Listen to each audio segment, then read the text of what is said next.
Hello, CES 2021. We're excited to be here. I'm Scott Ertz with Plug Hits Live.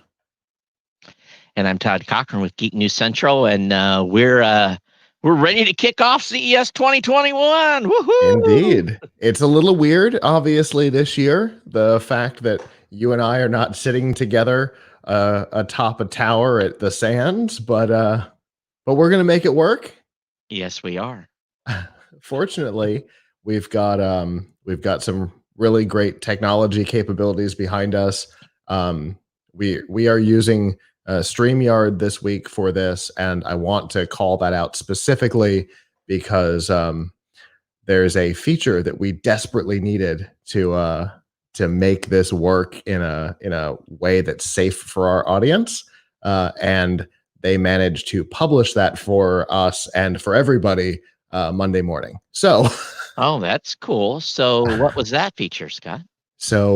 previously, and by default, even now, if somebody comes on and shares their screen, the default behavior screen share to go live automatically, Oh, which is no good if you don't know the people in the stream, which that's right. obviously is our case. We have no idea who Hmm. these people are. I mean, some of them, right?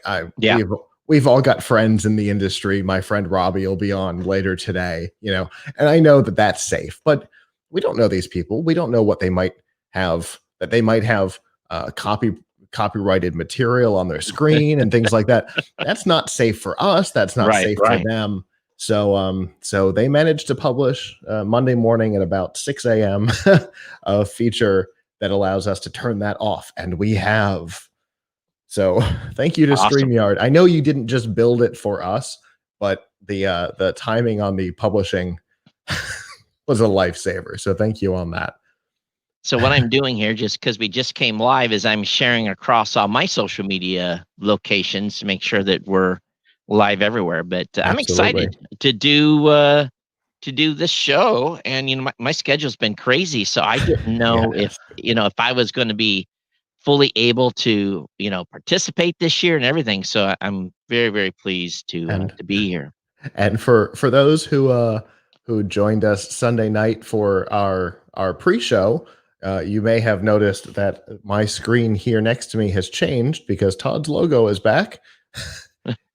It was here on Friday, and then Chris Jordan came in, and then Todd's back. So we got to put Todd's logo back in here. It's good. It's good to have the team together. Marlo from the Tech Ranch will hopefully, Huh? based on his schedule, bump in when he has an opportunity. You may also know him from the National Day calendar. He's one of my favorite people.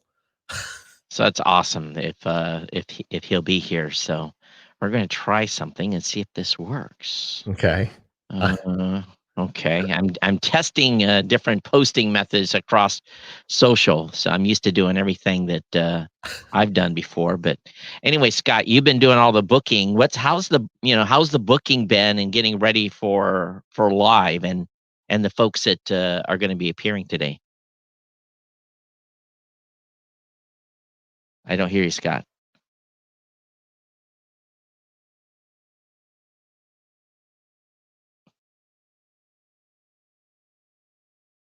Oh, that's weird. I yeah, don't hear Scott at all. I'm back. Oh, okay, there you go. We're having internet connections in our connection problems in our studio today. Oh, okay, all right. All right, so we'll keep our fingers crossed here. That's one thing about live streaming. If the connection is goes funny, oh man. Yeah. So okay, so you're back. All right, good. So how was the bookings that you for this year? How did that work out? Um, I will tell you that I have been a bit in panic mode the Mhm. last couple of days. Um, but as of today, I think I'm calm now. Oh, that's Today is good. completely full. Tomorrow has, I don't know, a couple of little blocks. We were saying just on Sunday night, I referred to it because our scheduling system, all the blocks are green when they're available and red when they're scheduled. And Mhm. Thursday was looking like it had chicken pox because there were just a couple of little red spots. Right. And and it was kind of panic inducing. But it's starting to fill up, and I've already had 5 more signups for Thursday today. So I think by the time we get to Thursday, it'll be a pretty full show. So And I think too is I've even watched the amount of inbound email coming to me from vendors, and it's mhm. been, instead of 3,000 emails in my inbox, it's hundreds. It's not that Yeah, heavy. So, absolutely. I actually, and I said this on Sunday, and I'll say it again now. CTA, if you're listening, plug your ears for a minute. I went and wrote a little data scraper from the from the exhibitor list, oh, so that I could go. I built a little app that went through the exhibitors, pulled up their website, then I said yes or no if I was interested, and mhm, if yes, it put it into a little list so that I could email them later. right, Um, and that seemed to work once I put that thing together, because messaging people in the system yeah, is inconsistent. right. It's very, very Um, difficult. yeah, I've gotten some response from there. We've But in got ye but in years past, if the live event was going on in person, mhm, we had already turned away a couple hundred, or you would have turned away a couple hundred people, mhm, just because. yeah, So people that, the early birds got the worm here with people coming in. So I yeah, know we're for sure. about 3 minutes away from this first guest to show up. So, we'll see if it's a typical first day CES where Right. where people show or don't show, but Right. So that's the thing, right? Because this is just as new for us as it is for everybody else. Doing this remotely. We don't know what we're up against. right. We could have everything could go 100% smoothly. It could be less chaotic, more chaotic than normal. We have no idea. I think if people get in the waiting room early enough, then they'll be able to get their settings set and then at least be able to come in decently. But I think the problem we're gonna, or potential things we're gonna see today are mic problems. I'm sure people are gonna be on their webcam mics or whatever it may be. So, we'll Yeah. see. It'll be fun. But, when did you guys finish up the new design on the studio? So my mother and I built this, and we premiered it Friday night on GNC Week in Review, and Mhm. then used it Sunday night for F5 Live, and then today. Oh, So awesome. this is day 3 with it live. I thanked Jennifer from Monster, who will be on a little later, because all the LEDs in the wall are all from Monster. We Oh, figured that's cool. we figured since the Monster Illuminescence uh, failure videos from 2019 are the reason why we became YouTube partners, that it only made sense to use the new models in the new studio. It is single-handedly the other manufacturer's fault that we are YouTube partners now. So That's funny. So, you and I have had absolutely no time to catch up, in in way a too in long. yeah, it has been too long. So, are you guys doing okay from a show perspective? I saw you had pretty good group of people on your pre-show test. It looks like you had 4 or 5 people in a roundtable discussion almost. Yeah, yeah. Me and Danny and Avram Pilch from Tom's Hardware, who also may have the ability to bump in throughout the week, which would be pretty cool. They're doing their own live things with uh, obviously computer hardware manufacturers. And then we had Kirk, who's producing right now, obviously from your team, your EP. And then Christopher Jordan from the Talking Sound podcast, who will be closing out the show today.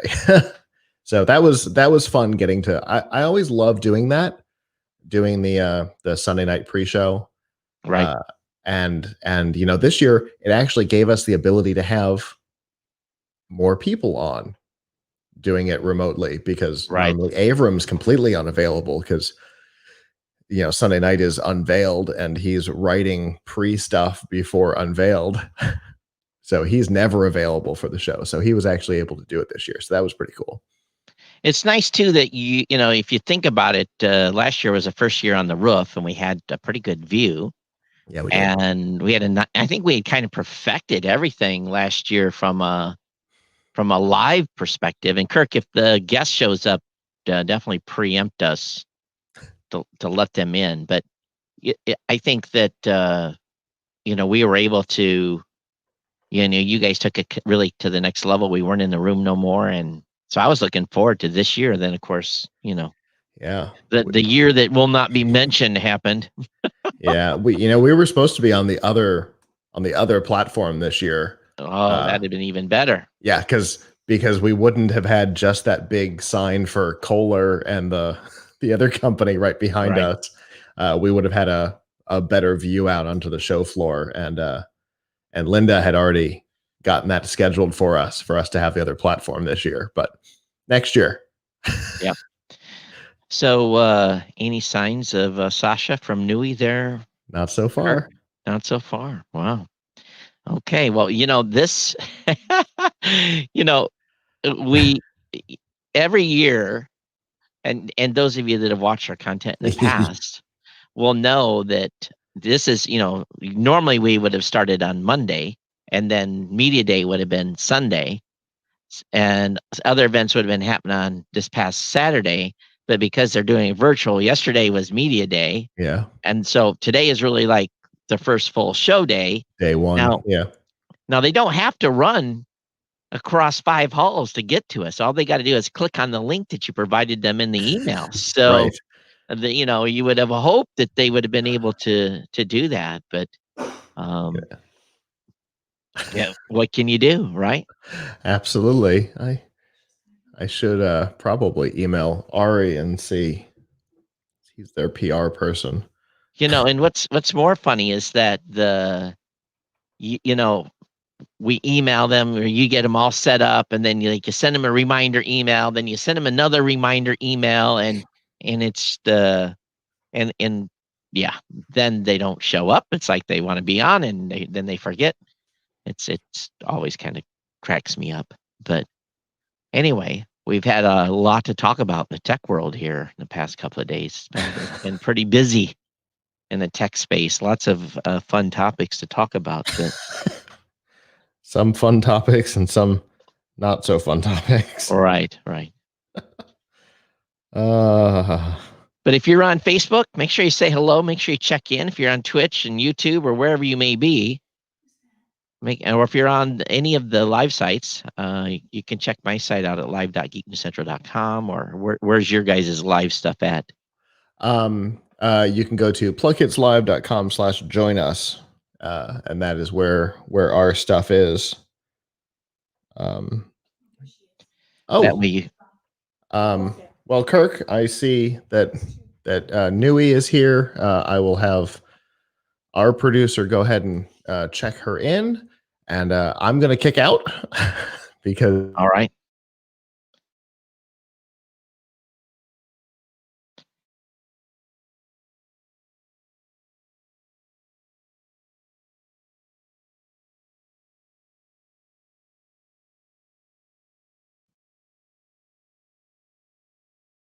Okay.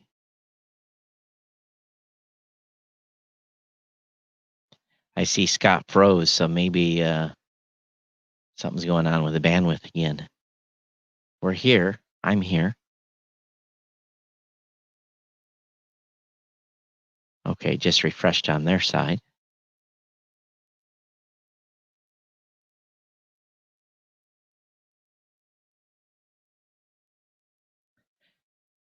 So for those of you that don't know, oh, here we go. Hi, Sasha. How are you? Hi, how are you? I'm good. I'm doing good. So welcome to our 2021 CES coverage. And why don't you introduce yourself and tell us a little bit about what Nui's doing? Sure. Thank you for having me first. My Absolutely. name is Sasha, and I'm co-founder and chief design officer in Nui. It's called NOOIE, Nui. So we found Nui in 2018. We're based in San Francisco. In my personal background, I have been a designer for almost 20 years. So I create beautiful objects.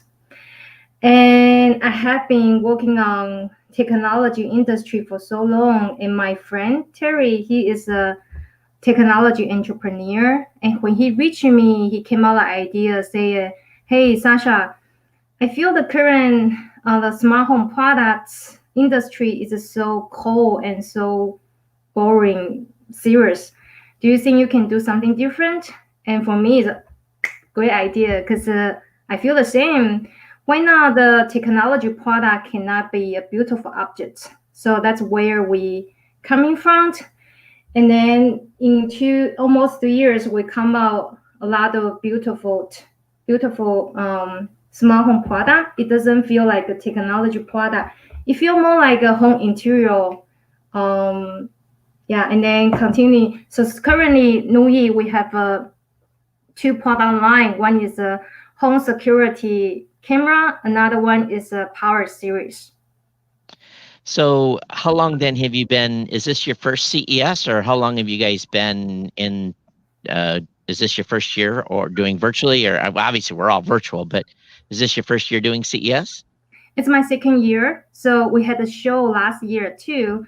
We had a booth. And also this is the first time on virtual. Right. So how then, the home, everyone's been at home, so everyone has probably really been looking at everything in their, from their security systems to cameras, and that's what you guys do, is mostly cameras, correct? Mm-hmm. Yes.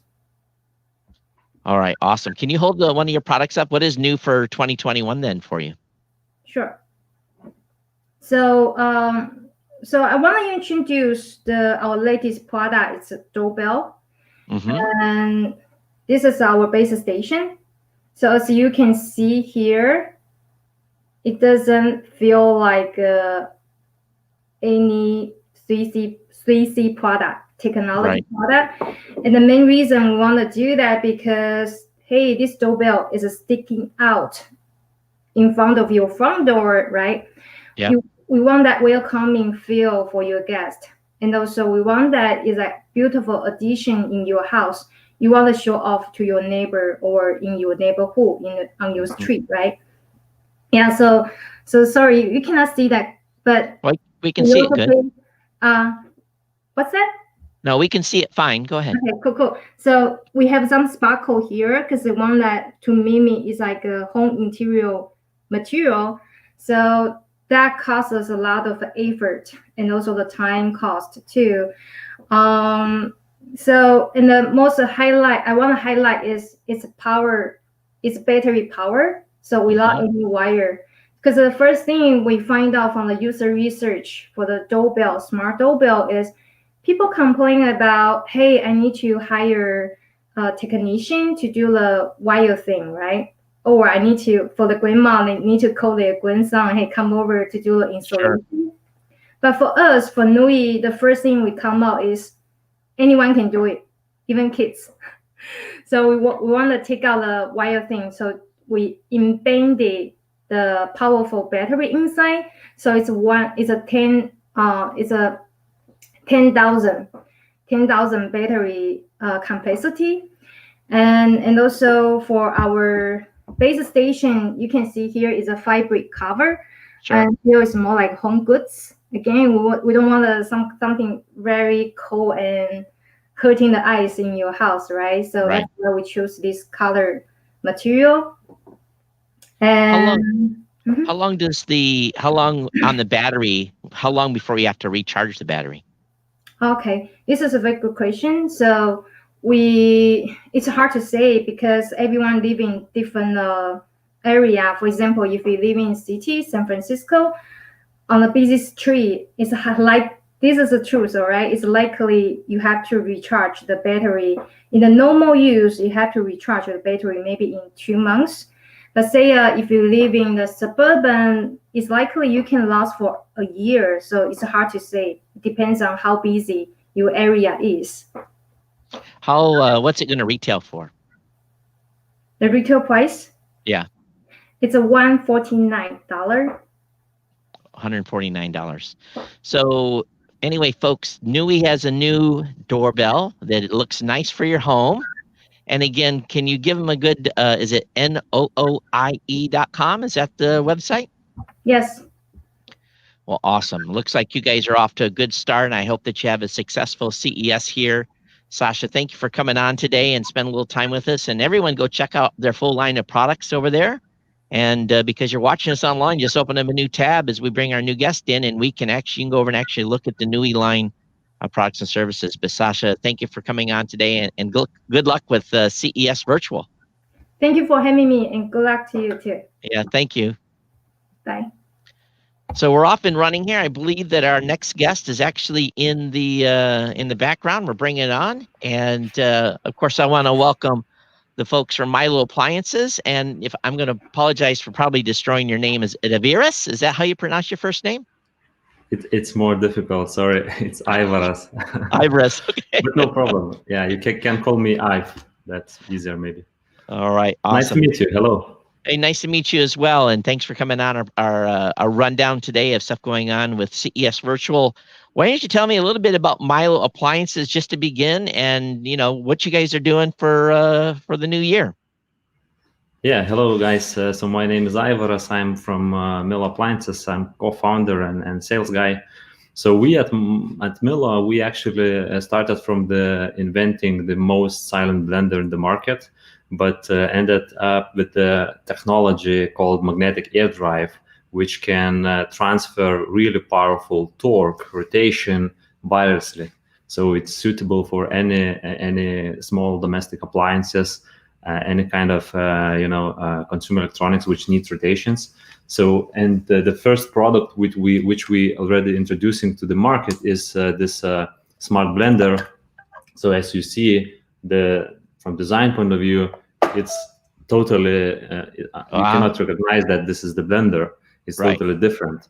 So it's this technology, this magnetic air drive. So the connection between blades and the engine is, as I said, wirelessly. So there's no mechanical connection. There's no any rotors connecting the blades. So actually, this gives a totally reinvented blender, and we starting,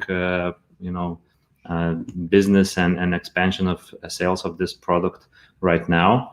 Like we started mass production a few weeks ago, and but we're looking forward. We want to disrupt the kitchen actually at your home, because we have technology which can help your future wireless kitchen be really wireless, really integrated into surfaces, really be seamless and great design. So, I'm sure you've done some studies. What is the torque difference between a traditional electric blender that goes in and has a regular motor and you've got that physical connection there? I like this a lot because it looks really, really clean. But I think what the audience is going to wonder is, am I going to get the same torque? Am I going to be able to do the same things with as it does a normal blender? Yeah, it's a very good question. So actually in the market, you already can find some smaller, like they call it portable blenders, but actually it's mixers, because it's really weak engines, and they are kind of the goal is to mix the powder, maybe some small strawberries, pieces of small bananas. But what we wanted to have real blender here. So inside we have brushless BLDC motor, which is 500 watts. So it's not the same, not comparable with regular motor, which you have in regular blenders. But let's say it's about like 500-700 watts power. And we are able to transfer the same power, the same torque without slipping, without losing anything to the blades. So that's what we have at the moment in this blender. And actually it's capable to blend, ice cubes, full size, carrots or vegetables, frozen bananas, frozen berries, frozen vegetables, like from the soybeans or almond nuts. You can make milk with a little bit water. Mm-hmm. So it's a powerful blender. It's not the mixer.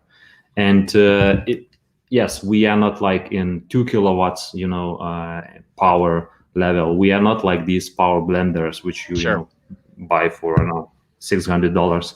But for a personal blender, for daily use, for regular smoothies, that's amazing what we can offer. How does it handle like ice cream? Does it do okay with ice cream or? Yeah. So actually, let's say I'm doing the sherbet. I don't know how you call that in English. So it's kind of ice creams from frozen bananas. So you need to play a little bit, to find the way how to blend it, because you have to start in one speed and then increase the speed. You Right. need to find your right recipe, how much milk you have to add, because with the ice cubes and the ice in the blenders always is the same problem. Whatever blender you take, Sure. it makes the snow here and it stucks, these Yep. cubes stuck because of the snow. So you need to find a way, but you can do that, because I am doing that as well. Sure. What's important to know about this blender is that it's portable, so we have the same power and we have freedom in the kitchen. And like you have, robotic vacuum cleaners, you have wireless speakers, and that's what people like, that you don't need to have this cable, connected to the power outlet. So with this blender, you can make blends in I don't know, balcony, terrace, in your sport gym, or I don't know. For me, the main Right. is that I'm free in the kitchen. I'm Sure. free in the house. I don't need that cable. I'm charging it once per week, using it daily. Charge can hold for like 15 smoothies. You charge it for 2 hours. The charger is the same Type-C USB as a Mac computer or most of the consumer appliances at the moment. So that's one of the, let's say, difference.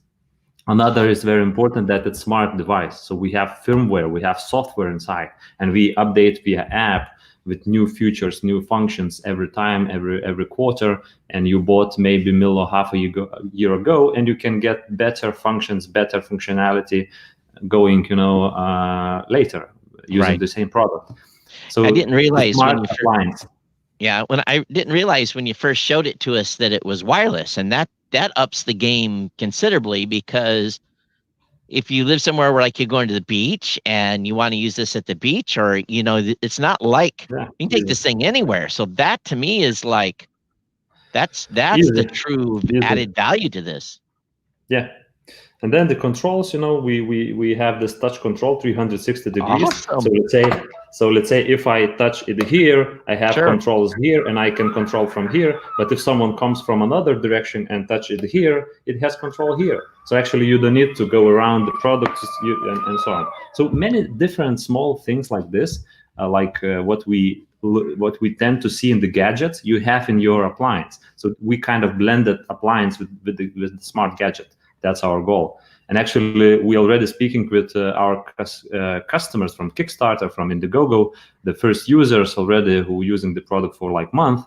And the main, let's say, benefit, like they say about the wireless, about the portability as well, very good words. But one more thing is that the Milo let us use your smoothie daily. I mean, your habits to use smoothie, very easy to do that with the Milo, because with the regular blender you need to prepare, you need to wash it, you have separate jars, it's huge, it's hidden in the cupboard, you need the power outlet cables. Yep. But this one, it's on your table all the time. You don't hide it in the cabin because it's nice, it's beautiful. You need to brag about that. You need to show your neighbor that you have appliance like this.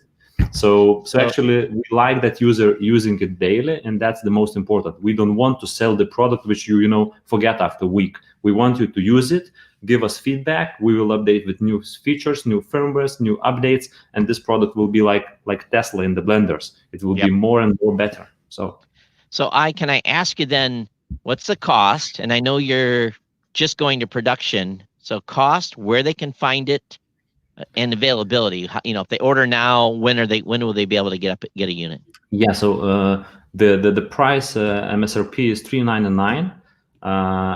At the moment, we just starting the mass production, so we still not able to produce as much as we want. We're shipping to Europe customers, so Europe can get it pretty soon, like in 2 weeks time. For US market, we still need a little bit more time. So I think like March time, we will be starting to ship US customers, because we already have customers from US, from Kickstarter. We have customers from Canada. So these guys will start getting Milos in March time. I'm hoping, and we're pushing forward a lot with the team. And we will be after that in Amazon, because at the moment we are only on our website, but we slowly now starting to build business partner network and retailers, onliners. That's why we are in CES as well. So we're looking for distribution partners for retailers, and I think that very fast we will be on Amazon and some other popular places. Awesome. Well, we're out of time, but Milo Appliances, is it miloappliances.com? What is the actual website? No, it's actually getmillo.com. So Okay. GATMILLO.com. All right, awesome. So everyone, Getmillo.com. Thank you very much. hey, thank you very much. Everyone go check them out, and $3.99, and that's an awesome, awesome blender. All right, thank you very much for being on our CES Thank coverage you. this Goodbye. year. Yep, bye-bye. So moving right along here, our next focus up is going to be from Movo Photo. That's who's on deck here. Right on time. Hey, That's so right. welcome to CES, Richard. Welcome to our coverage, and tell us a little bit about what's going on with Movo Photo. Yeah, appreciate you having us on. Yeah. So if you're not familiar with Movo, we're a content creation equipment company. Company started about 5 years ago, and it's really blossomed. It's bloomed over the course of the first couple years, actually, on the market, because we basically target the content creator, audio, video, anything that involves people making content, anything involves streaming, podcasting. We kind of played in that space. I have a video to play. I have a presentation, if that works. I would love to do that, and then we can walk through some of the products that we have. The only question I would ask, is there any copyrighted music or anything like in it? No. Okay, so No, that's our only thing here. We just need to make sure there's no music, anything that could get us a copyright bust. So go ahead. I'm just going to share the screen. We may have to turn that on for you. So the Kirk, or turn on the share screen feature if you would. If that's possible. They'll let me know in chat here. We've got that shut off because we just exactly what I had talked about. So we wanted to make sure that there was nothing that would cause us to do a copyright violation.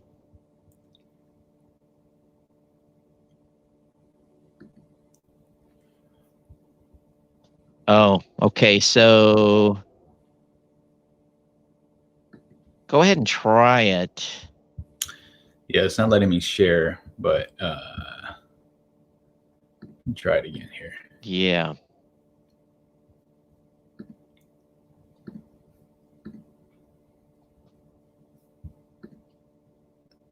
So what's it saying when you go share screen? Is it not letting you do that? I think it has to do with security preferences. All right. Nancy, let me know in chat. Browser settings for your computer. I don't know what that.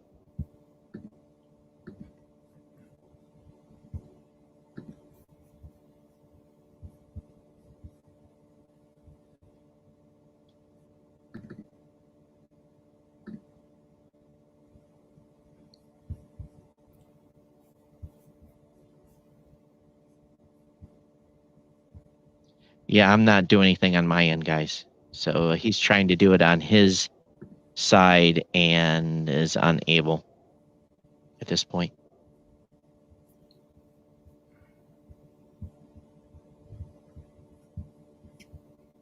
Yeah, this is a little bit not quite like Zoom. It does have that share screen feature, but it typically will come up as a new, on our side, it'll come up as a new, basically like a new host or something. So sometimes you have to have a second monitor to do this as well. Huh. Yeah, so so something to do with the computer security setting on your side. Maybe you can talk us through it a little bit. Maybe play it on your side and give us the verbal rundown, and then send it to the team, and we'll be happy to. Yeah, I can do that. Sure. That's not a problem. So we have several products. The main category that we play in is audio products, but generally speaking, we kind of target 5 different categories. So we target the filmmaker, we target vloggers and streamers, we target podcasters, business owners, entrepreneurs, and then educators. And the way we do that is we have equipment that allows you to use your smartphone essentially to create content. So that could be a microphone that you attach to your phone. It could be a hand grip that you attach your phone to so that you can go out in the field and shoot. It could be a podcast system where we have 2 microphones attached to an interface that allows you to plug your phone into, so you can do a podcast from the field or at home. Awesome. It's a broad range of products. For us, we've been in the market for about 5 years. We've been very successful online. We compete against brands like Shure, brands like Blue, brands like Rode, and we've expanded beyond the microphone space. For CES this year, we are launching a series of smartphone lenses. So you attach these lenses to your phone, and it creates a wide lens angle. It creates a fisheye lens angle. Just different characteristics on these little clip-ons. It's called the SPL series. It's $39 each, so it's fairly accessible. And you simply clip it to your phone. You clip it to your, whether it's an iPhone, whether it's an Android, it works across the board. Awesome. So then I'm assuming then the website is movophoto.com, or where they find movophoto.com, and all the information is there. We're heavy on Amazon, so we do extremely well on Amazon. Top tier vendor, top tier brand on Amazon. So you can also search Movo via Amazon as well. Yeah, you're going to get a lot of folks. We reach a lot of podcasters and vloggers and those types of folks. I think you're going to get some good exposure to your website from this, largely because, we're always looking for the newest gear. And so you guys built your own, for example, for the podcast package, where you can have two people on a mic, essentially. You've just basically built an interface for that. Then you go into the iPhone with TRRS or exactly. Android. Is that how it works? Exactly. Yeah, so there's two ways to do it. We have mics that are USB based mics, where we would have an adapter that would go USB-C that would go into your phone. We have higher end XLR level, where you go into an actual interface goes into your phone. So we started as a prosumer brand, where we were targeting DSLR users as well as iPhone or smartphone users. But since we've seem to really have this hold on the smartphone space, because everybody has a smartphone, obviously. So the idea is that anybody who's creating content, whether you're a soccer mom, whether you're a entrepreneur, whether you're a filmmaker who's making making videos and films on your phone, we have those different accessories that allow you to do that. I just brought up your website, and they got a 10% off discount code right now too, folks, on the website. That came up as a pop-up.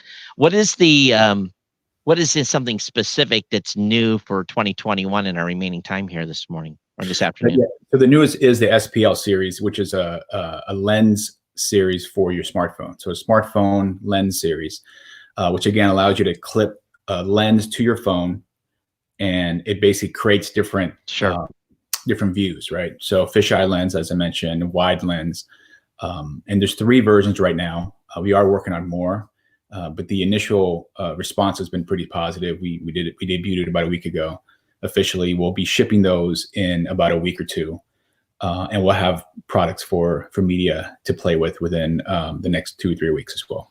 I'm assuming then that they are they're universal. They'll work with any phone. It's got the standard type of clip for the phone to hold it.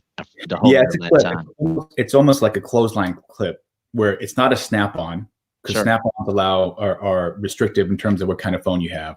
So it's a clip-on, and unfortunately, I can't show it to you, but it basically clips on to the back of your phone. So if you have your phone here and you have your lens here, it basically clips on in this factory. So. Awesome, because that's some of the challenges I've had with some of those types of lenses in the past, that they just as long as it clips good, I think you're going to have a wonderful product to make available, because those solutions sometimes can be a bit challenging to get just right. So but anyway. Yeah. So movophoto.com, folks, is the place where you can go and review everything. Again, audio, video, photography, smartphone stuff, really all categories. I'm just looking at the website here. Stuff for small business owners and journalists as well. So definitely check it out.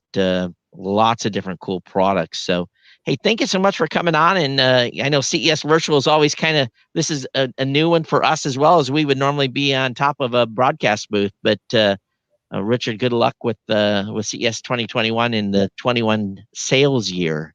Likewise, I definitely appreciate you having us on. Yeah, thank you, and thank you so much for appearing as well on time. Absolutely. All right, folks. So the variety has already started. We've had a wireless blender. We've had a full assortment of different types of tools for creators, and so we're waiting on our next guest. I'll let the team. I guess, is this Lee? Are you coming in early with us today, this morning? Good morning or good afternoon. Lee, can you hear me? Oh, I'm sorry. Is this Jacob from Movieware? Hi there. Good afternoon. How are you? Good. How are you? Well, welcome to our CES coverage. So tell us a little bit about what you guys got going on this year for Thank CES. you. Very excited to be here. And yeah, absolutely. And tell us. yeah, what you got. Fantastic. Thank you for having me on here. So very quickly, what we do here is so what we do here is basically have a what we call a 5G ready 4G current smartwatch, which has fall detection with AI.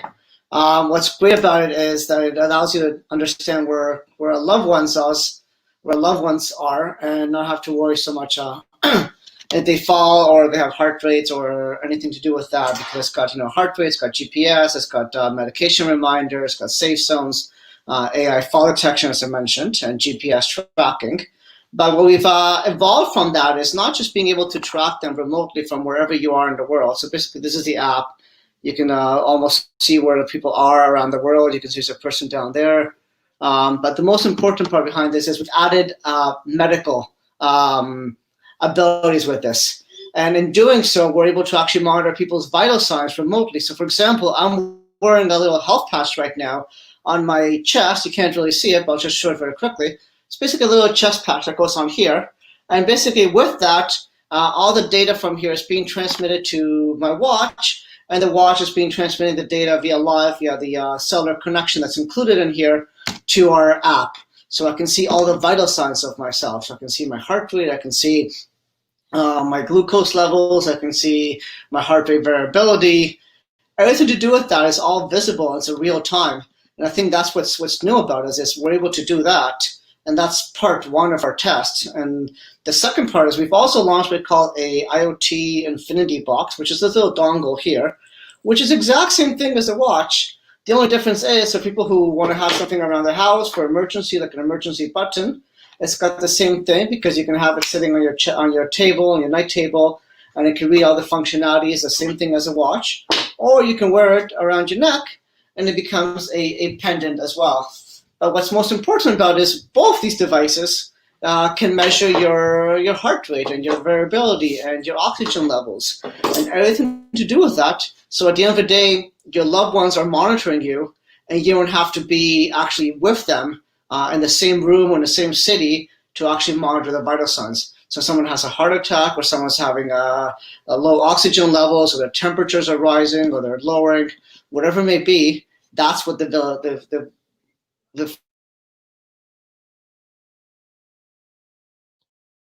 I think we lost his audio here for a second. See if it comes back. On with them. And again, this is the Nurture Watch and our new IoT box. Jacob, can I ask one thing that really attracted me here, that made me react, was you said that you're able to do glucose levels with the monitor. So that's a big thing right now. People hate sticking themselves, and I know that a lot of companies are doing the race to get the approval, to get the the medical approvals for this. So what on the glucose monitoring, what are you guys seeing from an accuracy standpoint? And number two, can you get in the shower with that wearable on you, and can it be placed on the arm, or does it have to go on the chest, or what's the restrictions there?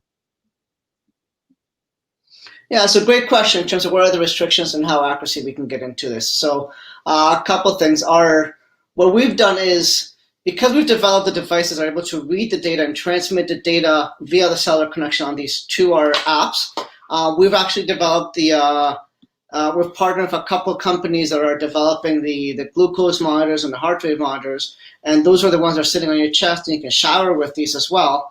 And with these, the accuracy is pretty high. Some of them is between a 0.1 or a 0.2, depending on which device, which reading we are taking, which is pretty accurate to where we are right now. And what we're also evolving from that is not only is it flexible, you can have it in the shower, not only is it easy in terms of accurate, that it goes to within a decimal point of where it needs to be right now. But number 3 is we're actually developing the AI algorithms for it to be able to monitor the AI. We already have the fall detection. We have the heart rate right now, which is finishing up, and we're going to get into the glucose levels as well and the temperature of the body. So at the end of the day, what this means is you have a solution that if you really monitor loved ones, you can do them remotely and not have to go into a hospital. Because what happens nowadays a lot is people are scared to go to hospitals, especially with COVID, or to clinics, and they may have a light flu or a light cold, they're not sure which one it is. They can get a COVID test and then come back, but to be monitored. And what we're actually being able to do is allowing a fully remote vital sign monitoring solution without having to actually have expensive equipment or wires. As you saw, there's nothing on here. This is a Bluetooth thing. Again, I'm just going to show it just one more time just so you can see. Sure, it's okay. There's no wires here. It's just this. This is Bluetooth. It's just transmitting to me, to my devices. And through these, because the Bluetooth comes from here to the devices automatically captures the data, and the data automatically gets translated to the app. And the most important part is that because everything is controlled remotely, this patch, for example, lasts between 5 and 7 days that you can have on your chest to read all those vital signs. And because it's controlled remotely, you can start and stop a test from wherever you are. So if you're wearing it there, I'm not sure if you're in California or in Vegas right now, you can have it on. I can start a test. Within 30 seconds, I'll start getting with less probably, I'll start having all the readings coming in from you. And that's what's great about it. We have live readings. When do you think that this product then is going to come to market? And again, I think he's froze, so we'll see if he hears my question.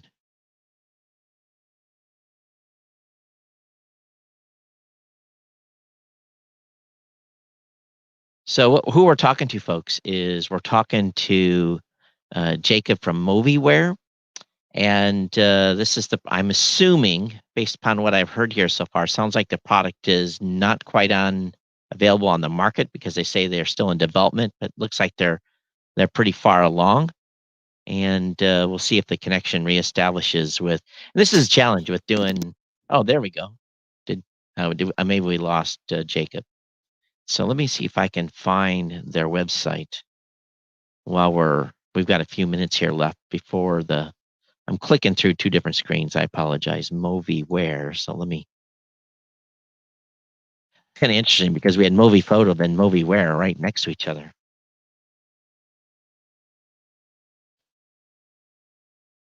Movieware, yeah. So you can check out their website at moviwear.com, and it's got all the information about their remote monitoring platforms, largely designed for elderly. It looks like that's who they're targeting. But I think there's a lot of people. I think there's a lot of solutions out there. Oh, you're back. I'm sorry.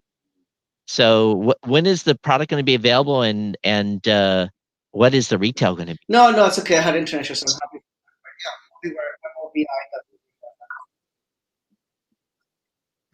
Yeah, I didn't hear you again. When is the one more time, please? Yeah, when is the product going to be available and the pricing? Great question. So both products, the watch and the button, so the watch and the button and the accessory medical devices are available online at moviwear.com, moviwear. The wholesale prices are just under $180, and the retail prices are around $250 for these devices. But sometimes we give them away for free if they want to subscribe to our monthly voice and data and monitoring solutions as well. Awesome. Well, good luck with the product launch. Again, folks, go over to Movieware, moviwear.com, and check everything out. Then, of course, Jacob, what's the best way for them to get a hold of you? Through the contact page on the website?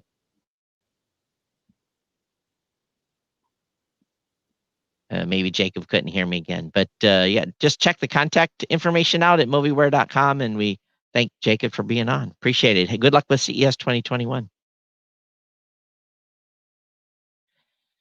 So one thing about doing live is, so anyone that's watching this that might be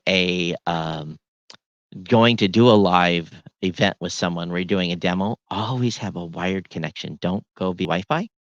That has a tendency to always be just a little bit better, because Wi-Fi sometimes can drop out unless you have because the kids are at home and they're playing games and everything else. All right, so I believe next up is a company called Screenio. I'm destroying the name, so we'll let the Screenio, okay. Yeah. So Christian, you're joining us with just audio only, so that's okay. It's fine. Why don't you introduce yourself and tell us a little bit about what you guys are doing this year for CES? All right. Thank you so much for having us today. My name is Christian Pino. I'm the CEO of Screenio, and our company actually provides smart, safe screens that are totally safe. Our goal is to make sure that what we learn from the experience from COVID-19 and any other problems that could have been arising in the last few years will not happen again. Okay, we will not go there once more. So all our screens, for example, are protected with a special film that you just stick on it, and will protect you or others basically when you put your hands on the screen itself. So basically you have what we call silver ions working for you at this point, and they are viricide, what we call viricide and bactericide. And like an example, I don't know what happens in the US right now, what you have in McDonald's or fast food actually complexes, but here in France, there are huge touchscreens at McDonald's, and you cannot even order your food at the counter anymore. You have to use one of those screens. And what we noticed is that those screens are used by a lot of people, but they were not cleaned before the people came in, and they're not clean after the people came in. So yes, it's fine to wear a mask, and thank you very much. But basically, all your germs are on your hands most of the time. And although there are some basically lotions, gels and whatever it is to help you clean your hands, I'm going to be honest with you. Most of the people, they used to use it during what we call in France the confinement, the hydro alcoholic gel.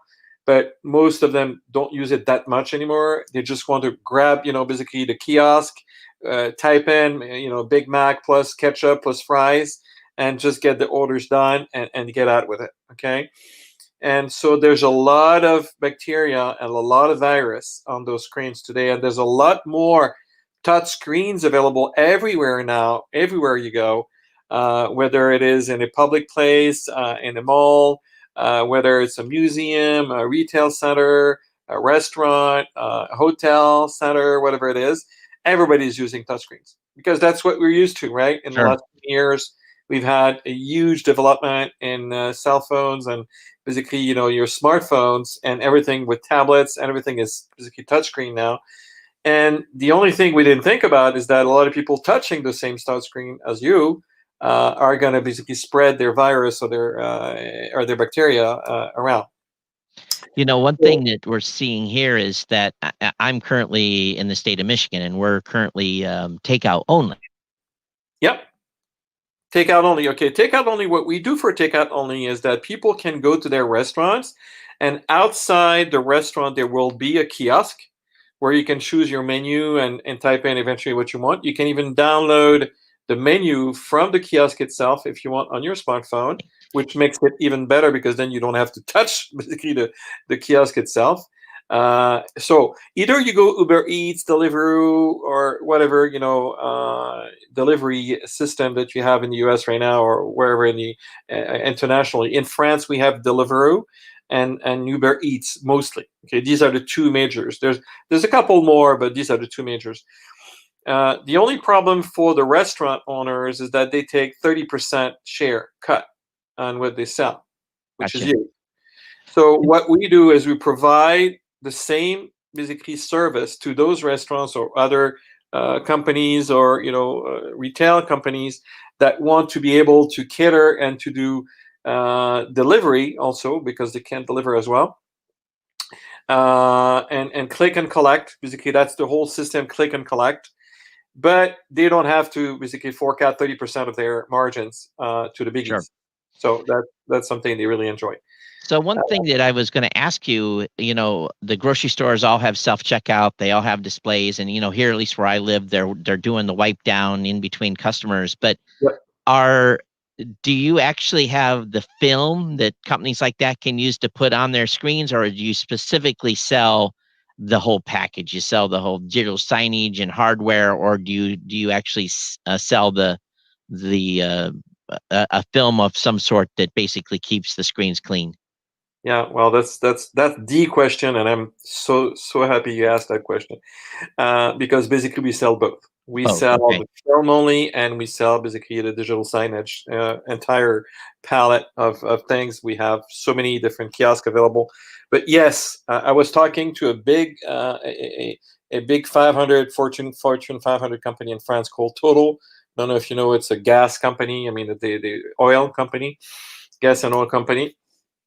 They're huge, and they have a lot of screens at their gas stations. Okay, whatever gas stations they have, there's a lot of screens there, and basically they're going to put those in their gas stations everywhere. We are catering right now to the French train station company called SNCF. And basically, they also have, when you order your tickets, you either do online or your smartphone, or you can go actually on the station itself and do it. And plus, now you have to put everything basically through you have a barcode or a QR code that you can use basically to smack on your ticket. So I think a lot of people are going to ask here, what is the difference? What makes your technology different in keeping the transfer of germs, viruses, and stuff different from other options? I guess that's the key here, because we can all wipe kiosks down with some sort of spray, but sounds to me like you're not going to have to do that as much. You don't have to do it anymore. It is totally permanent. At all. It's totally permanent. So it will last for 5 years, 5 long years. So what is the technology you're using to keep these germs from sticking to the screen? Okay, how are you guys doing that? Like I said a bit earlier, what we use is called silver ions, basically on the film itself. The silver ions, when they come into contact with the bacteria, they prevent them from growing and multiplying, leading to their total destruction. Okay? And this film that you have on any touchscreen, basically it can be on our touchscreens, our kiosk, or your touchscreen, your kiosk. You can even put it on your smartphone, by the way. Okay, so you can hand around your smartphone to everybody you want without the risk of thinking, oh, does he or does he not have COVID? Right. Because he might not know himself if he does carry the virus. But well, I'm not going to give him my phone and touch it because I'm not sure about anything that's going to happen, right? Well, you can now, because you can even put the film on a smartphone, on a tablet, whatever you want. So the film is very thin. It's clear and transparent. Now, we have a patent on this. Okay, that's an international patent, because there were other films before that tried to do that, but they were thick and they were translucent, which means you lost that crisp, clear view of your phone or your screen. That kind of a OLED kind of screen that you had that was really, really spiffy, and you lost that with the touchscreen itself, with the film on it. So with what we actually have developed right now, the So Clean technology, you don't even know there's a film on it. It's totally protected, but you don't even know there's a film on it. Now, you can do double duty as well. If you want to put a safe screen, like, for example, like a film, like to protect your phone, for example, the one that will protect it from breaking, for example, the glass. You can also put So Clean on top of that second layer of protection. And so you'll have a double layer of protection from breaking and from germs. Christian, we're just about out of time here. I want to point everyone to your website. It's SKREENEO.com.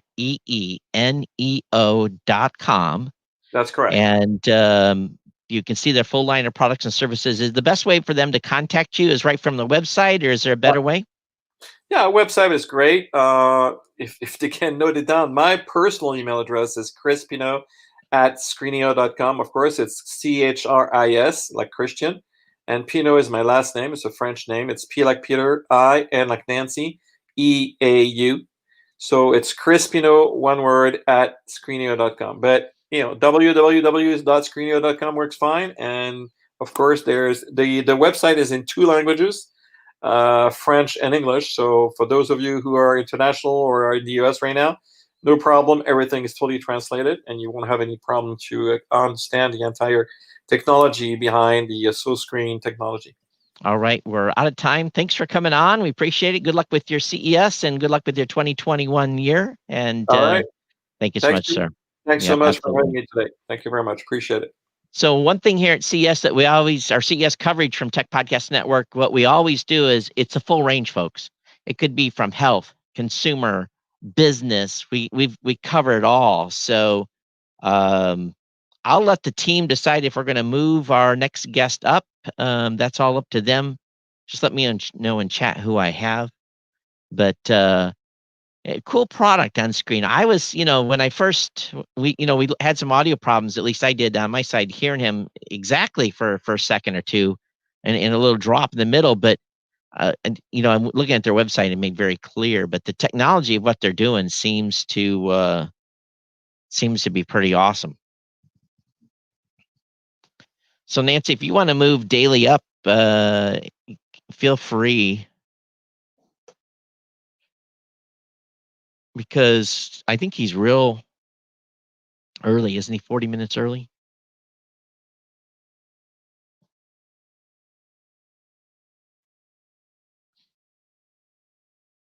Yeah, if the other guest isn't here, you can move him up, I guess.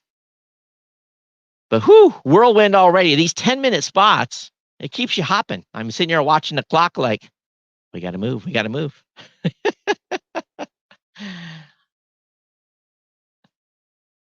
So thanks for the team in the background that's coordinating our guests coming on. Normally we'd have everybody coming into a green room, we offer some water, they can relax, and we bring them on the stage and get their headset on and then bring them live. And so this time it's more of a digital green room and getting people set up and brought on.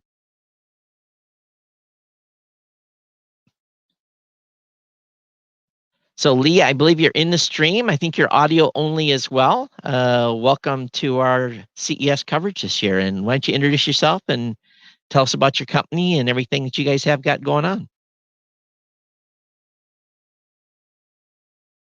And I don't hear him.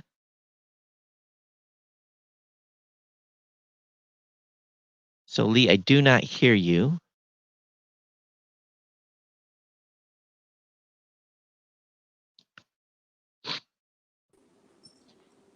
Hi. Hey, how you doing? Welcome to the show. Thank you. Yeah, I came in a little bit early just because my tech anxiety. That's okay. Well, you're on. Let's talk about what you guys have got going on. Introduce yourself and your company. Okay, I'm Lee Daly. I'm a partner, co-founder in a learning technology company that is focused around strengthening understanding of children as unique individuals, and doing that through a dual app system that connects parents and children together. So we shift the kind of axis of parenting from kind of anxiety of not knowing to a positive partnership with the child through dynamic feeds, data, and insight.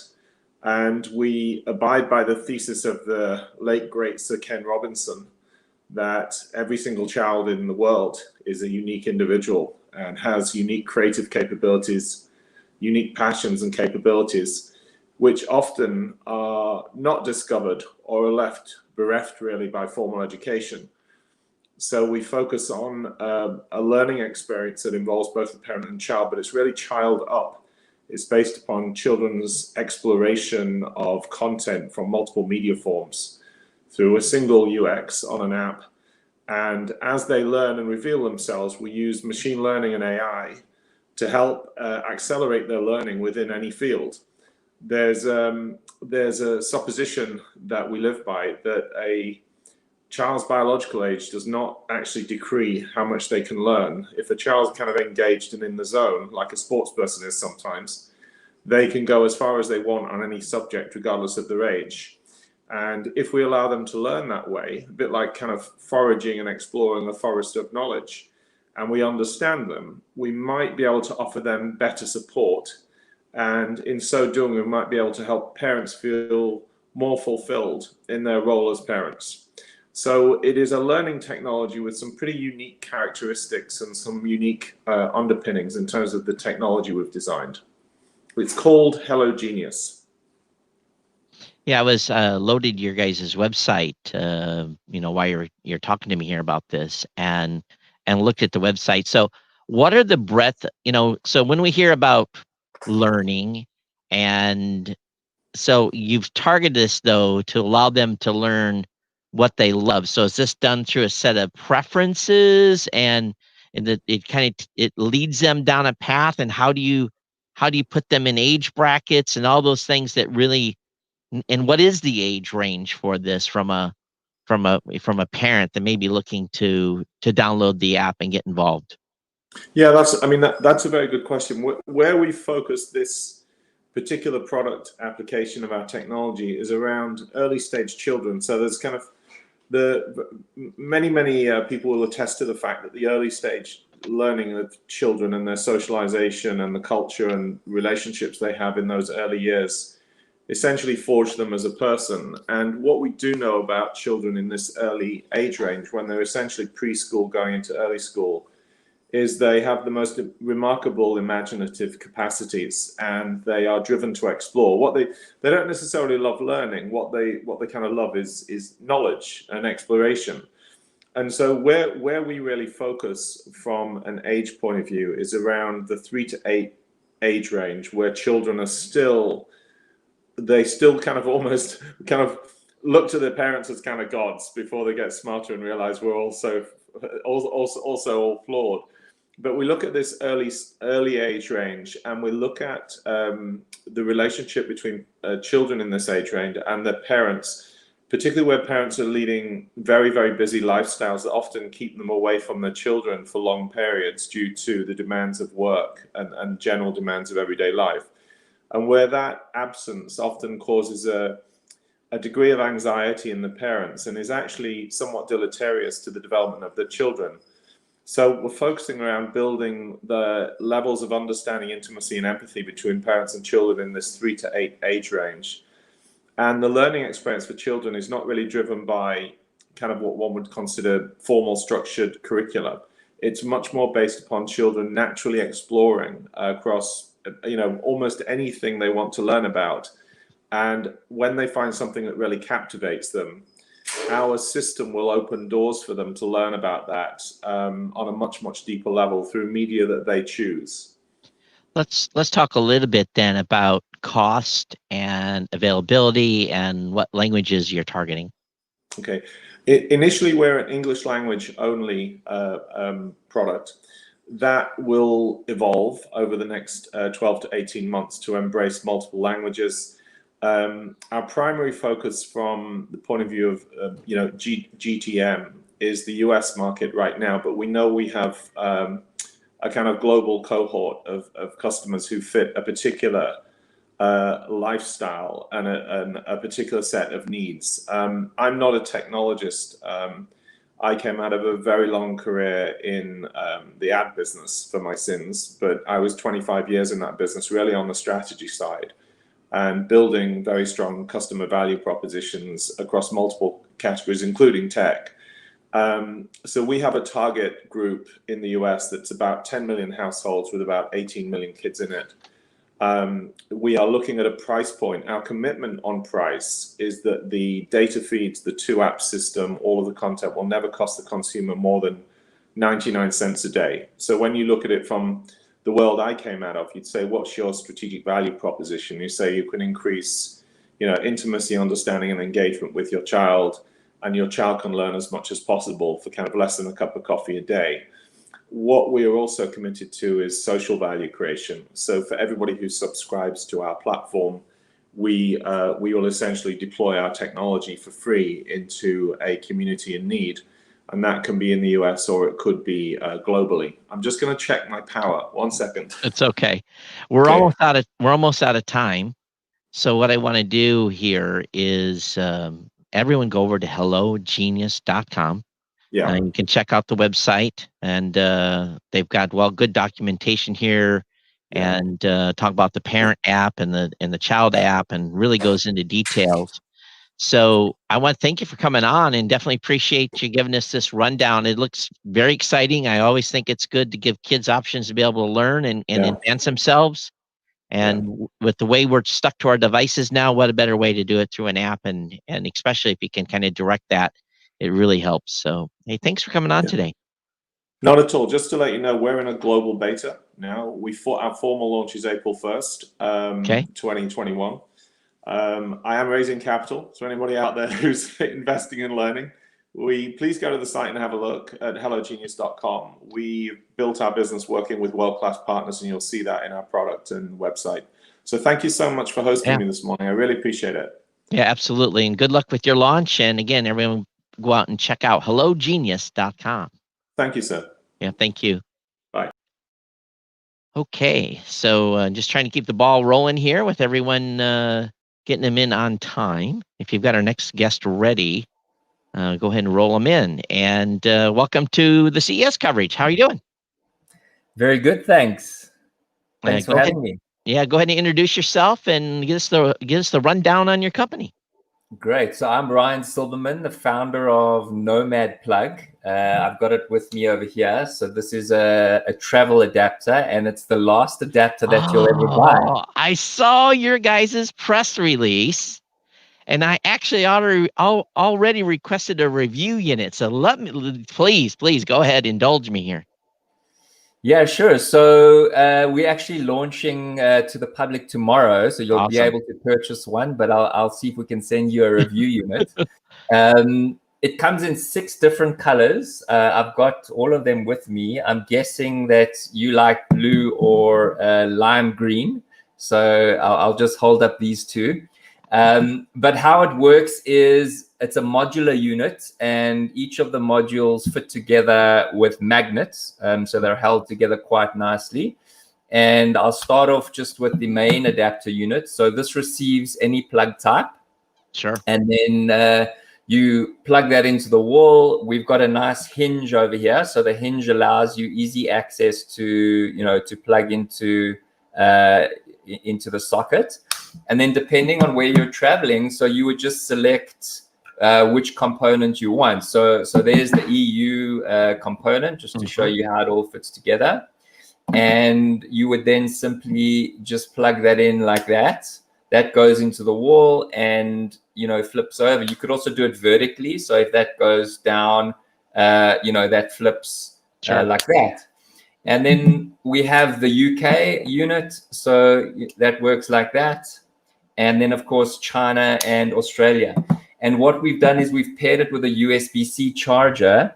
So we're launching just with the 18-watt version, and then we'll have a 30-watt version as well with multiple USBs and USB-C sockets, and then all the way up to a 65-watt version. I've had 20 international traveling plugs over the past really 30 years. And I think the smallest one I ever got was that small. But what intrigued me about this is you guys have got the battery. That battery situation where you can actually, you can charge the battery, then you use. So it's really, really slick what you guys have come up with there. And of course, you showing me how the different plug types happen. It stays in that. It's nothing real. Oftentimes with those international travel plugs is there's real hokey, I guess that's the word I want to use, real hokey mechanisms to change out the battery switch. You guys have just made it slick. So you guys spent some time on engineering on this. Yeah, it's taken 3 years from the initial prototype, and we really had to balance the design between, how could we make it as small as possible, but still get it certified. And that was a real big challenge. We went through many iterations of designing the device to pass certification. but still have it in a very compact and modular form factor. Yeah, and another thing too, it looks cool. You know, it'll go in my suitcase and not look like this monstrosity of a And I've actually traveled with adapters that actually had like a transformer and everything with them, and some of that stuff is insane. So how have you handled the power change within this unit? Yeah, so you hit on two very important points. One is, generally if you travel a lot, you're going to land up with a drawer full of bulky adapters. So really this is the last adapter you'll buy. And the idea is you keep it in your bag because you're proud to, to associate and to pair it with your beautiful MacBook or Pixelbook and mobile phone. But to answer your question around stepping power up and down, so this has a built-in fuse. So if there are any issues, it'll cut the power and you won't damage your device. And then on the USB-C, we obviously have there's some serious electronic circuitry in here.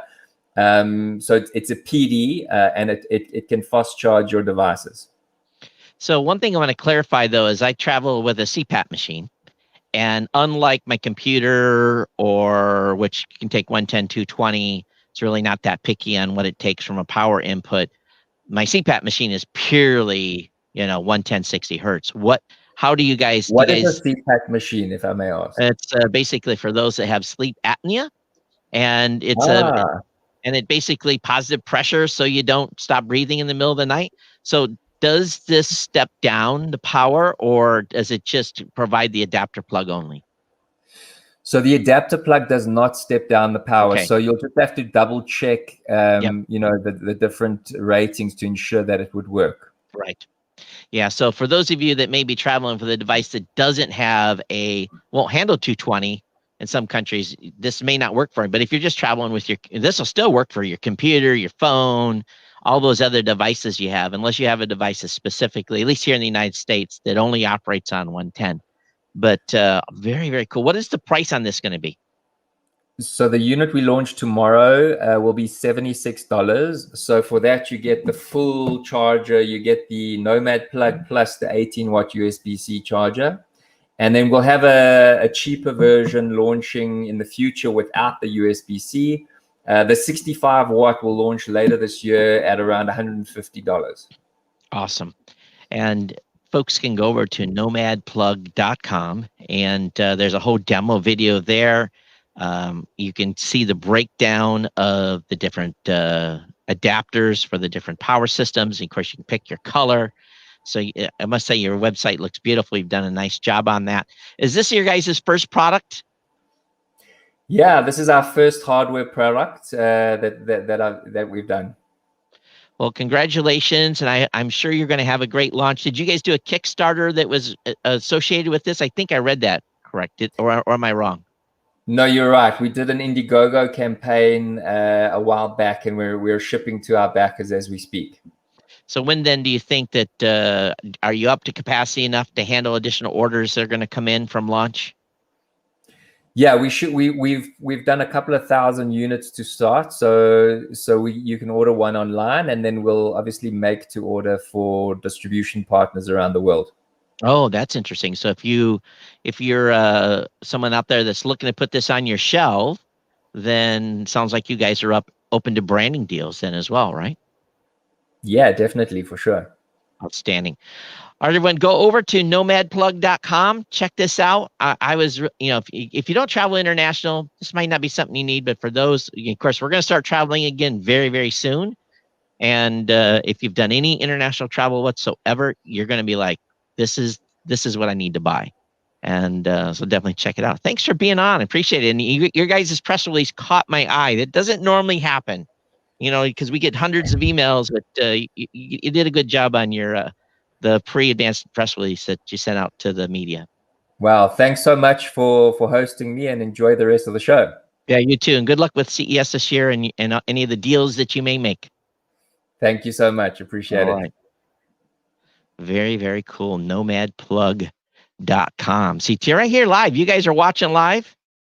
Guess what you do? Just load that up on your website, get your credit card out, ba-boom, and one will be in your delivered in your driveway here in a very short time. So if we're ready for our next guest, we can bring them right in. Moving right along here today. Exciting stuff. Hello, everybody. I'm Nick, Pigro CEO. Hey, welcome to the show and welcome to our CES coverage. Tell us about your company and what you guys are coming up with this year. What's new this year? Yeah, let's say that Pigro offers a new experience in managing and accessing knowledge, helping organizations making a better use of their ever-growing knowledge. Pigro provides clear-cut answers to user questions using the company existing knowledge base, and that the company improve its content. All of this automatically. Today, let's say inside a company, find an answer to your question is a complex task. Normally, when you search for something, the answer is a more than 100 pages document. So how can this be a suitable answer to a question? Documentation then is written and organized by the content editors for content editors across many services and repositories that doesn't communicate between each other. On the other side, if you want to provide, let's say, a more effective search experience, the main solution today is a semantic search that requires up to 18 months of setup and continuous maintenance with a dedicated workforce to train the system and continue labeling the data set and stuff like that. So we want to solve these problems by first, automatically import any kind of document from any repository. Office documents, PDFs from cloud repositories or other software like ServiceNow, Salesforce, and so on. Second, automatically training the system on this data without human labor. Pigro is an unsupervised system. Third, we want to allow a natural language search and provide clear-cut answers. Our answers are little snippets of text taken from the documentation. So you don't have to read a whole user manual to find what you are looking for.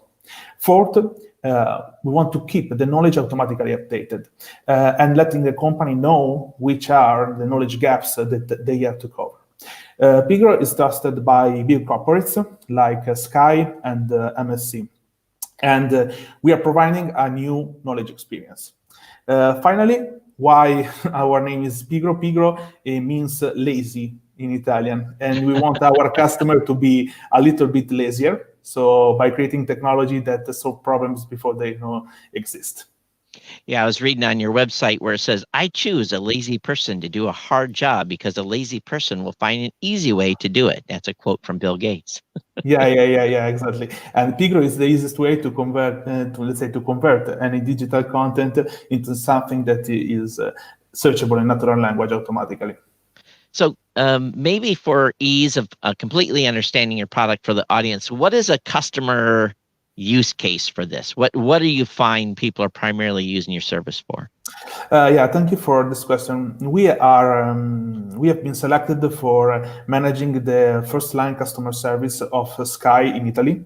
So for example, usage of Pigro is this one. So we have 300 and more operators, agents that are using our software to retrieve commercial and technical documentation to find faster compared to the other software, the answer that they're looking for, providing in a sense the user experience for the final user. So let's say our driver is the customer satisfaction. So if I had a company and I wanted to put together a customer service team that really was not familiar with my product, they would basically take all the information from my website, all my documentation, and use that as part of the customer support experience and finding the correct answer. Is that correct? Sorry, I didn't get the question. Sorry. Oh, okay. So basically, you ingest all the documents for the company and being able to then have a customer support team find the answers to solutions for customers that are calling in for customer support. That's one of the use cases. Okay. Yeah, exactly. Yeah, we focus mainly on supporting the customer service team and on employees. So you can use Pigro inside the company. So this is the second use cases. Pigro can be used too for, let's say, first-line customer service, so something that you can do self-service, but it's not our main, let's say, our main target. So how long have you guys been in business, and is this your first CES? Give me a little history on that. Yeah, we are, let's say, Pigro comes from, let's say, very far. So we started, our team was built during the time we started in 2015. And then let's say that we find our product market fit in 2018. So then we founded the company, and we start with our own funds. Then we have entered an acceleration program in Italy from a venture group, and today we didn't let's say raise any fund till that moment. We are now searching for investment to start our internationalization process. So let's say that we are happy to be here at the CES. So if an investor or any corporate that want to have more information, let's say that we are really happy to, let's say, take this opportunity. Awesome. So everyone can check their website out at pigro.ai. That's their website. Exactly. And check out their products and services. Is the best way for folks to contact you is really right from the website via the contact us link on the webpage? Yeah. You can contact us through the webpage. We are offering a free demo. So because we have automated, let's say, the whole process of ingesting knowledge base, you can ask for a free demo. We are really happy to release a demo on your contents to show you how Pigro works. And that's it. Hey, thank you so much. And thank you for joining us today on our CES coverage. Good luck with your ongoing success for your company and giving us the rundown of what you guys are doing. So folks, check them out. Again, pigro.ai. Thank you so much. Thank you so much. Have a nice day. Bye-bye. You too. Bye. So one thing that you guys may be noticing that you're thinking, this is CES. This is supposed to be, and actually that's what we're calling it now. It's CES. They don't want us to use the words. And I made a mistake earlier, but really it's really the gamut: services, mobile, health, products. When we're at the show, there's a massive number of companies there that have a variety of different products and services. Some of them are physical, some of them are digital. I think you're seeing that already here today. This is a prime example of it being a completely digital product. So again, what the show was before, where it was probably 90% actual physical product and stuff that we'd use in the home, and that was really a big part of it, now runs the full gamut to stuff that you're seeing coming out of locations across the world that maybe include Israel, colleges in the United States, startup tanks. It really runs the full gamut. So if you ever get a chance, it's awful cool just to go over to the CES website and look at the different vendors and narrow it down by category, and you'll find some remarkable finds in there. And it just takes a little digging around. And normally we're there to find all that cool stuff for you, but this year, we're purely digital, just like everyone else. So Nancy, if you've got our next guest ready, we can go ahead and bring them on board. Or Kirk, or whoever's running the control board. Good afternoon. Good afternoon. Thank you very much for having us on. We're delighted to be here. Absolutely. And I think we've moved from Italy maybe to where are you at? Where is your company based out of, Andrea? We're actually based in Houston, Texas. Don't let the accent fool you. Okay. You did. Been here for a while. Still haven't got the accent. You definitely fooled me. So introduce your company and tell me about the product or service you may have. Sure. So we are Zebrio. We are the balance company, and you can see a picture behind me, and I'll show you the actual scale here. It looks just like a bathroom scale, a little bit bigger than your average bathroom scale, but what it measures is your balance. We're actually commercializing NASA technology. This was originally invented for astronauts on the moon when NASA wanted to establish whether their balance was good enough for the mission in hand, and the initial technology was actually inside a moon boot. Wow. Well, obviously, there are not that many astronauts that go up to the moon, and there are many, many more people on Earth who have balance problems. And in fact, the vast majority of them don't even realize they have it. And so our company is founded on helping those people who have balance problems, first of all, discovering them. And we find we're 2 to 5 times better at spotting at-risk, high-risk individuals than anything that doctors are using now. But we want it to be a friendly device too. So it can be used by your doctor in your annual screening. You could also have one at home and just test yourself every day, every week, every month. It's really up to you. Balance changes from day to day. And most of us don't realize we have a problem until we're already quite far down that slope. But the great thing about balance, even more than other physical abilities, is you can take action and improve your balance. And we've had 85-year-old women start off scoring very, very low on the balance score and then end up, beating the sort of population norm of somebody 20, 30 years younger than them, just by being able to measure it and then understanding what piece of their balance profile is the thing they need to focus on. I think this is the first time that I have come across a product like this, and I've seen a lot of stuff over the years. So what is bad balance then indicative of? Because, we've all maybe had a little, maybe a little inner ear problem and having some issues, but, what at the core are you finding out with this product? That's a great question. So when we talk about balance, we're actually measuring your postural stability. So that's your body's ability to maintain a stable and upright posture, whether that's standing still, whether it's walking the dog, whether it's playing tennis, whatever it is that you do on your daily life. And the things that feed into that postural stability are the kind of three big picture items. One is the sensory input from things like your inner ear that you've mentioned, also the bottom of your feet, where your limbs are in space. Then there's the processing that goes on inside, which is the link to the brain, the cognitive side of it. And then there's the output. So the brain is telling various muscles to react to in order to keep you upright and safe. And it's a little bit like an orchestra, if you like. The more those three can play together, the better they work together.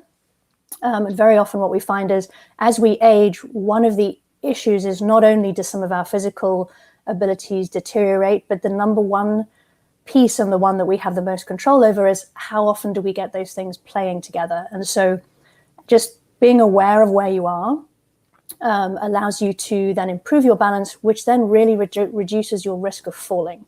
And falling is now the number one reason for trauma death across all age groups in the Western world.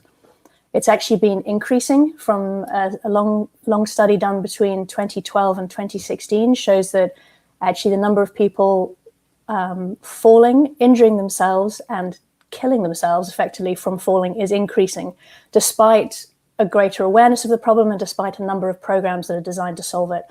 And we think one of the big problems is ease of measurement. Because balance changes, if you can make that measurement easy and quick, and this measurement takes 60 seconds, you get a simple number at the end, and that tells you where is your balance today and what risk category you're in going forwards.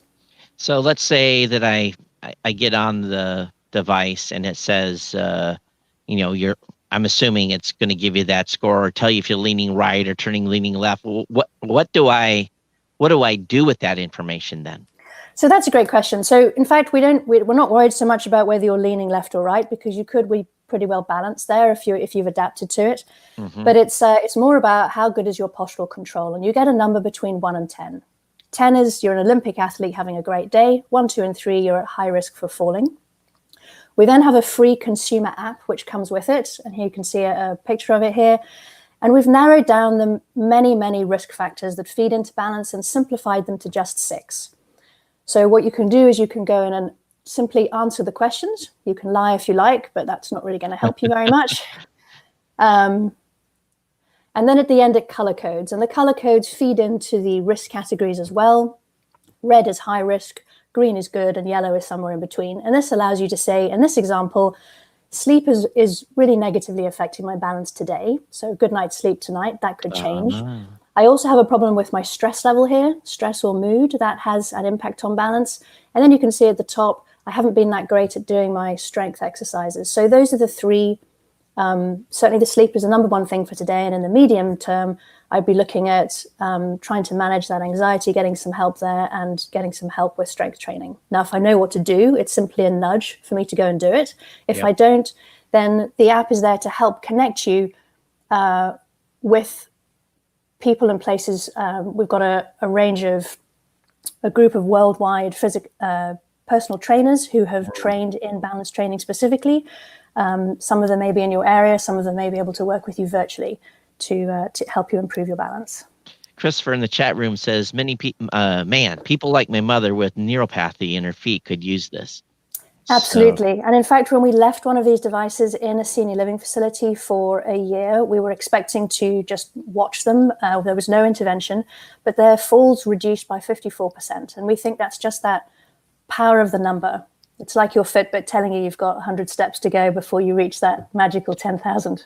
So obviously when you're using this with the astronaut core, these are generally very healthy, very fit, active people, not necessarily having balance issues, but we're trying to train them to have more core balance. But then is this more targeted than for seniors, people that are because I think, I don't know, maybe you know the statistics, but I would assume the senior community is more susceptible to falling than maybe people that are younger.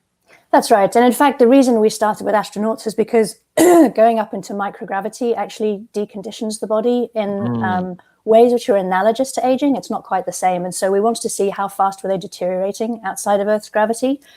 Falling is a gravity problem ultimately. Right. But you're right. We are very much targeted at the more senior population. It's 28% of seniors fall every year. And a large proportion of them don't recover, partly because it's such a frightening experience. They never really regain that same level of independence and ability as they had before.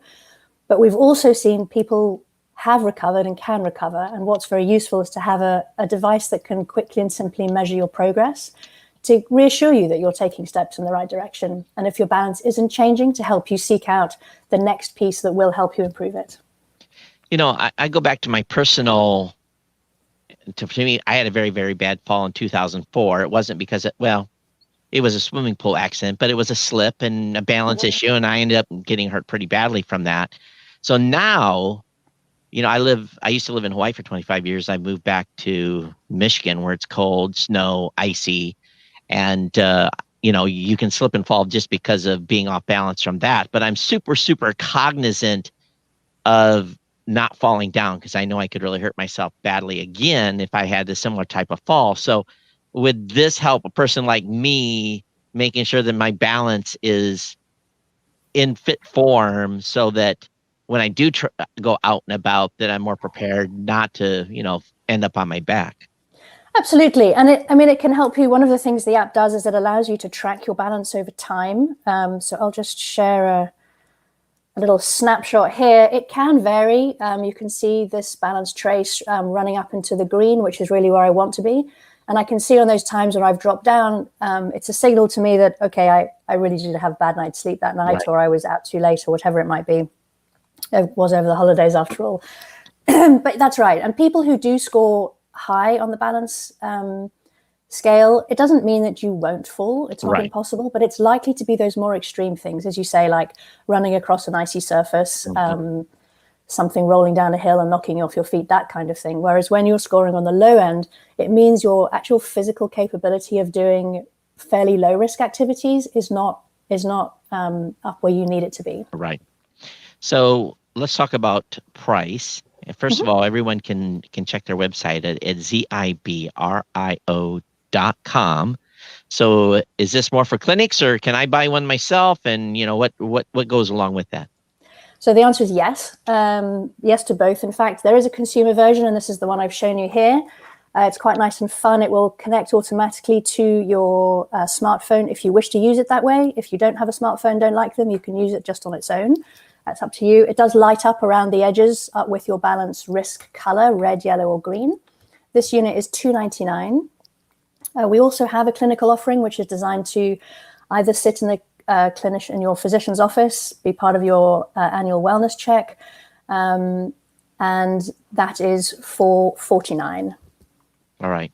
So, and also doubles as a scale. So not only That's you're right. getting your balance score tied into your phone where you can track that from day to day, you also can see how fat or skinny you are. In my case, you know, a little more on the fat side, but so, and I'm assuming that your weight is also tracked within the app as well. Is that correct? That's correct. Yeah, we figured people wouldn't want to have two devices in their bathrooms. Did I miss anything? Any more highlights you think, or did you get No, it I all? think you've covered all of it.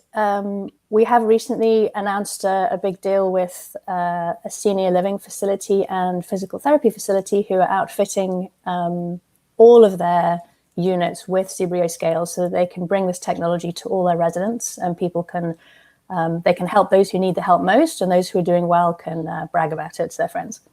You know, and any of you that are in that population range that are falling and breaking hips and sometimes dying from falls, or if you are a son or daughter that maybe have someone that's, you know, approaching those ages, this might make for a nice addition to their home and a little preventive medicine here. We've got all this cool health tech now.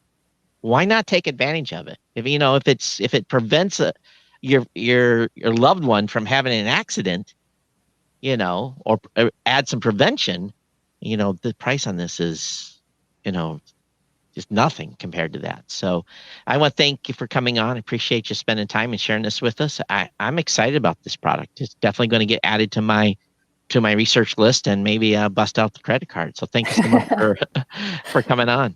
Fantastic. Thank you so much for having me, and have a great rest of the show. Absolutely. So, you know, this just goes to show you that we've seen an ongoing trend from CES that is really centered around health tech. And there's a huge amount of health tech now for the elderly, seniors, but it doesn't mean that it can't help you either.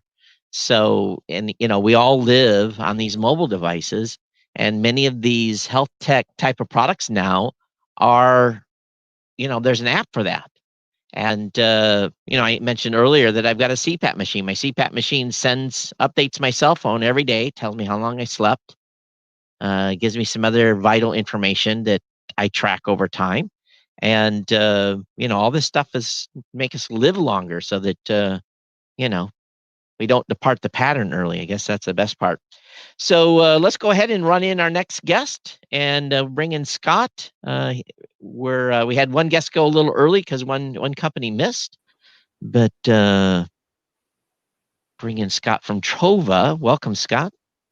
Thank you for having me. Absolutely. So give us the rundown on Trova and what you guys are doing for CES 2021.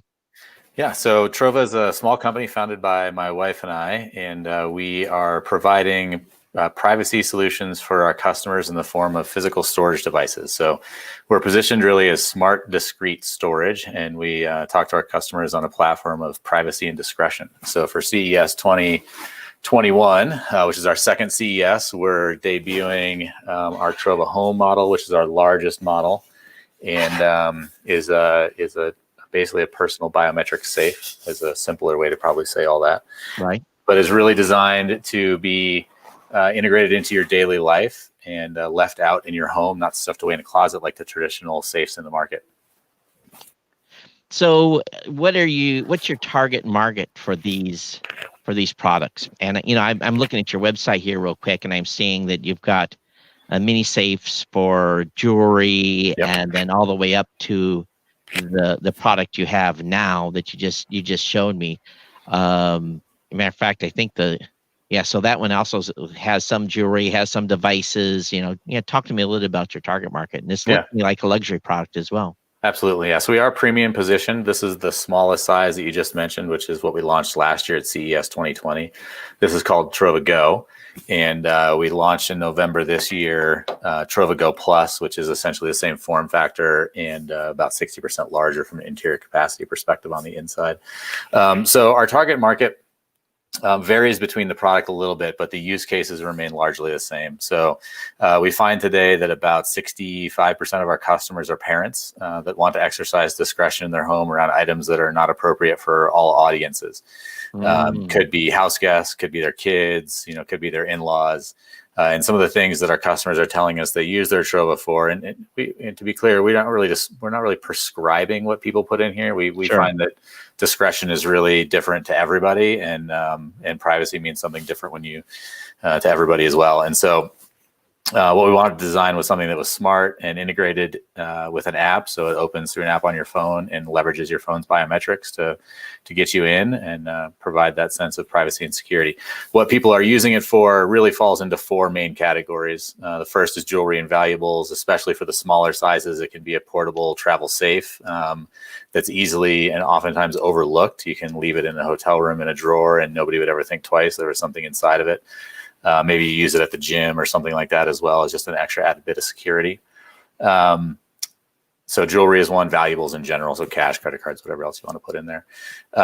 Prescription medications is a second really strong use case. About a third of our customers are using it for prescription medications. Again, some of those can be dangerous to certain people, or maybe you just don't want your coworkers to know that you're on some anti-anxiety medicine or something like that. Right. So lots of privacy involved in that space.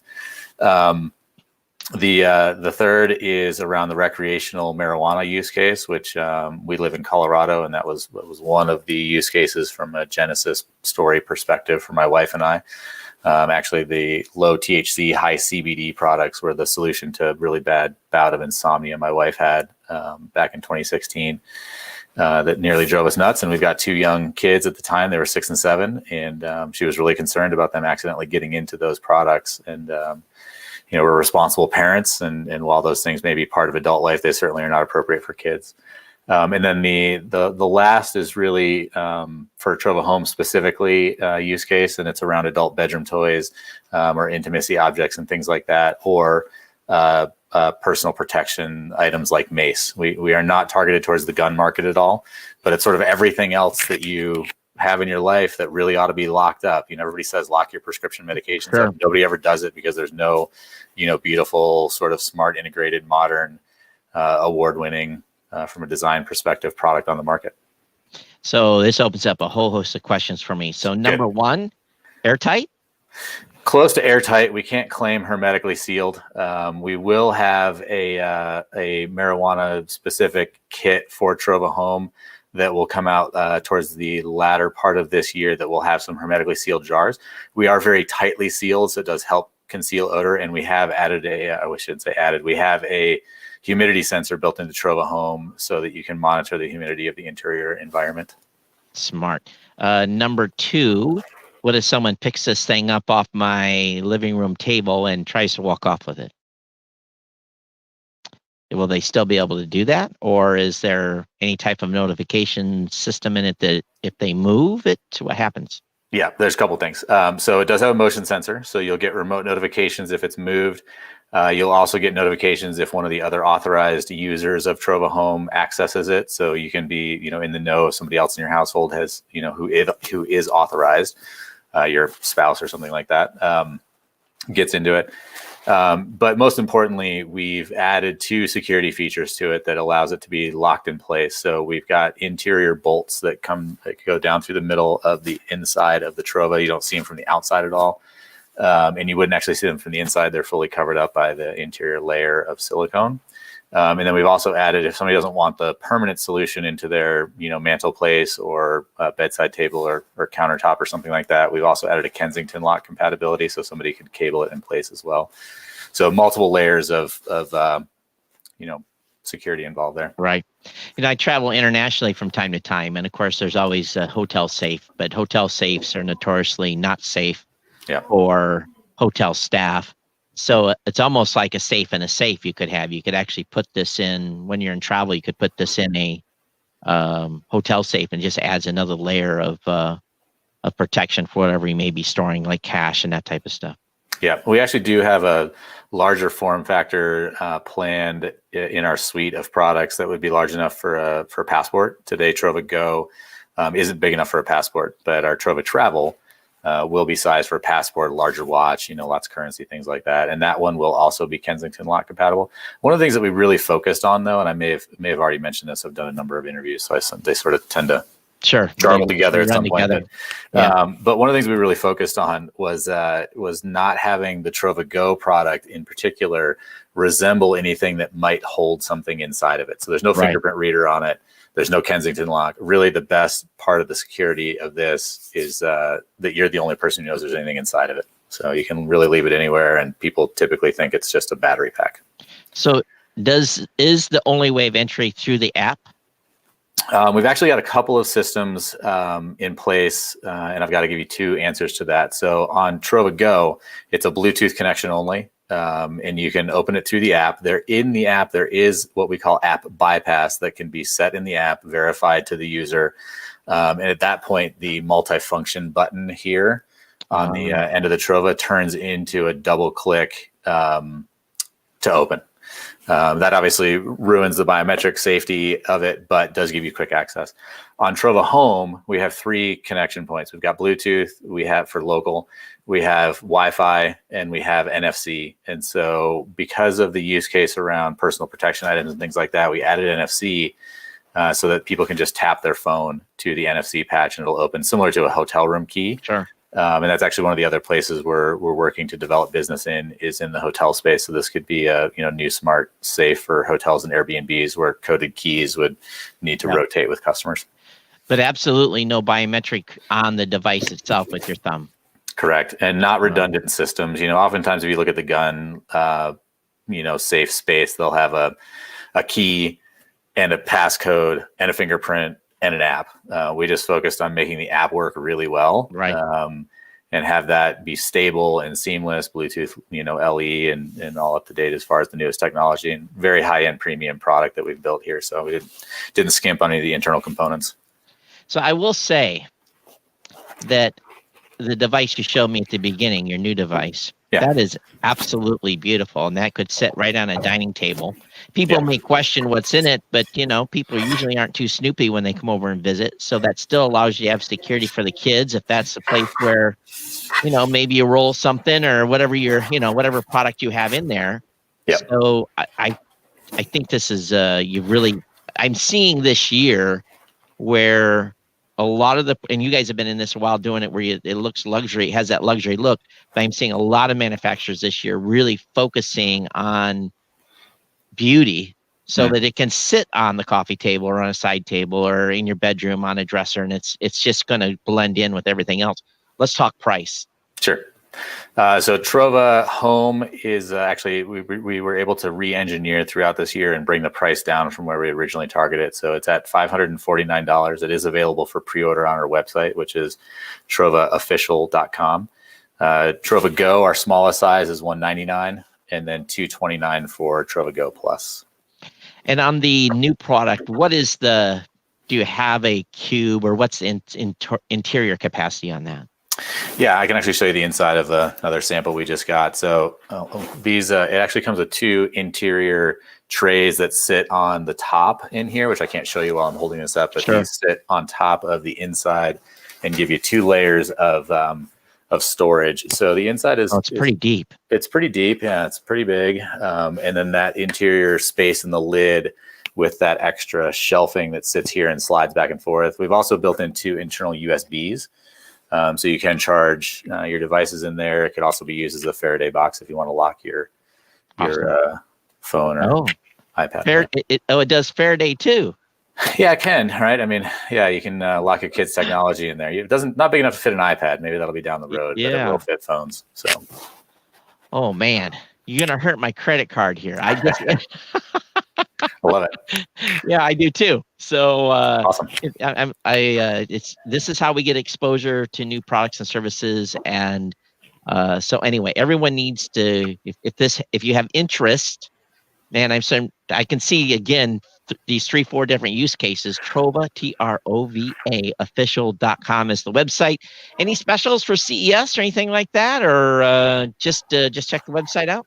Yeah, just check the website out. We don't have we're not really building a promotional brand here. We're building a premium luxury brand. So All right. Hey, thank you for coming on. I definitely Thank you for having me. spending time with. Absolutely, and good luck with CES and ongoing success with your company as well. Thank you very much, sir. Nice to meet you. Yeah, nice to meet you. Have a good day.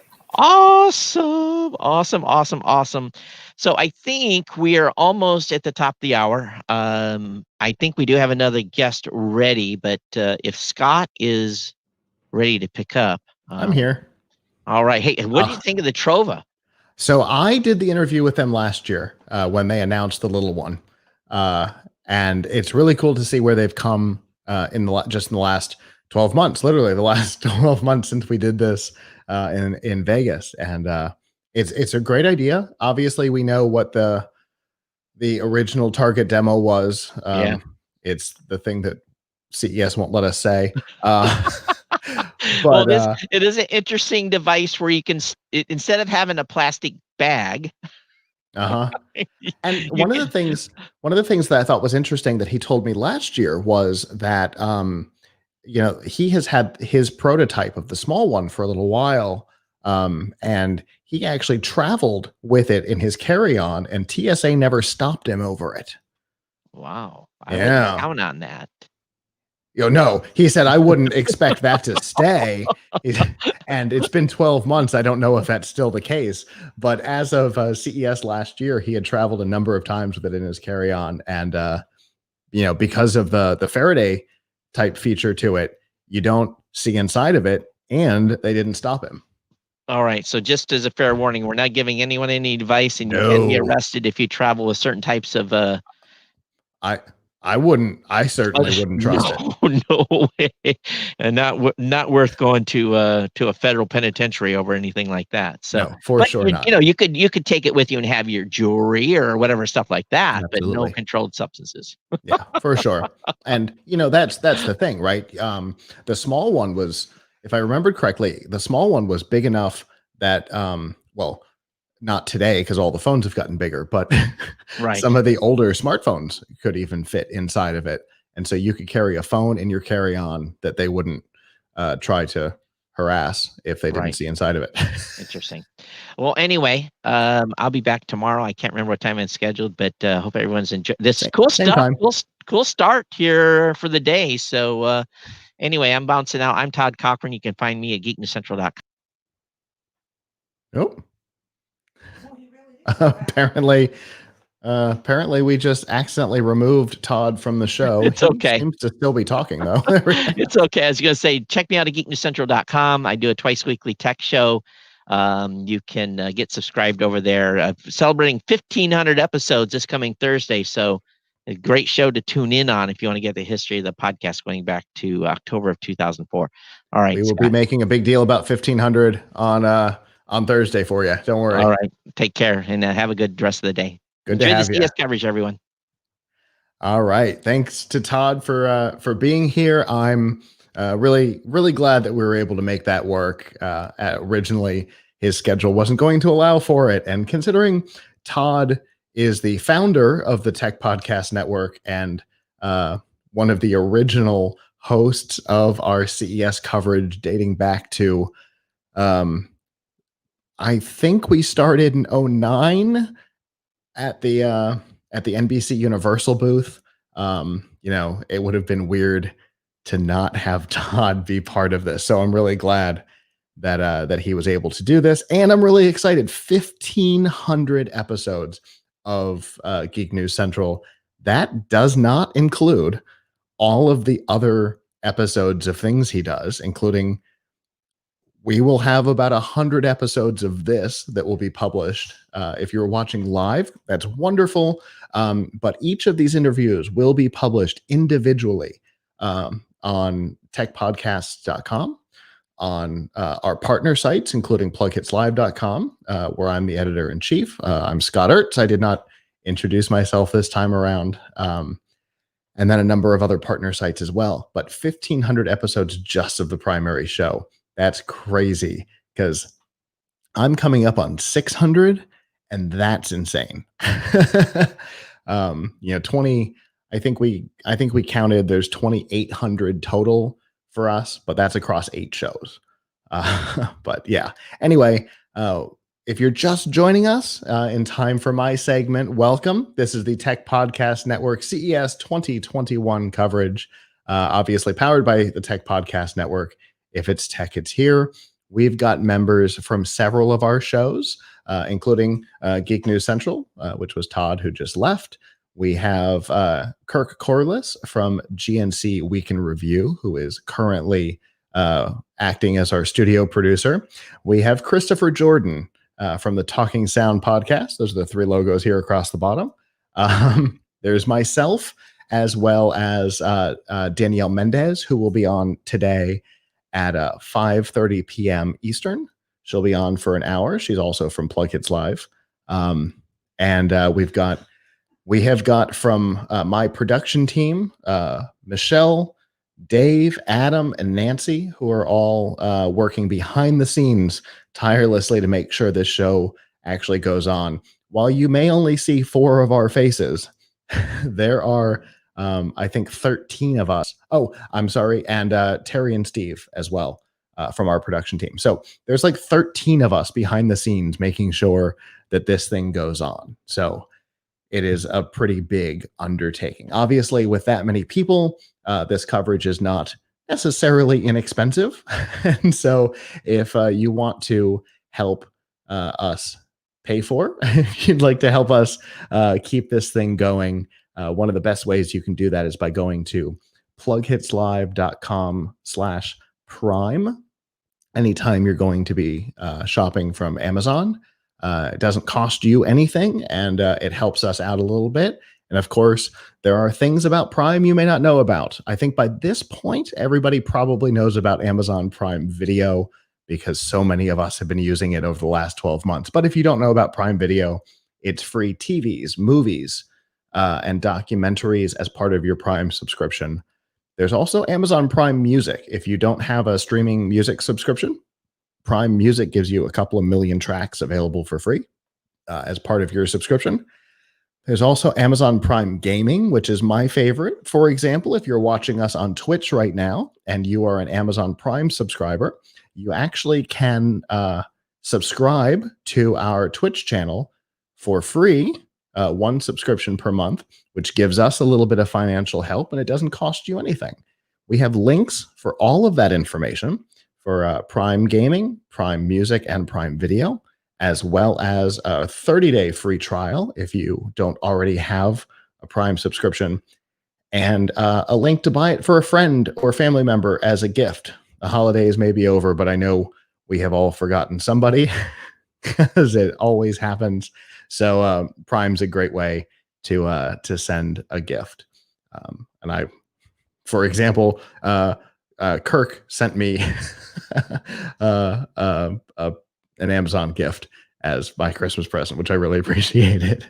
Anyway, so we will be together for a couple of hours before Danielle comes on. If you weren't with us for Todd's, every 10 minutes, we will have a new guest join us with a product, a service, some kind of interesting something, and we will get to dive fairly deep in that 10 minutes into whatever it is that they've got. And so I believe we have our next guest, it looks like, already in the studio. So with that, hello, how are you? Your mic is muted.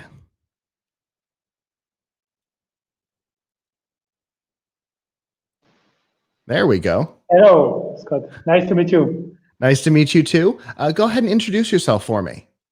Yeah, for sure. My name is Arnaud. I am the founder and the CEO of Domalis. Okay, and what is it that you've got going on this year? We are here to present our company, Domalis, and our new product, Aladdin.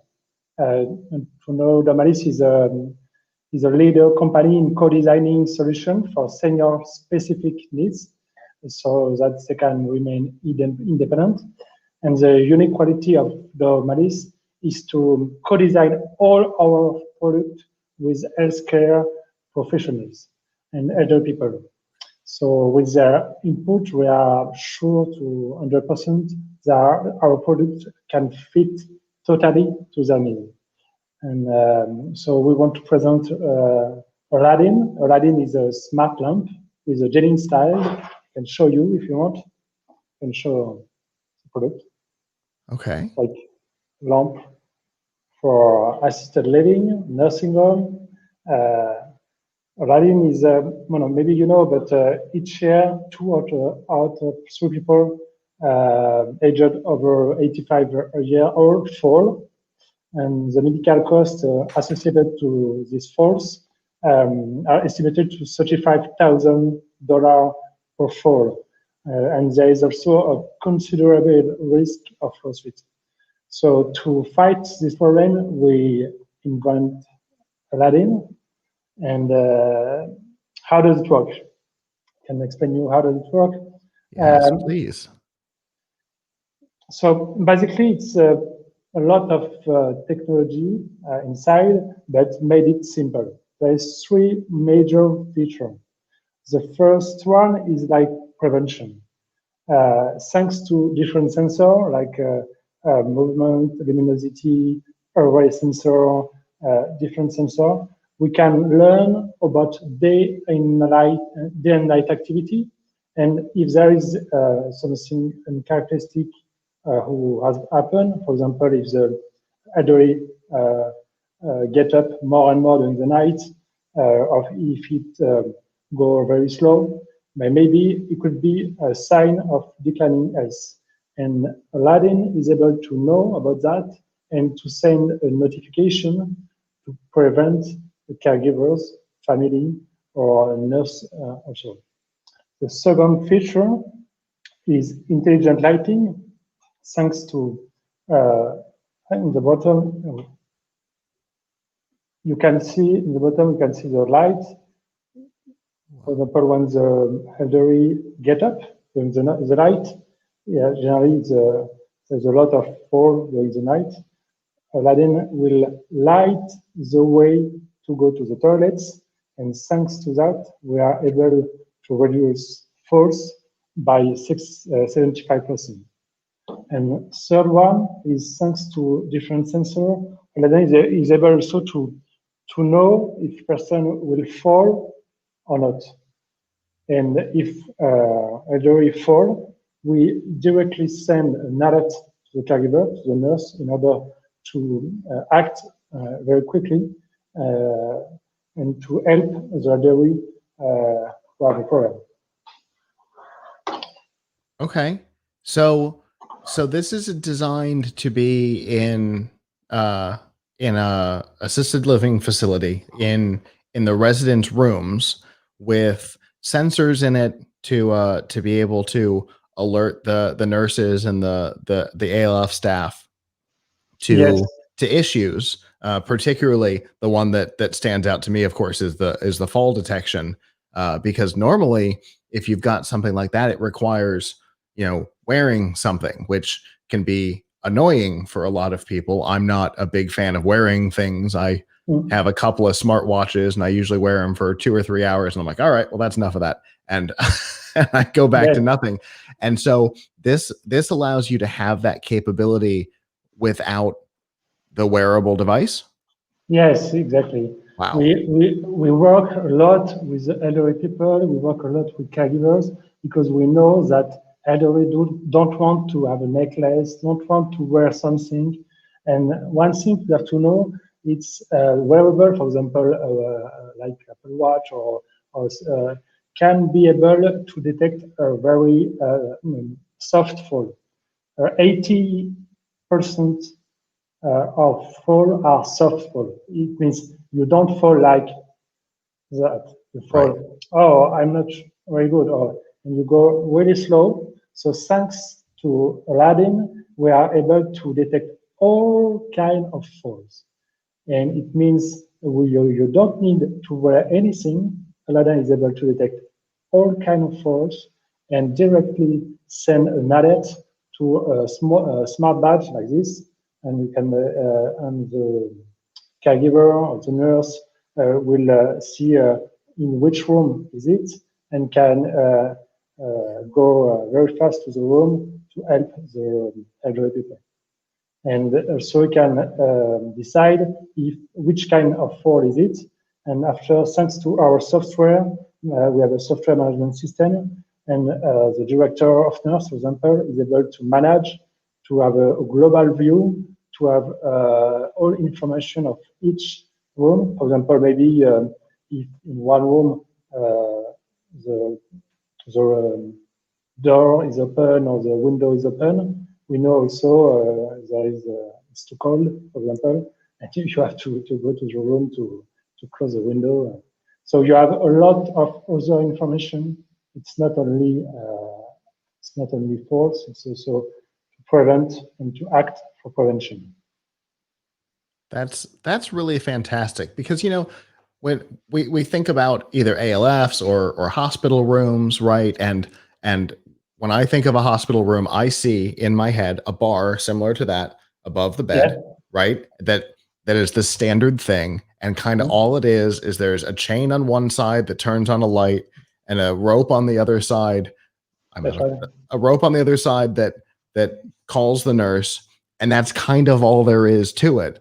But you have to be close to it to be able to do anything about it, and you have to do something about it. If it's a bad fall, for example, if you've hit your head, you could be knocked out. You can't do it. Yeah, it's a lot of time people are not able to press the button, so it's impossible for us. And thanks to Aladdin, you don't need to do anything. Aladdin is able, thanks to the sensor in the bottom and the top, if the person is on the ground, and so you send that. You don't have to do anything.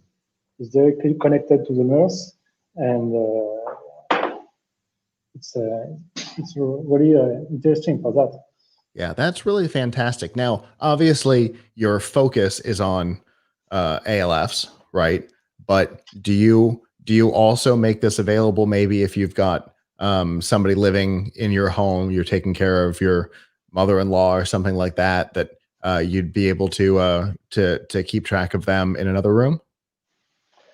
Today to the CES, and we are really focused to assisted living, nursing home, hospital.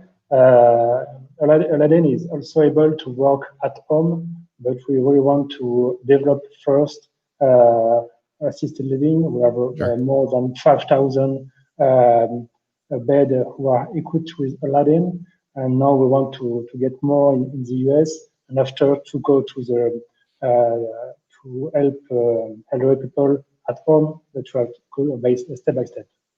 Okay, fair enough. You've got your target demo. You know who you are, and I always appreciate that.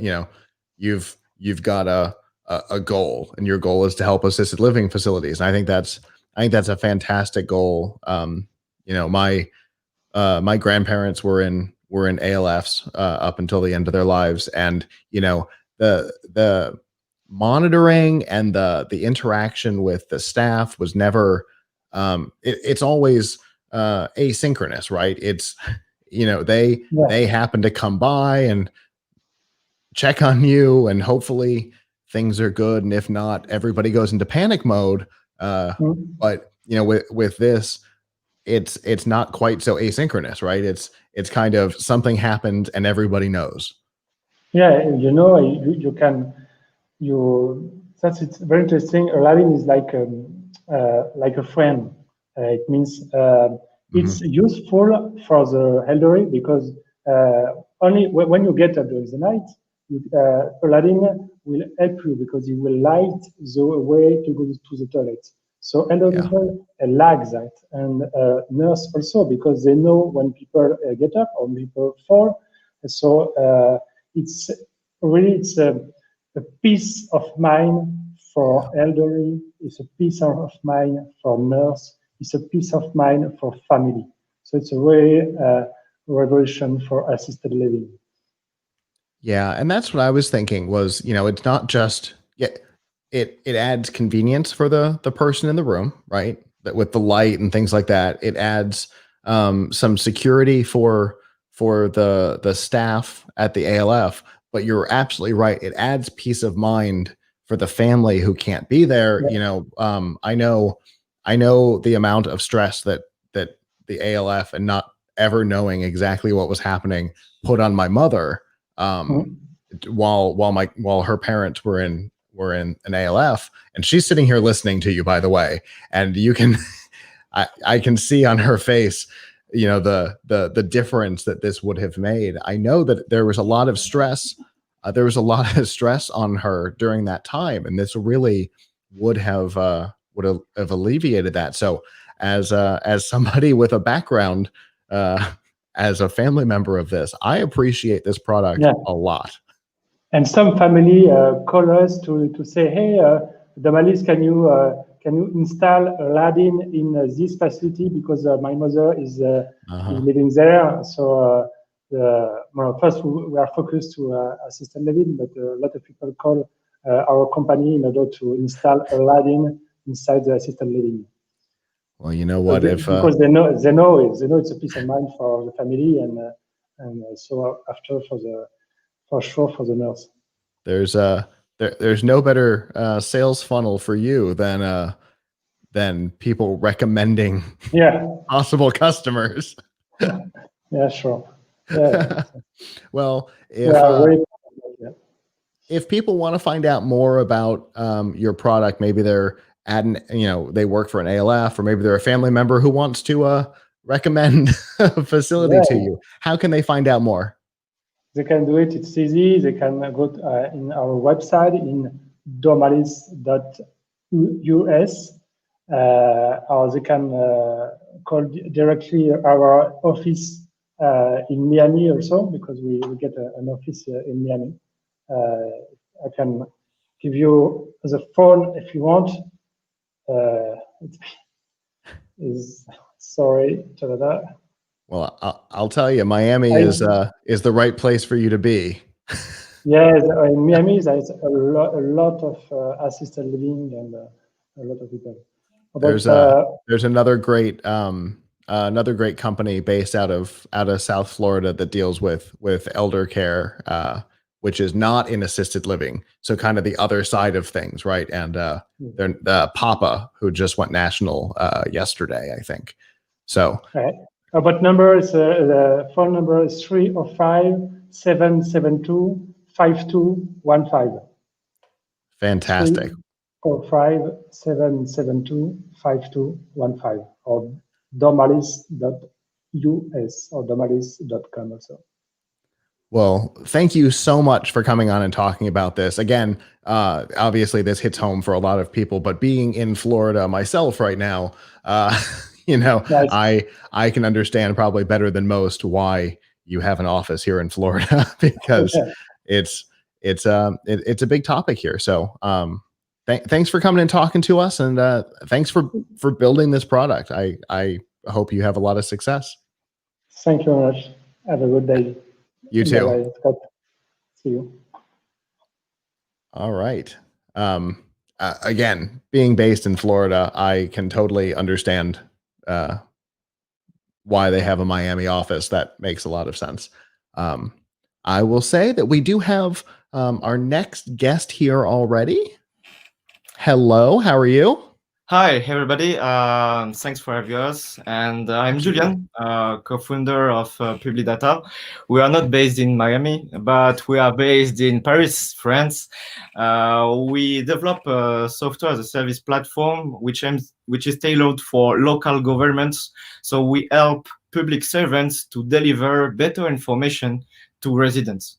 So as you may know, like in France, there are many administrative layers, but the same thing everywhere. In countries, there are a lot of layers, municipalities, counties, federal level, plenty of like local governments are liable for many services to residents. So we help them to get a single back office to streamline the information to Google, to their website, to mobile application, to chatbot, to open data. So instead of having plenty of back office to manage for instance, the opening hours of the swimming pool or the gymnasium or this event which occurs in the town, they get a single back office and they can streamline this information automatically to everywhere, to every tool, every digital tool they can build. So we're actually production because we are existing for 3 years already. We serve 2.6 million people in France. We are already ready to go international to scale to other European country and maybe to Northern America. We work with very large local governments like metropolis, local governments over 500,000 people also. So very complex and very cumbersome organizations. And I can make a focus on what is the outcome actually for the citizen. Actually, we address every area of services like road management, waste management, sport facilities, tourism, like economic and business development. It can be like any aspect of the city management. But for instance, for waste management, which is very, very cumbersome, like organization is very complex. There are many, many services. When residents in France, or it's the same actually in US, when they're looking for this kind of information, they go on the city council website and they try to get the correct PDF document to download to get the schedule, to figure out what service is good for them, what is the day, is the bank holidays, is it working or not. So instead of all this legacy system, we just come with an infrastructure of information which will allow public servants to manage the information accurately, digitally also. Instead of documents, they manage the information in a nice back office. And our service is API web service based, so we are able to shoot actually to streamline the information to a chatbot, to a mobile app, to a website. We can generate also documents on the fly, and we aim to actually to provide out of the box little web application which are embeddable in any existing mobile app, where like the resident will only just geolocate, enter his postal address, where does he live, and he will get all the service which are related to his address only. Got it. So it's like real time. You will be soon able to see like the little truck moving on the map to go to get your garbage. You can figure out where to put what. You get real time notifications. So actually, it's like the government, local government of the future we are building actually. That's fantastic. Now, as you were talking, two things were happening in my head. The first is the show Parks and Rec. There was an episode where they had a thing called Eric that did a little bit of this, and it amazed everybody because it's so uncommon. Because communication with the government is usually a bit of a disaster. Yeah. And then in the late 90s, during the .com bubble, just as the bubble was about to burst, there was a company whose name I can't think of right now who tried to build something, but they were a .com. They were a .com bubble company. Yeah, and they were the feature of a documentary that was supposed to be about .com success, and it ended up being about a .com failure. Because they never got anybody to buy into it. And that was right. That's the big difference. You've got 2.6 million residents covered by this already before you're trying to expand outside of your circle, which is a much better. I think a lot of companies learned from the .com bust. Actually, like local governments are like a specific kind of organization. You need to have their mindset. They are not necessarily selling, they are not commercial, they are providing like services to residents, to everybody. So everybody is a target. Actually, basically there is no specific target. They are like providing service to everybody, and they have a specific mindset. You need to fit into this, and you are also, as a company, you need to have this mindset yourself.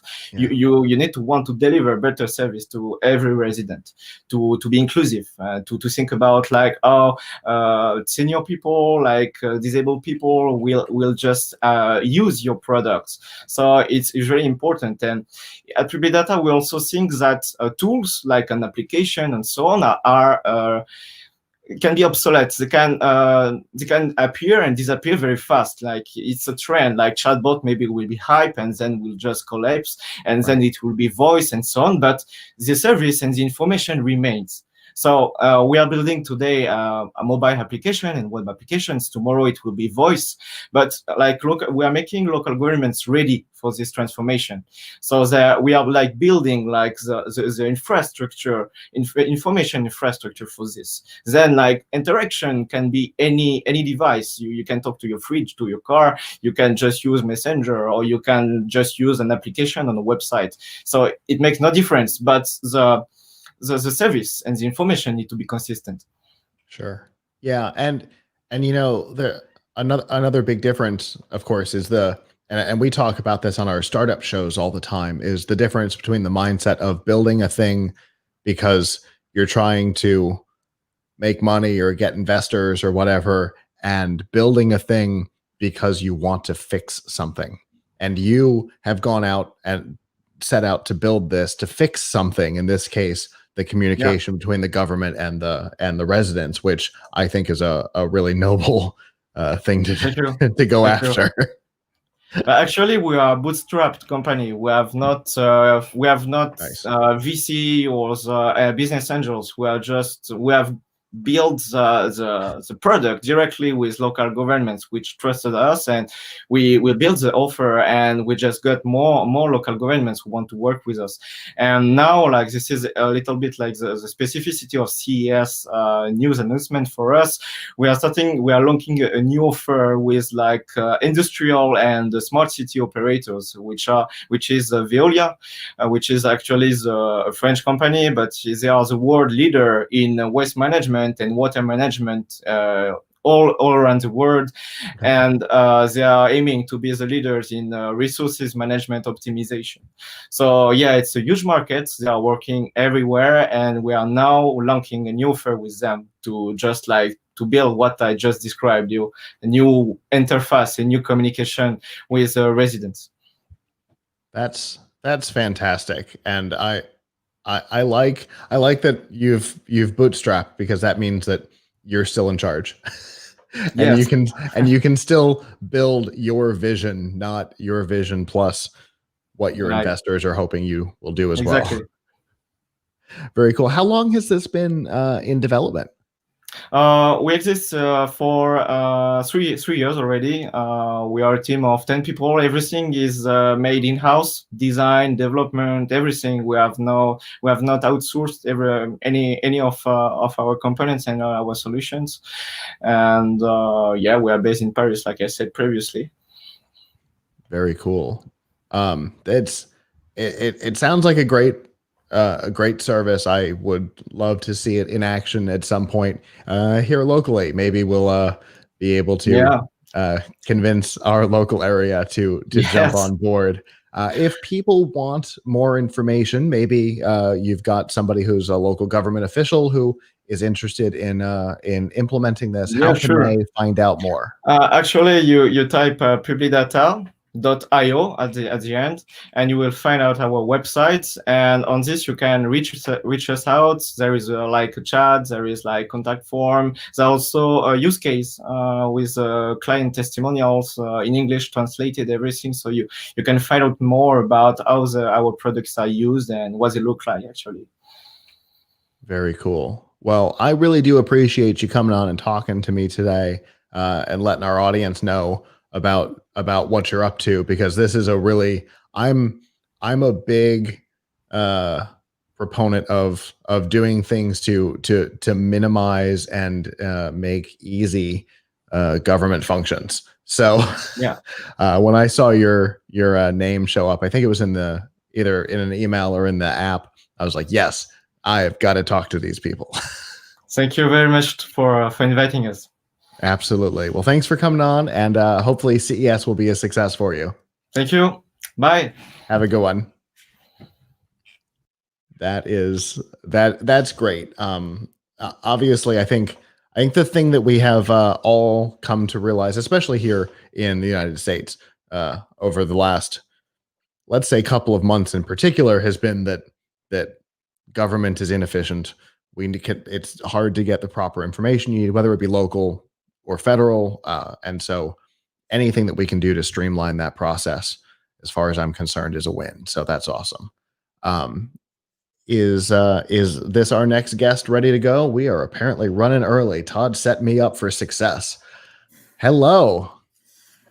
Hi, how are you today? I'm Paul Sim with Pivot Solar Breeze, and we're here to talk about Aerial by Solar Breeze, which is our newest solar-powered robot for cleaning swimming pools. Okay, a solar-powered robot for cleaning swimming pools. Obviously, when we think of cleaning swimming pools, in my head, I see the little thing that looks like a stingray with the big pipe that comes up, and sure, this probably isn't that. And most people clean what we think is clean their pools upside down. So okay, all of that debris enters the surface of your pool. And most of that debris you're cleaning off the bottom, which is what most people do, floats on the surface for 3 or 4 hours before it sinks. And so we said, well, why don't we kind of turn pool cleaning upside down a little bit and actually try to remove that debris from the surface of the pool before it sinks. And so we created a solar-powered robot that is essentially floats on the surface of your pool. It drives itself around the pool and collects all the debris off the surface before it sinks. And of course, the advantage of that is that you get the debris before it decays and before it creates bacteria in your swimming pool. So you get a lot less bacteria growth. And most people find they can do less filtration as well, and also use less chemicals. Getting that debris off the surface before it sinks is actually quite a big deal. Yeah, that's the first thing I thought when you said that you deal with it at the surface and not underwater is that it means that you don't have to use as much chemicals or have to do it as frequently. Yeah, that's correct, because by the time that debris gets to the bottom of your pool, it's actually decayed and it's created bacteria in your pool already. So it's already made your pool dirty. Actually, do you mind? I do have a little bit of a video here we could share on screen if you like. I see you have a screen share option here, and if you can make that work. Let's see if we can make this work here. Our last attempt at this failed because of permissions on the computer. So how are we doing so far? Can you see what's on my computer? I don't see a screen share yet. Okay. Theoretically, if you hit screen share, a little dialog should come up. You can choose what monitor you want to share, and then if there's audio, you have to click the little checkbox that says include audio. There we go. How's that? Hey, I see something. Yeah. So and let me see if I can. Okay. So so there you can see this is Aerial by Solar Breeze. You can see the solar panels on the top of the unit. Yeah. You can see 2 paddle wheels here at the back of the unit that drive the unit through the water. Sure. And then you can't really see in the picture here, but there's also a paddle wheel at the front where this handle is that scoops the debris into the unit as the unit's passing through the water. And then as the water's passing through the debris collection chamber, there's a fine mesh screen in the debris tray here that filters out pollens and dust particles and all of those kinds of things, so that and also the larger debris that you can see here as well. Some of our customers send us pictures it's just crazy the amount of debris that they clean off the surface of the pool. And you can actually see in this picture here, this is an aerial shot of a pool, and you can see Aerial operating in the pool, a lot of debris in this pool, and you can kind of see just the path in behind it here where it's more or less debris free. And so the unit will run around your pool all day long while the sun is shining. It collects up all of that debris and material that's in your pool, and stores it inside the debris chamber, filters the water through the fine mesh filter, and as a result, as we said before, you end up with a lot less debris floating or debris falling to the bottom of your pool. So less bacteria growth and a lot less bottom cleaning that you have to do as well. So you don't need to run even your pool pump as often. A lot of people find they can reduce the amount of time they run their pool pump, which saves them quite a lot of time on quite a lot of money on energy as well. Right, because this one powers itself, which is obviously very different than a pool pump and things like that. So if you can use this thing that powers itself, that's way better. Yeah, exactly. It's getting the power from the sun. These are 12-watt solar panels here on the top of the unit. There's also a lithium-ion battery inside the unit, or actually a lithium metal battery inside the unit that it charges during the day. So during the day, the solar panels generate enough power to charge the unit or to drive the unit as well as charge the battery. Right. So if you have a nice sunny day, like you get lots of those in Florida or here in Arizona where we're located, usually by the end of the day, the unit will have close to a fully charged battery. So it's run all day in your pool. It also has a fully charged battery. And then it'll run all night in most cases, certainly during the summer. In the wintertime, it may not quite run all night, but it'll run through the night until the battery gets down to a certain level, and then it shuts itself off. And when the sun comes up in the morning, it wakes up. The solar panels know there's sun. It gets itself charged up a little bit, and away it goes again. So you don't have to hit the switch or do anything new. You just put it in your pool, turn on the switch, and away it goes. It keeps that surface of your pool clean, and as a result, a lot less debris getting to the bottom. Nice. Now, obviously, it's going around and collecting things off the surface of the water. So that collection probably has to be emptied at some point. Sure. So you can see in one of the pictures here how the debris tray slides out the front of the unit. And there's actually a little window. You can't see it that well in these pictures, but there's a little window in the top. So as the unit's going around the pool, it comes to the edge. You can kind of peek in and you can see whether or not it's getting full. That was going to be my question. Yeah, so you can just kind of peek in, see if it's getting full. If it looks like it's getting full, just reach down, turn off the unit, grab the handle, pull it out. Usually I like to take it over to the, wherever our waste basket is or compost heap is and take the tray out there and just empty it out, put the tray back in, put it back in your pool, and away it goes. How often you have to clean it out kind of depends on how much debris you get in your pool, but so if your some pool folks is right under an oak tree, you're going to be doing it a lot. For example, a live oak tree there in Florida. If you've got lots of debris, you'll probably have to empty it out every day. But it's still, you'll find it a lot less hassle than trying to hand skim the pool yourself. One of the things our customers tell us is, "Gosh, my kids actually will swim in the pool after school now when they come home because." They're not all, concerned about bugs and debris and everything that's floating in the pool. And I don't have to spend 20 minutes skimming the pool just so the kids will jump in. Yeah, totally makes sense. So the two big, I guess, three big questions, right? The first is, what's the weight on this? If we're going to be pulling it out of the pool, how much does it weigh? Yeah, it's right around 10 pounds, the unit, not too heavy, really. It's probably a little less than 10 pounds without the debris in it, but oftentimes with the debris in it, it's about 10 pounds. So it's a dumbbell. Yeah, something like that. It's not. It's really not too challenging to get in and out of the pool. All right, and important questions 2 and 3. When and how much? So we've had a previous product like this we called Solar Breeze or Solar Breeze NX. For a few years, but the aerial unit is replacing that product, and it's just going into production now. So it's going to be available for delivery to customers in the probably late March, early April timeframe, just in time for pool season ramping up. Okay, so second quarter. Yeah, second quarter. You can go to our website and you can order it directly online.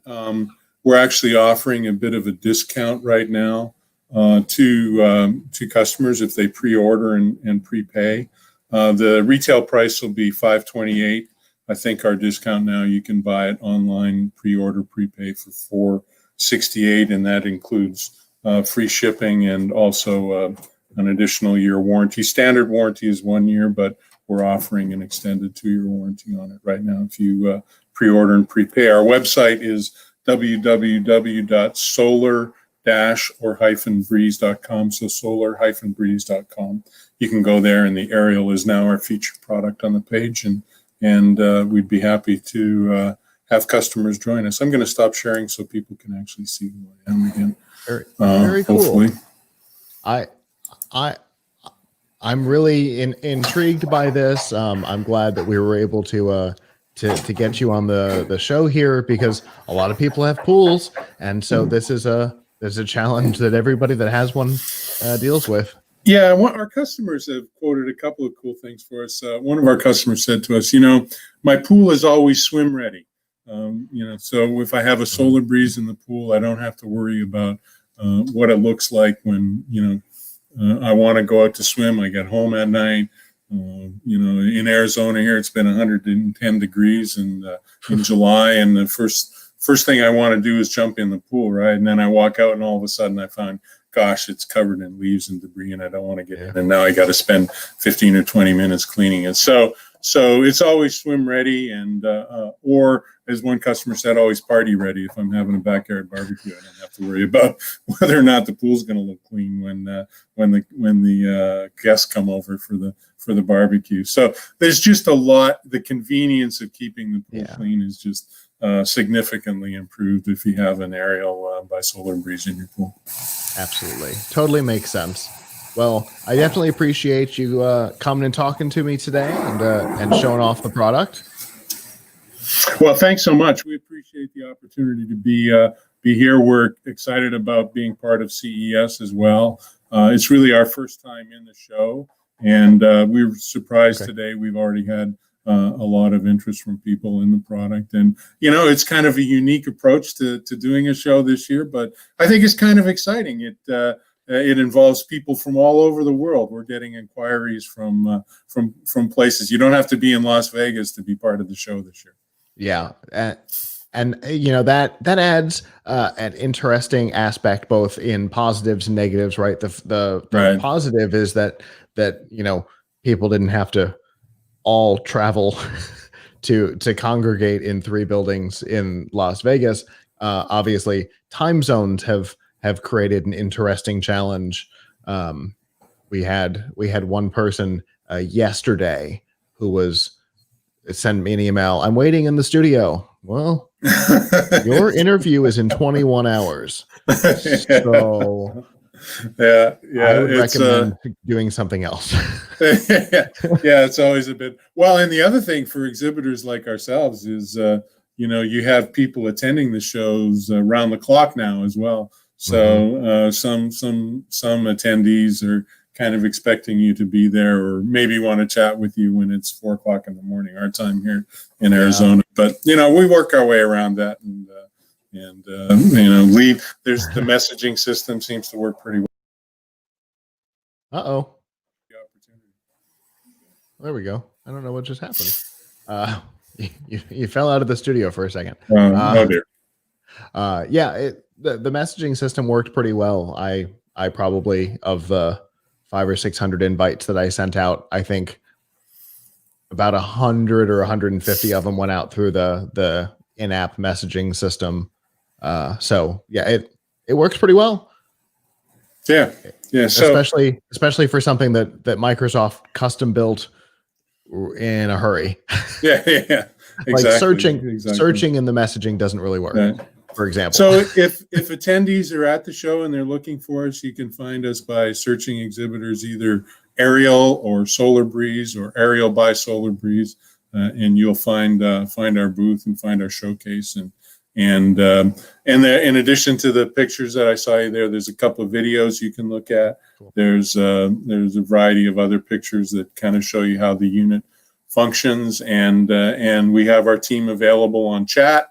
And you can send us a message. And in addition, of course, to looking for customers who have swimming pools that would like to buy our product, we're also interested in finding dealers and retailers who might be interested in representing it and including it in their product offering to their customers as well. So if you fit into that category, feel free to reach out to us or contact us at our website as well. We have options if you go to our website for how you can reach out to us if you think it might be a product you'd like to carry in your store or your online store, or whatever retail operation you might have. Very cool. Well, thanks for coming on and talking. I might have a couple of connections to make for you on the retail side, so I'll see what I can do. Well, we look forward to that. We're certainly enthusiastic about speaking with anyone, and it's not like it's a brand new product. We've had an earlier version of this product in the field now for 7 or 8 years, and so and this is kind of the next evolution in terms of performance, intelligence, and reliability. So we're really excited. Very good. Well, thank you so much, and enjoy the rest of the digital CES. Thanks very much. We're looking forward to it. All right. Before we move on to our next guest, I want to say hi to somebody who is in the who's in the backstage.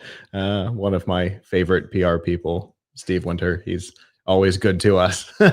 I think, if I remember correctly, I think he's responsible for about 7 of our interviews this week. So normally I get to say hi to you in person when you come to the studio, and I don't get to do that today. So this will be as close as we get. All right. So I see that our next guest is in the backstage, but I don't think we've got them clicked in yet. So we'll wait just a second while we get that taken care of. All right. Hello. Hi. How are you doing today? Yeah, good. Thank you. How are you doing? Fantastic. Go ahead and introduce yourself.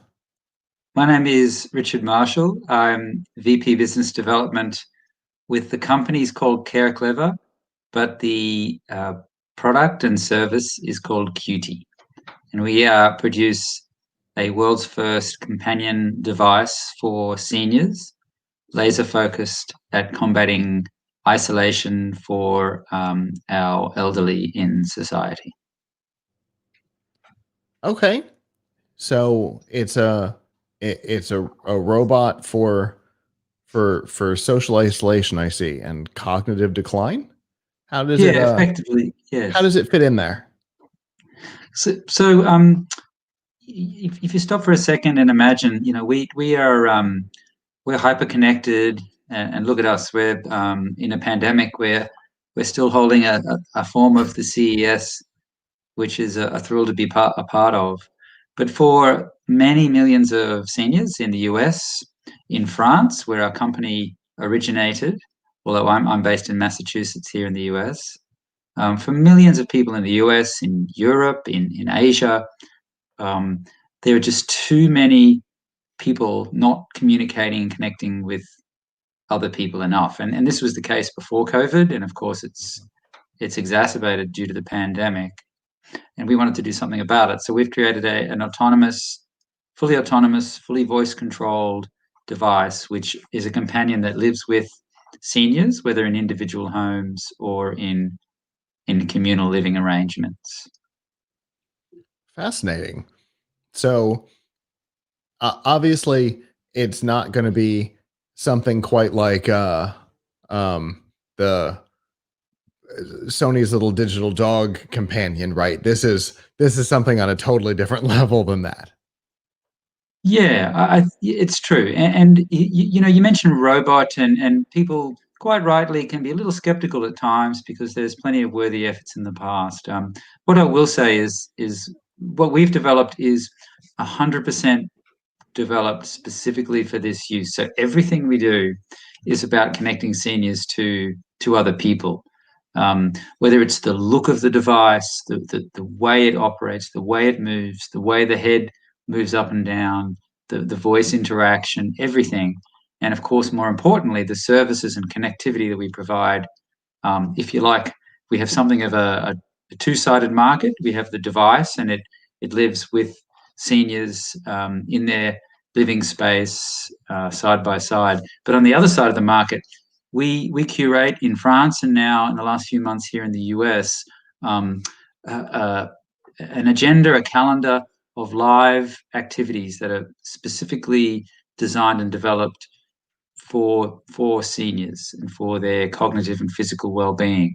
And for want of a pithy comparison, that's something like the Peloton model of the world. Okay, so we spend a lot of time and effort on the actual services. So this is not whilst it uses AI for natural language communication, this is not a discrete AI system in itself. It's really a tool to connect seniors to other people and have rich, rewarding experiences.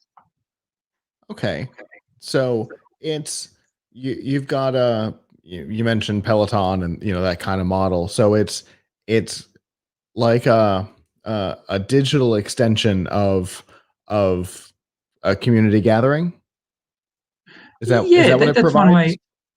Yeah, you could look at it that way. I mean, I'll give Okay. you an example. So, let's say tomorrow morning we have devices in senior living facilities in Pennsylvania, and we have devices with individuals here on the East Coast in Connecticut. So tomorrow morning, those individuals can talk to Qt and ask what activities are available, and just using their voice or the touch screen can schedule to be part of a Tai Chi class that's on at, say, 4 o'clock tomorrow afternoon. And when that time comes, they're immersed in the activity. They don't need to do anything. All friction is removed and reduced such that they can have a live, in person, although remote, experience with a Tai Chi practitioner who's been serving seniors for more than 20 years and an absolute expert at what she does.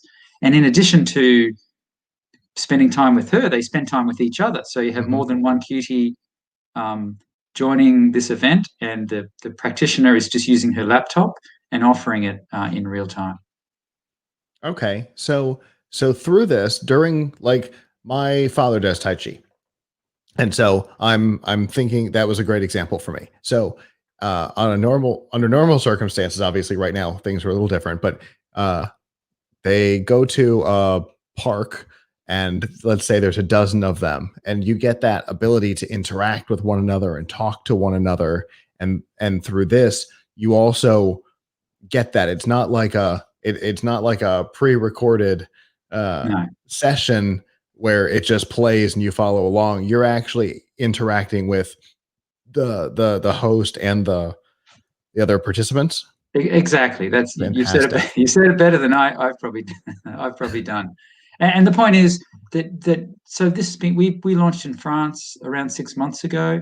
There are 20 institutions in France using our device in different ways. And as I've said, we've recently started here in the US, and we have some small pilots underway here. But in 2021, we're looking to partner with home care groups or senior living community operators towards a larger scale trial for the devices here in the States. And my point being that this is already happening in France, so it's proven to provide great value there in the sort of mode that you're talking about. That's really cool.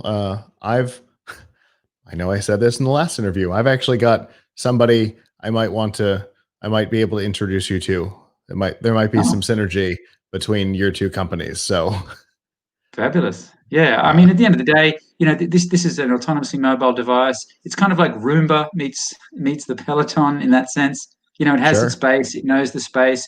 Qt, come to the couch. It has that mobility aspect as well. But it's a platform. It's tooled up with all the appropriate radios, Zigbee, Z-Wave, Wi-Fi, etc. So this will be a tool over time that more and more use cases will be laid on top of as we go. Yeah, and with something like Z-Wave built in, it could be a controller for home stuff too. Exactly, that's the point. So that's cool. it's in the longer run, we have it'll be an IoT hub such that people would say, Qt, turn up the temperature in the house, or Qt, what is my blood pressure right now, right? And this again, it's about removing friction, and if connected devices made by some of our esteemed big tech companies, if these generic devices were the answer for this use case, we argue that why aren't they being used at the moment for this? And we think part of the reason is friction. It's perceived and actual difficulty of use, and a lot of what we do is removing that specifically for this audience. Sure, and the things that you've added to the concept that they don't have is generally there's a couple of models, but not really, is voice and screen together, because some people like voice, some people like screen. Mhm. And then what's completely missing is mobility. So Yeah. you've definitely set this apart from the Alexas and Google Homes of the world. And yes, I did that on purpose, hoping that I would trigger somebody's Alexa who's listening. But you know, You're a the braver mobility. man than me. I love doing that during our shows.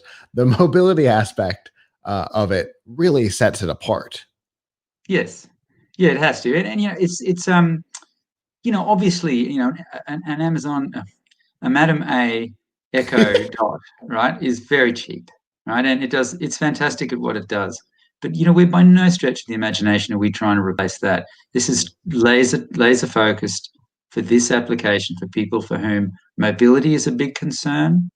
A lot of seniors spend a lot of their time in one or two locations in their living environment through the day, and being able to ask for Qt to come to you, or as a concerned family member with the appropriate access, I can drive Qt to my mother, who might be on the couch a lot of the time, and we can have a rich interaction. I can check in. Care organizations can also do the same. And so that mobility is really, it's really critical, we think. Yeah, it really sounds like it. So, a couple of questions. The first is, what kind of size are we looking at on this thing? It's in feet and inches. It's around 5'4" to 5'8". So the head articulates up and down. So you can say "Qt, raise your head." It's approximately 14 inches at the base. It's a reasonable sized device. You know, this is intended to be visible and not easy to trip over, because safety is very important. So low center of gravity. It's designed to be very stable and robust. Okay. So it's a teenager. We like to think so. A friendly teenager. In size, it's about a teenager. Okay. And then price and availability. So it's available now. So we're in full production. Price wise, I'll give you two answers. I mean, on a pure unit acquisition basis, it's around $6,000. That being said, we are in discussions with home health groups who would offer it as a senior mobility as a service, if you like. Sure. And in such, there are other models going forward whereby it would be, you know, a monthly profit sharing arrangement with the health groups. Got it. Well, then I definitely need to make this introduction to you, which we will do after CES, because obviously this week is crazy. It is. If people want to find out more about your company and the product, how can they do that? Yeah, it's qti.io/en. So CUTII.io/en for English. Fantastic. Well, thank you so much for coming and talking to us today. And hopefully you'll have a great rest of your digital CES experience. Very much appreciated. Thanks a lot. Absolutely. Have a good one. All right. And you know, for our regular viewers who know how our team works, you know, one of the things that we kind of focus on and like to do is connect, right? We've long been called connectors, and you know, somebody that Michelle and I met at Collision like 3 years ago has the inverse of this. And so, you know, being able to pair the two things together, I really think that that it would be a good pairing for everybody. Anyway, so we are at the top of the hour, and that means that we've got a short break right now. What's going to happen is, behind the scenes, my production team is going to be changing because I think Kirk is handing off to Michelle. And I want to thank Kirk for running the board this morning. And I'm going to use our regular terms because it is what it is. Thanks for running the board this morning. You it's always fun to have you at the helm, and Michelle will be coming in to run for the next couple of hours. I am on for a couple more hours today, and then at 5:30 Eastern, Danielle will be coming in to take the reins, and then Chris Jordan will be coming in after Danielle to close up today. If you're just joining us, obviously it's CES 2021. It's a different CES CES than normal, because we're all remote, which is weird.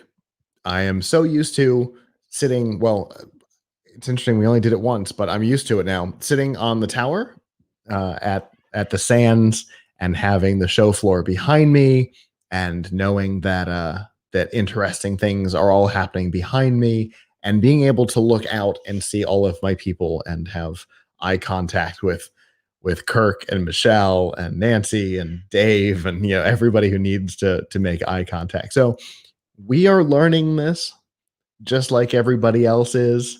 Do we know who this is? So we're learning this like everybody else is. We're training ourselves on the fly on some of this, and we're all kind of new on all of this technology, but it's going pretty well. If you've been watching, we've obviously had some really interesting products, and I know Todd said it earlier, and it has gotten more true since then. The Tech Podcast Network coverage is eclectic. We have all kinds of a wide variety of things, from a system to help governments communicate with their residents better, through a robot that can go around your house and interact with seniors. That's a pretty wide collection of of products, and it will continue to be just as eclectic. Now, if you're just joining us and you want to help support our coverage, I mentioned earlier that you can go to plughitzlive.com/prime when you go to shop on Prime, or to learn about maybe some of the benefits that you don't know about. The other way that you can really help out is with a service called Privacy. It's free. I use it all the time personally. The way it works is you connect your bank account or debit or credit card to it, and for different merchants, you can create a unique credit card number, so that for Target you have one, and for Amazon you have one. So if somebody gets breached, the card is locked to that merchant. They can't go and take it to another store. The Home Depot breach was a great example. People were taking those numbers and trying to use them everywhere. But if you've got Privacy, you don't have to worry about that, and you can pause and stop cards live. So if you go to if you go to plughitzlive.com/privacy, you'll get, I think, $5, maybe $10 to try it out, to see if it's for you. They'll give you money when you connect your bank or your debit card to give it a try, and it doesn't cost you anything. They make their money on the credit card transaction fees, so it doesn't ever cost you anything, which is pretty cool. And we always tell people, if you're not paying for it, then you're the product. But in this case, it's the merchants that are paying for it, so we don't have to worry about it in the same way. It does look like we have our next guest here. It actually looks like we have a pair of people for this one. So we will hopefully get them added in here in a second.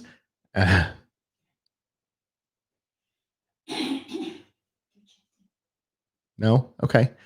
Maybe I'll keep vamping because something has... hey, there's one guest. Oh, you are really quiet. Can you not hear me? I can hear you, but just a little bit. Let me, I will turn your mic up. Go ahead and talk for me now. But now, It's a little better. I think in the end we can make it work. Go ahead and introduce yourself. And it looks like the other person in the backstage is also part of your company.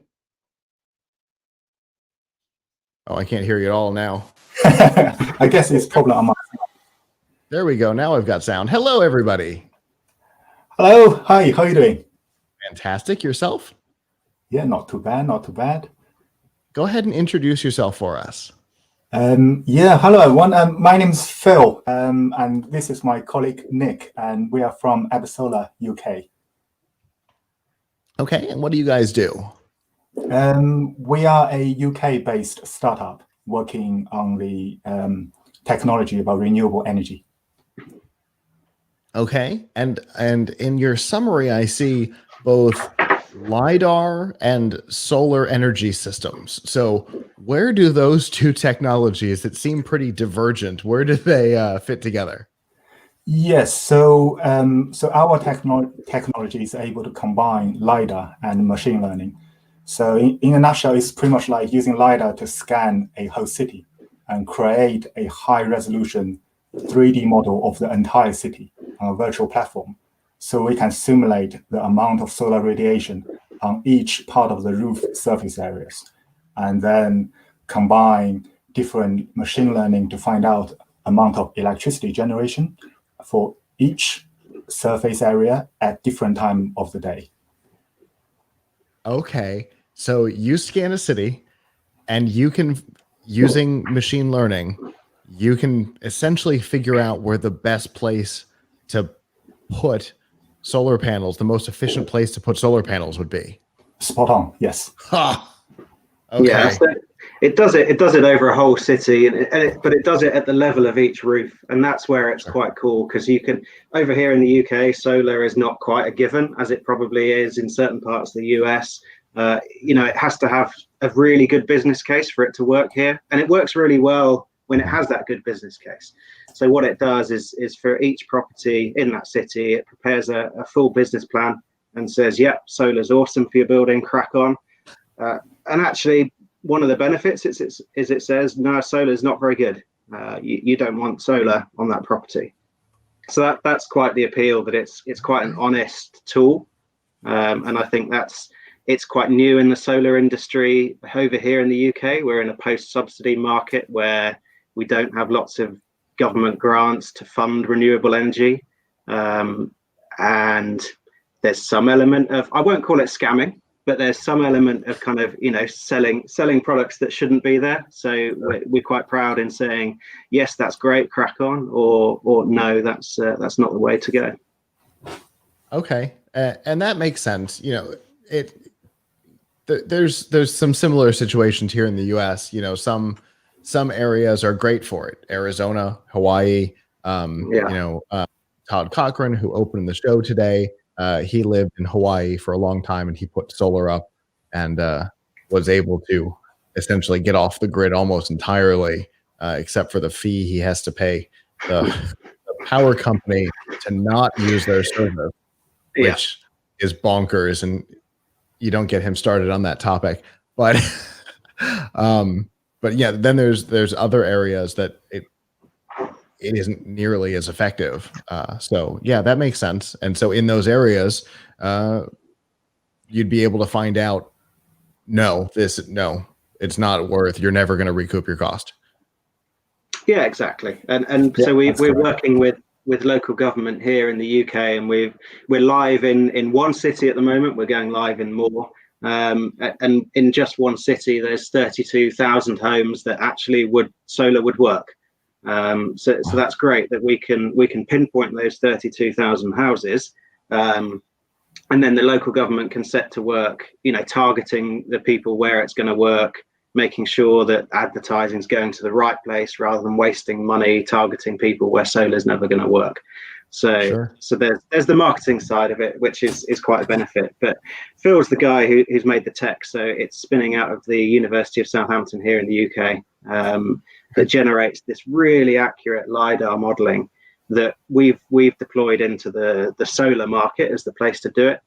The applications are huge. We're working with another part of local government looking at green roofs where you can stick all sorts of plants on the roofs to slow down flooding, because we can map out a city and we can play with that city. We can add a building, we can take away a building and say, hey, what happens to the environment when we make these changes? So it's quite cool having that ability to, I guess, play God and start playing around with the environment and say, what happens if, in a safe manner, where it's only the tech that fails, not the infrastructure of the city.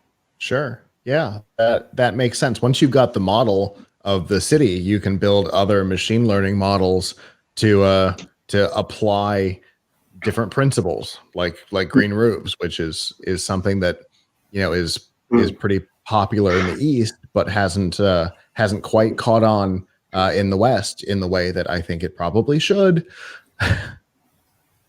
Yeah, absolutely. Very cool. And you mentioned the technology, and my first thought when I saw this, I'm looking at at your summary, and it's a single sentence, and I pull out of it LiDAR computer simulation solar energy system, and I was like, normally you hear LiDAR and you immediately click into autonomous vehicles, because at CES that's what almost exclusively your pitches that say LiDAR are about autonomous vehicles. And obviously it's a way more interesting technology than that. So I'm glad to see you applying it to something more interesting than an autonomous Uber. Yeah, we're really, really proud of that. So our expertise to combine LiDAR not only for a room or for vehicles, but to have both the high resolution and the great geographic scale, combine the two together is quite a lot of data we have to crunch every single time. Sure. And how do you manage to get such a large scan? Yeah, it's a airborne data collection. So in the UK, the UK government about 10 years ago has initiated a national program scanning mostly urban areas and gradually expanding that to the whole country. So for most of the urban areas within the UK, we have good data coverage, and we are trying to use drones in the future to collect our own data to push this competitive advantage even further. Very cool. Yeah, and we combine it with space-based technology as well. So we're using satellite data, and we're one of our projects is partly funded by the UK Space Agency. Nowhere near like NASA on your side. It's a lot smaller in comparison, but they're helping us, really try and make a difference. I guess they budget as using space to make a difference on Earth. So we are using some of the data collected from satellites to work out how can we reduce carbon through other methods other than solar in the properties. So we can see how thick walls are, we can see how dense the roofs are. We can really start to work out where we're wasting energy. Very cool. Well, if people want more information about this, how can they get it? Phil? Yes, we have our own website. It's quite cool domain. It's ab.solar, and that's our homepage. And to go along with the CES, we're really proud to be attending CES. But for people who want to know more in the future, we have a digital stand on our own website as well. So they can easily find out a demo. They can try the technology, they can see the video, and they can understand all sorts of features of our tech. Very cool. Well, I really do appreciate you coming and talking to me today and talking about this technology, because it's really, really fascinating. Thanks. It's really great to be here. I'm glad we were able to make this work. Absolutely. And enjoy the rest of CES. Thanks very much. Thank you. It's a weird one, as you said. Thank you. It definitely is. All right. Well, I think we have something. I think somebody has come in that was scheduled for earlier. So I think we're gonna do that. Oh, maybe not, because we've started something else. I apologize. So little bit of chaos right now. So we will start with our next guest. Hey. Hello. How are you doing? Hey, how are you doing? Fantastic. How's CES going? So far, so good. It's been very interesting to see all of the podcasts as well as all the other hits that are going on and checking out the product. I still would rather be on the show floor. There's nothing like talking to people. So, and I can't tell you how much we miss being on the platform, the big stand at the sand with the show floor behind us. But isn't it so much fun? Now, next year, we will really appreciate it even more. Indeed. So go ahead and introduce yourself for me. Sure. Well, listen, my name is Ryan Hurd. I'm the founder of Caregiver Smart Solutions, and I really appreciate that you guys are having us on. What we do, basically, to make it simple, is we give it Caregiver Smart Solutions gives the average American the ability to monitor their aging loved one as they age in place, right? Okay. At the end of the day, we all have mom and dad that we care about, and we want to make sure that they're okay. Okay, and how do we do this? Because I see in your brief here, the thing that popped out was the words "no cameras." Yes, no cameras. I mean, listen, we want to retain independence and we want to retain their dignity. Think of it like this. It's like the first time that you had your keys to a car and you went off with your friends and maybe you went to Quick Check or McDonald's or whatever it is, right? You got that taste of independence. Now, fast forward 40, 50, 60 plus years, and we're asking mom, you know what, I'd like to put you into a home, a nursing home, an assisted living, wherever that is. They don't want to give up their independence. I'm not giving up my independence. So what we've done is we've changed it around. Everything in the market is reactive. It's some kind of wearable, and we're betting the farm, and we're saying, Mom, Dad, if something happens, I need you to push the button. How about if we think about it a different way? Why don't we become a little more proactive? And that's what we're doing. So Caregiver Smart Solutions, we're using tiny non-invasive sensors. Matter of fact, let me show you. Can you see that? Absolutely. All right. So this is a quarter. This is our sensors. We have the smallest sensors in the market, and they run on little CR23 batteries, and they last a couple of months, even up to a year. There you go. And you mount these sensors throughout the house. Here is our core kit. So you start with the core kit, and it covers a typical 2-bedroom, 2-bath house. And what it's doing is it's feeding information to an app. Let me see if I can show you. Can you see that? Yeah. All right. So through the simple use of an app, you see how your loved one's doing. Now, this is my house because of HIPAA compliance, but it gets the point across. You can see right now it's 42 degrees outside. Inside it's 65. Relative humidity is 33. So you know the environment is fine. So I know mom is doing good.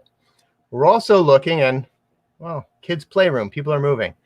I've got 3 young kids, and we're doing that whole digital home thing, and they shouldn't be in the playroom right now, but we'll talk about that later.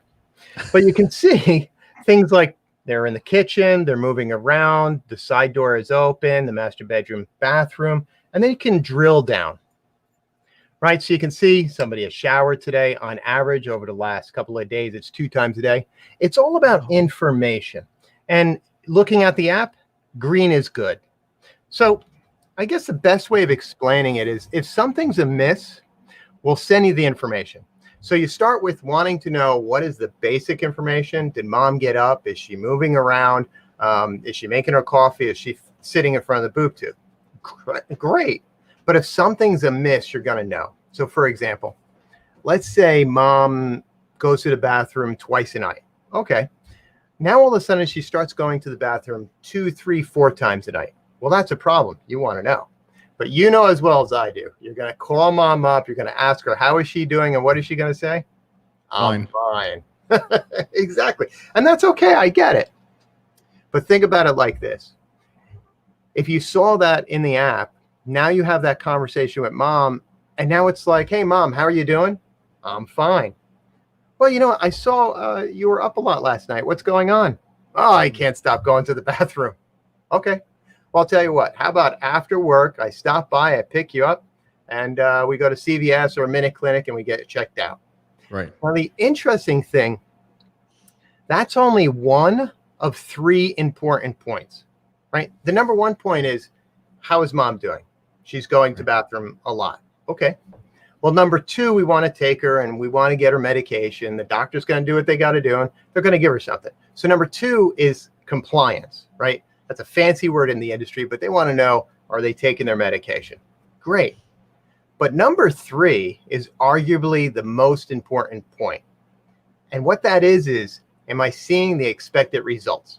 Simply said, if mom's going to the bathroom a lot and she's taking her medicine, I expect over time to see her going to the bathroom less. Pretty simple. Well, with a product like ours, not only are we seeing that she's going as much as she was or she's going less, but we're also looking at, is she eating the same amount or is she eating less? Is she moving around like she was or is she lethargic? In other words, if something's not working with the medication after 2 or 3 days, now you can bring her back to the doctor and say, I think there's a problem. Whereas the old days, you would talk it out and try to figure it out. Well, now you can literally show the doctor the app and say, well, see, based on this, she's moving around less, she might be lethargic. And now you can make the best possible decision based on unemotional data. And that's only the tip of the iceberg. I mean, we're talking about things like, let's say mom opens up the refrigerator. How many times have you gone home, put the food in the refrigerator, and maybe kicked it closed with your elbow, and it didn't really close, right? And then a couple of minutes later, you hear that beeping. Happens all the time in my house. Indeed. You and I can hear that. When we talk about our aging loved ones, they have a hard time hearing that because your highs of your hearing and your lows of your hearing go. So let's say it's grandma. Grandma's a 95-year-old. She kind of closed the fridge. It's not really closed. So fast forward a couple of hours. She's been sitting in front of the TV for a while or on her iPad or doing whatever. Now she gets up to make her tea or her coffee or to make lunch. She realizes that that refrigerator is open. Do you think she's still going to eat that deli meat inside? Probably. Is that a good thing? No. Probably not. You know, when we talk about our aging loved ones, you know, we're worried about them. They have a compromised immune system. So fast forward to nowadays with Caregiver Smart Solutions. The exact same thing could happen. She puts the groceries in the refrigerator. It doesn't quite close. 5 minutes later, you get a notification on your phone that the refrigerator is probably open. So now the conversation is, hey, Ma, how you doing? I'm doing fine. Hey, I think the refrigerator is open. Could you go check it? Sure. Crisis averted. Yeah. That's only a little bit of what we do. We do a whole bunch more things, but to get you the point across, it starts with, I want to know the basics. And that's what we're doing. That makes sense. And so, because the sensor can hear things, it doesn't, get degraded hearing.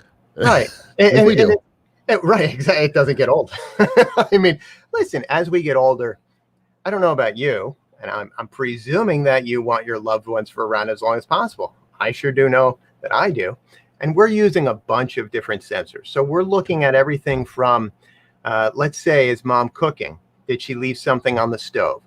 Did mom open up the front door and now she walked out and nobody knows where she is? Is mom taking a shower at least twice plus a week? Because hygiene is very important. Is mom taking her medicine? Is mom eating? Is mom drinking enough? Because dehydration is a precursor to a fall, and falls are bad. And of course, the most important thing, did mom fall? Now, granted, I keep on picking on mom, but it could be grandma, it could be dad, it could be anybody that we love. For sure. And, you mentioned, did she go out the front door and not come back? I'm dealing with that right now myself. Sorry to hear that. In my family, we've got a family member who has several times wandered off. Unfortunately, neighbors generally bring him back. That's good. But there was one incident where he got pretty far away, and so we've literally been trying to actually one of the companies that's on in about, I don't know, about half hour. We installed one of their one of their locks on the front door so that Right. we can sign into the lock remotely and Right. be able to see if the door has been opened because it's got a door ajar sensor and stuff. But Right. that's big and cumbersome, and that not everybody could install a new deadbolt, for example, and Right. connect it to Wi-Fi and all the weird things. And then we have to make decisions based on it. Right. Whereas with this, it's kind of helping you make those decisions for you. Well, one of the best things about what we've done is, let's face it, the wearables are great, and I'm not here to knock the wearables. They have their place. The problem is I haven't seen a wearable in the industry that looks like an Apple Watch or a Fitbit. They're all butt ugly. No disrespect. The problem is when we talk to our aging loved ones, there's a couple of things with the wearables. On one hand, they're rather large. So whether you're wearing it on a lanyard or whether you stick it on your belt, what we found out is we want to preserve our aging loved ones' dignity. And by putting that on them is like saying, I'm old and I need help and there's going to be a problem. We don't want that. There's got to be a better way. The one thing with Caregiver Smart Solutions is we were conscious in designing a system or a kit that doesn't need any interface with your loved one. They just have to live. We're looking at their habits and we're comparing their habits over time. And it's a shame that you have to go through that. But think of it like this. If you're going through this, there's 55 million Americans that are 65 and older as of right now in America. 10,000 people a day are turning 65. So think of how many more people have the exact same problem you do. Now think if we could catch that a little earlier, maybe when Dad started forgetting a couple of things, maybe forgetting to turn off the lights or forgetting to take the medicine or forgetting to turn off the stove, maybe something else could have been done, right? That's what we're talking about. Proactive care. What was that number? 55 million Americans are 65 and older, and 10,000 people a day turn 65. Whew. Crazy, right? Yes. That was the one. That second one. You said that. And 10,000 a day. Well, the other part too is to put this in context. There's what's called a CCRC. So assisted living, you have independent living, assisted living, and then nursing home and or memory care. When you look at that pie of 55 plus Americans that are 65 and older, and you look at CCRCs, there's only 1.8 million beds. Think about that. There's not enough room for everybody. So you're forced to age in place, or a better way of talking about it is you're forced living in place.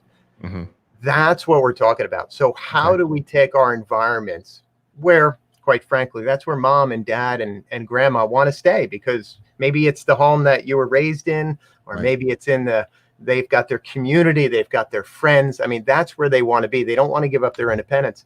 So how can we make that environment just a little bit better and easier on them? Whether it's through the use of technology like Caregiver Smart Solutions, whether it's through the use of like Living in Place Institute, where you're learning about how to modify things, whether it's doors or whether it's grab bars or whether it's bathrooms and horizontal lines, so it makes it easier so you don't get vertigo.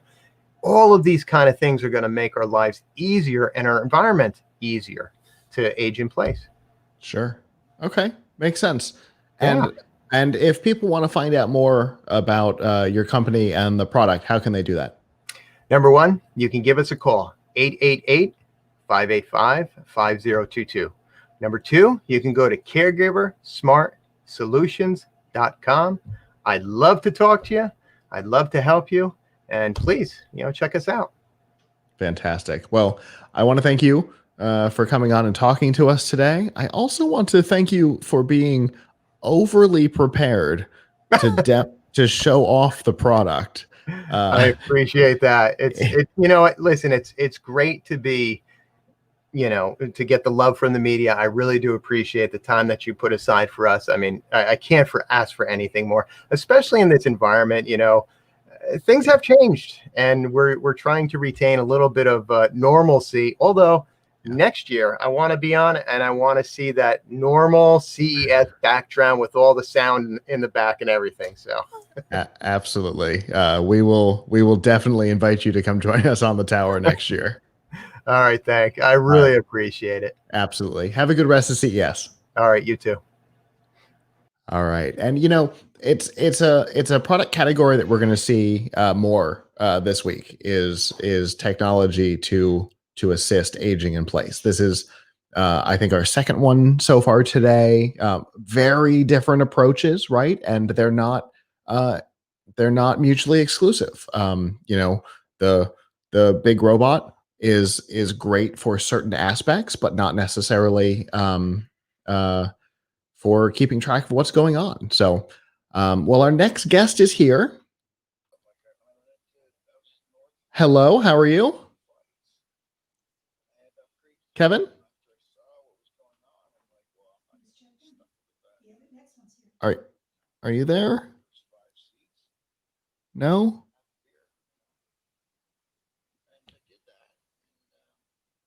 I don't know, Michelle. I'm not hearing anything. I don't know if you guys are.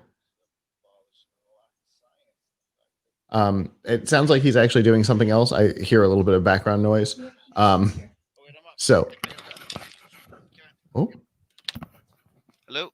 Kevin? Yes. Hi. How are you? How are you? Fantastic. How are you? Very good. Sorry, just on the line there, but No thank worries. you very much for your time. It's the wonders of the virtual CES. You've got to do multiple things at once. That's it. That's it. That's it.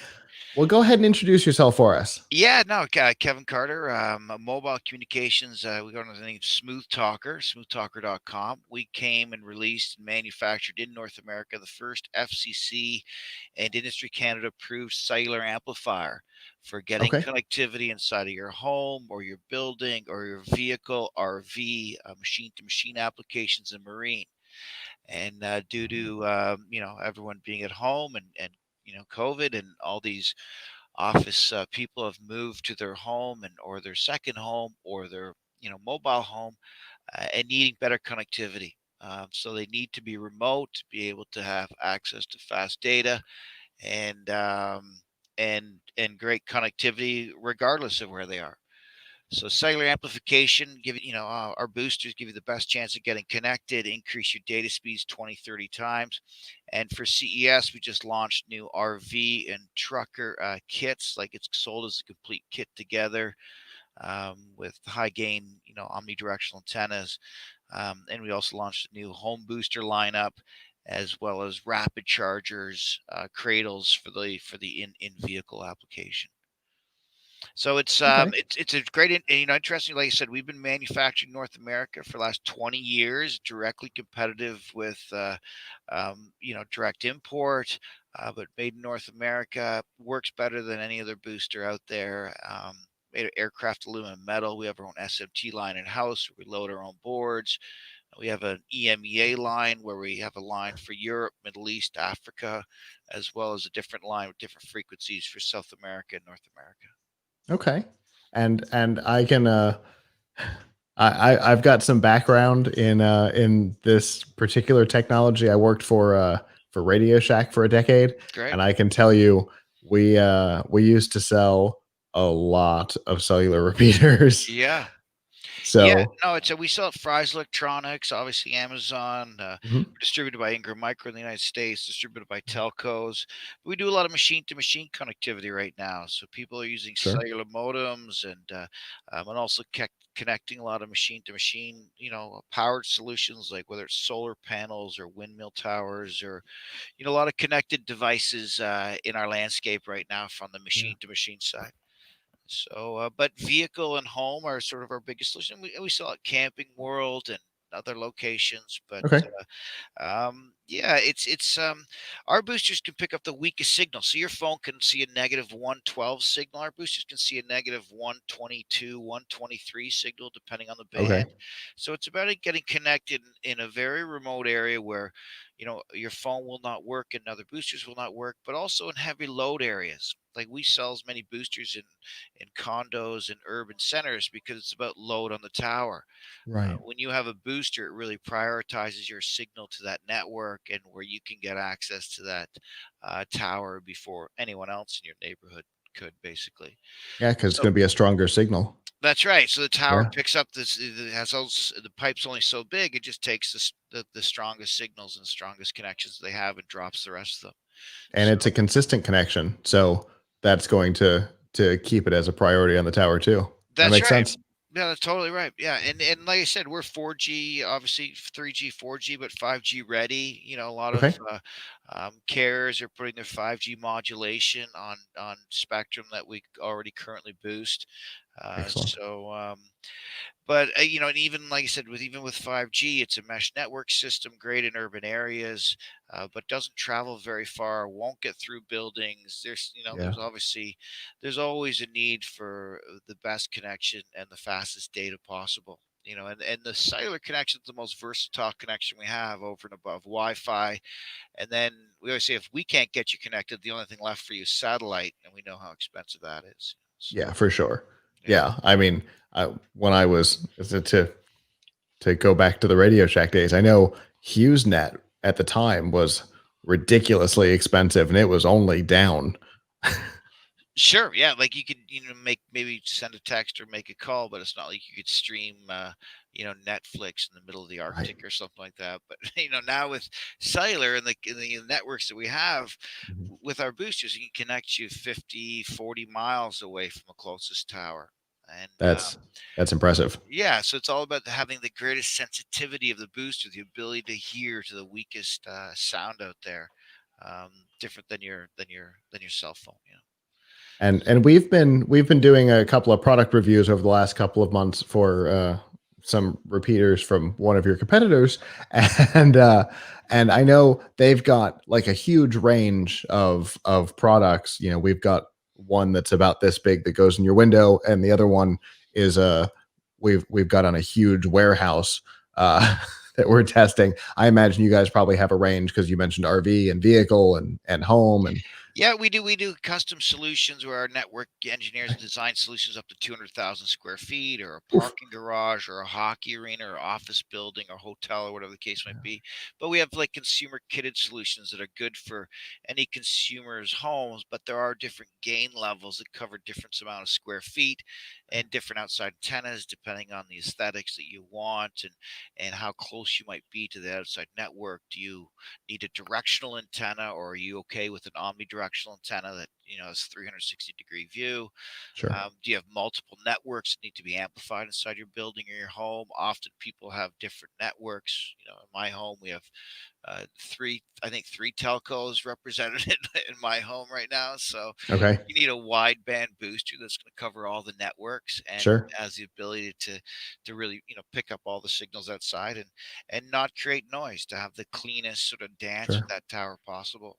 So Yeah, right in our studio right now, we have 3 of the 4 major carriers covered. So yeah, and like I said, you'd probably do that with a wideband solution, but you could do carrier specific Okay. DAS solutions, but you could cover it all with a quality wideband solution.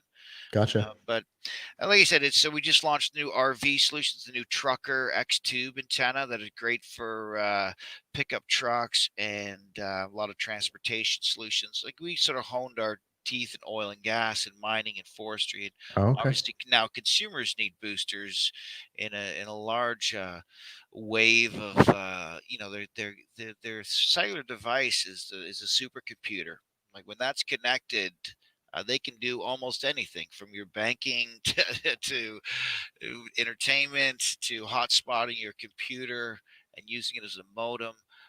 So we're Cool. seeing a huge trend, and obviously the need for versatile cellular connectivity, whether it's in your road or in your car or your second home or even in Yeah. your basement of your home. For sure. Yeah.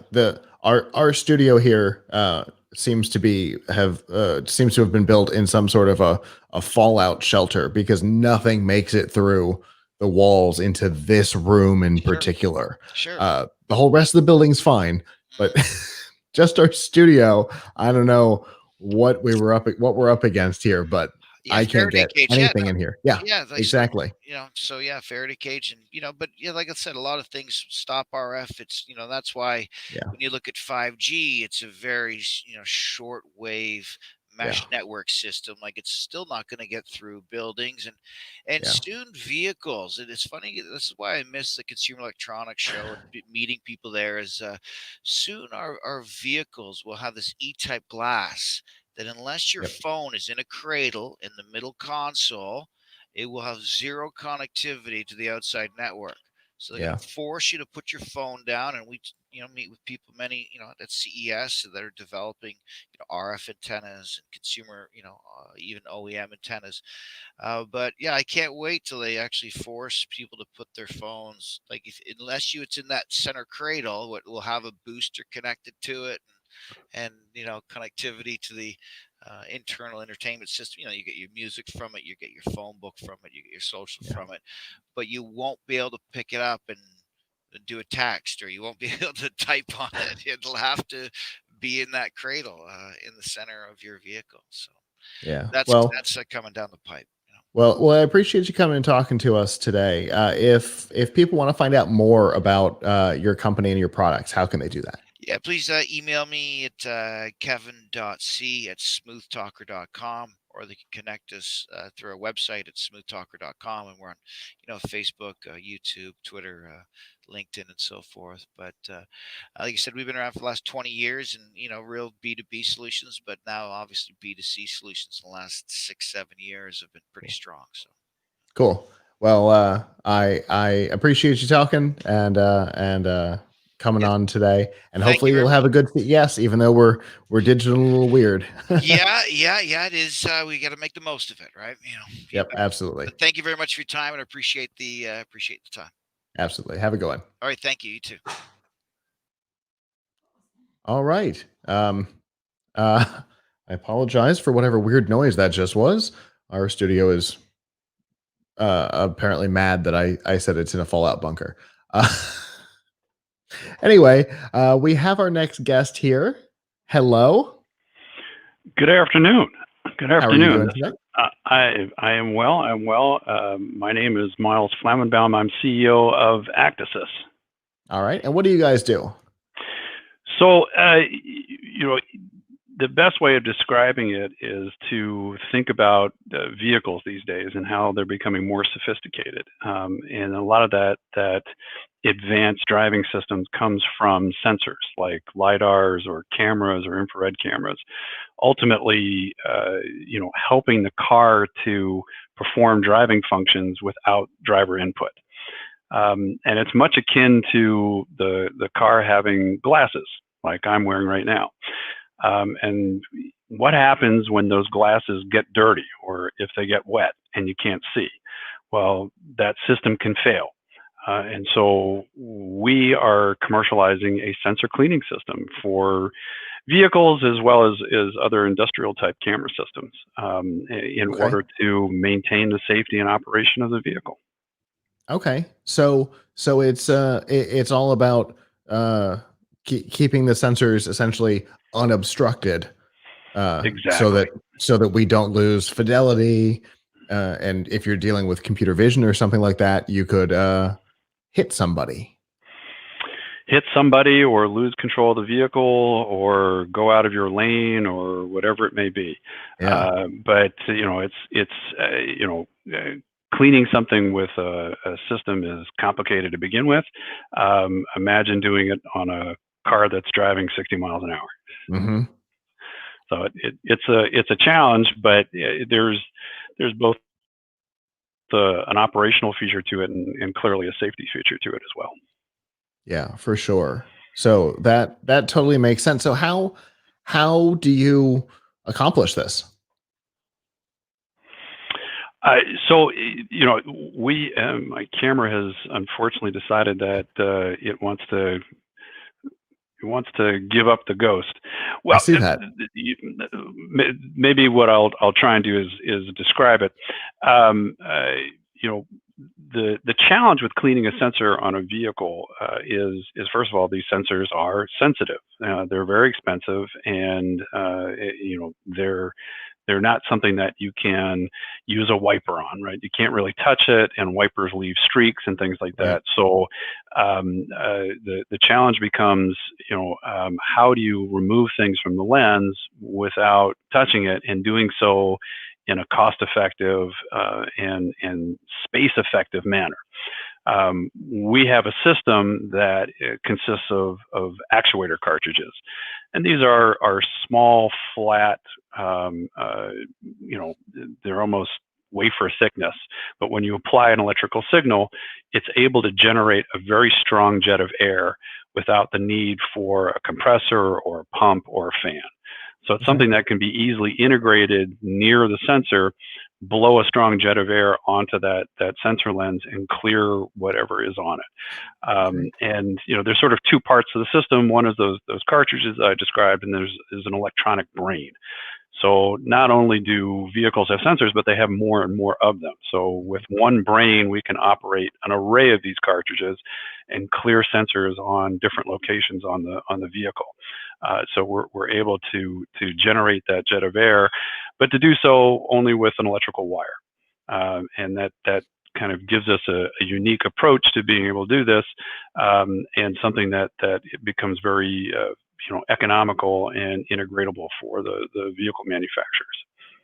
Sure. And, depending on the type of sensor, there might already be power near it anyway. Yeah. Certainly we can leverage that. It's clearly easier to run a wire than it is to start running a tube and a valve and connect it to a pump. So, just the system complexity is far reduced. And that's what makes it appealing, particularly for either hard to reach places or remote locations or moving vehicles. Yeah, and if you're integrating with the sensor manufacturers, for example, building an array that has this in it, which obviously if you're dealing with an autonomous car or even a non-autonomous with the automatic braking and stuff like that, obviously it's not something that's being added kind of by me. Right. No. So if it's integrated, obviously they're already running wires. You just have a chain that has one extra line in it while you're running the line. Yeah, no, clearly, particularly for cars, not as much for, say, security cameras. It's not an aftermarket product. It's something that needs to be, if you will, built into the vehicle. So, our customers are primarily OEMs or tier ones that help put this all together. Yeah, that makes sense. And so, their installation process, they just have a cable with one extra line in it for power for you. There you go. There you go. We don't take up a lot of space, and also almost equally importantly, we don't take up a lot of power. As vehicles move more to electric platforms, when you start adding systems, everybody gets really sensitive about, how much power are you going to consume? And so, we're able to, use anywhere between 1 to 10 watts, depending on what the operating mode is. So it doesn't draw down the battery very quickly. Which obviously is important when you're dealing in electrical systems that are independent. Yeah, absolutely. And I would add that we kind of see ourselves as enablers.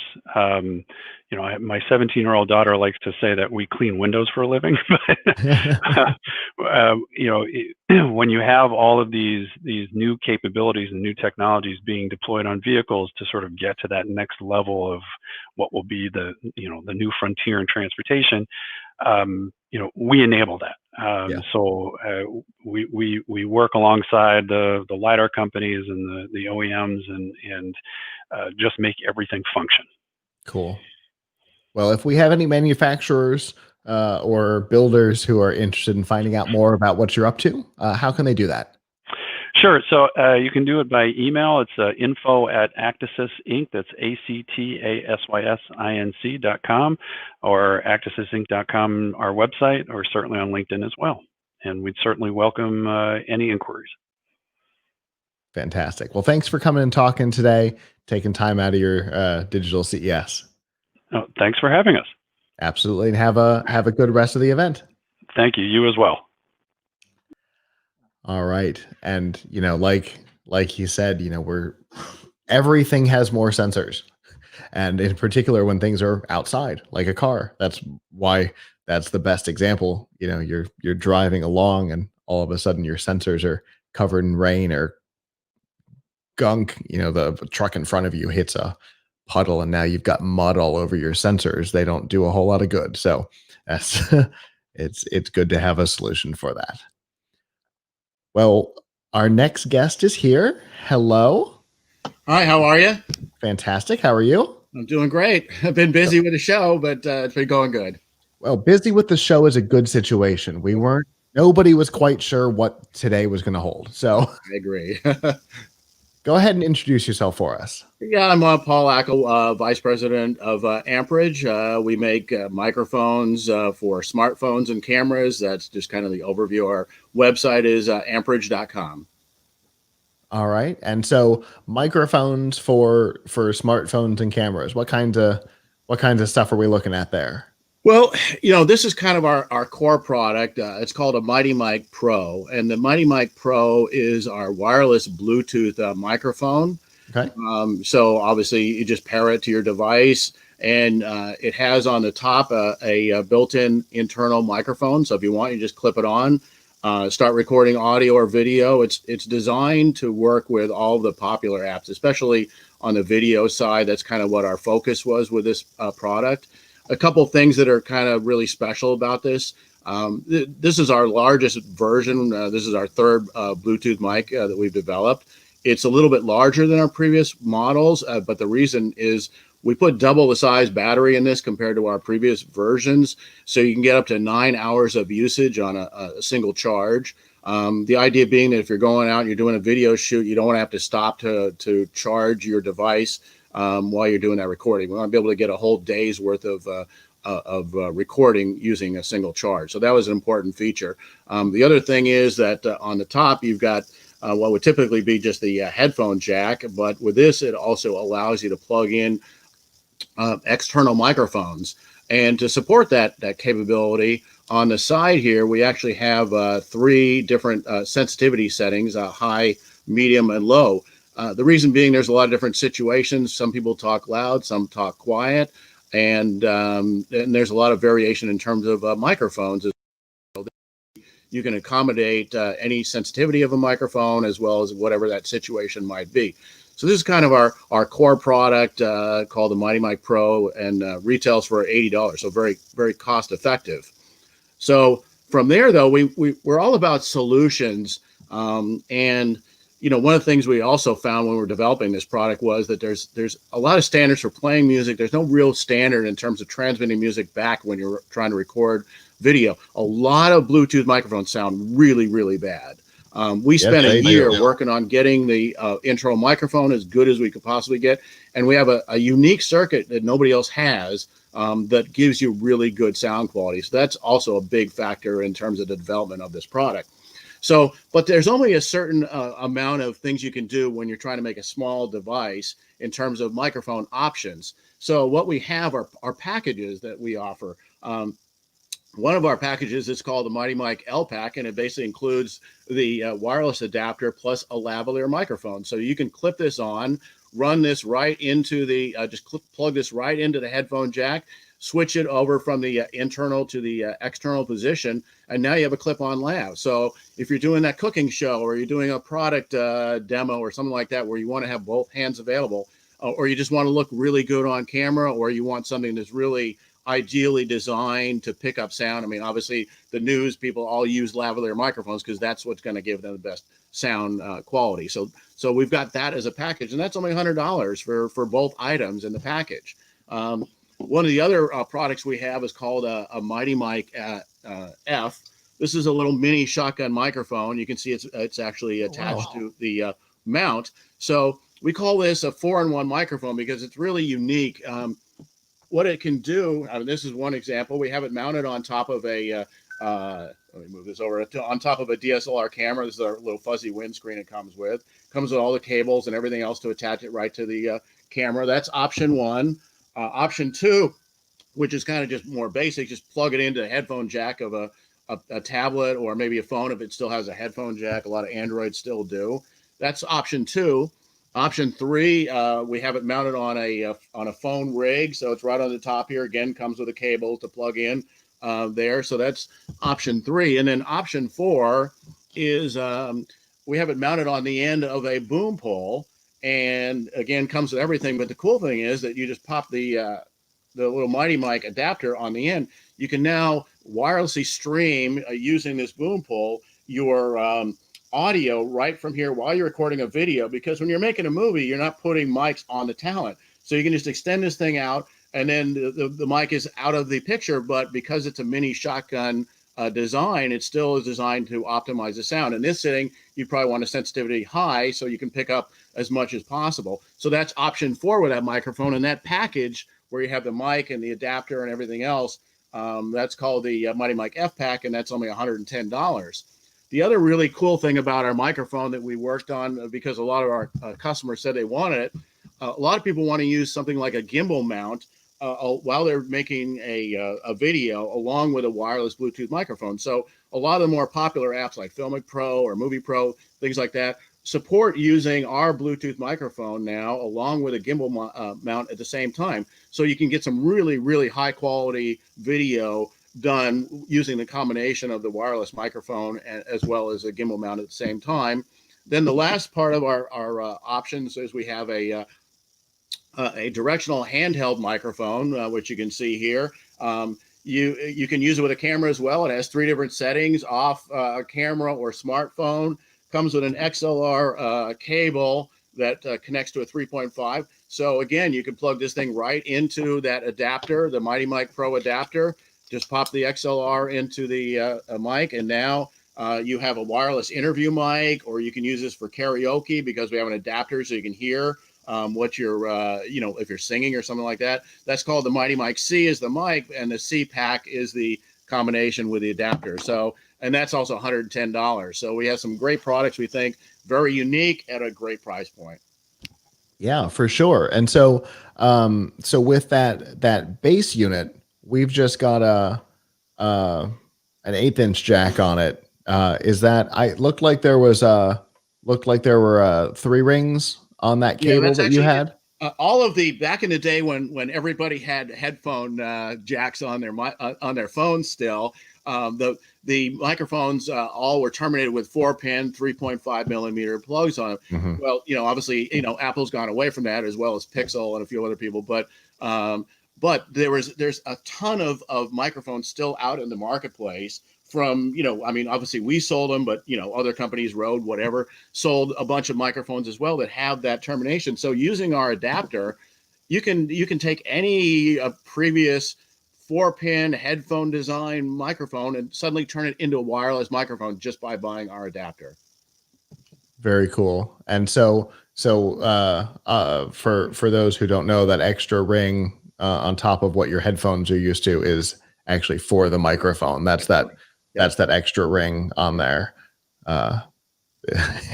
Which was important to me, is that extra ring meant that it was directly phone capable and could be used with even a call at that point, because the phone just recognized it as a plugin. Everything. You can stream music. It has a volume up and down and a track forward and back. Nobody else has that in a Bluetooth mic.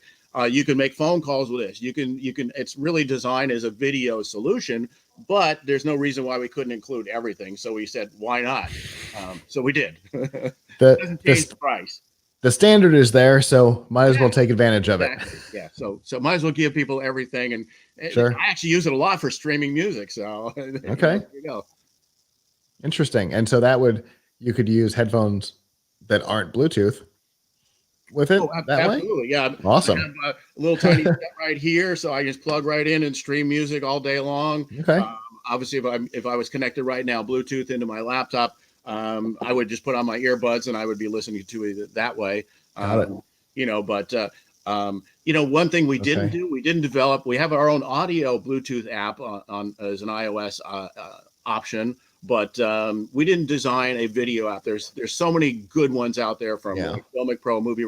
I mean, if we came up with an app that we could give people, and nobody would want to use it anyway, because that's not what we do. There's companies that's all they do all day long is develop apps, and they're really good at it. And those apps are really good. We're not going to out-engineer them. So we said, why bother trying to come up with something that there's already really good, products out there. So let the experts be the experts. Exactly. Yeah. Yeah. Makes sense.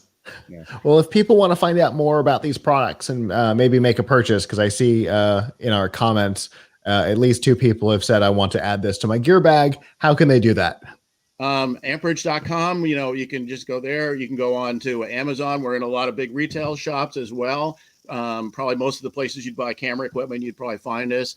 Okay. And by the way, we're a US based company, so you can actually call us and we will pick up the phone. Excellent. So, and you can of course email us as well.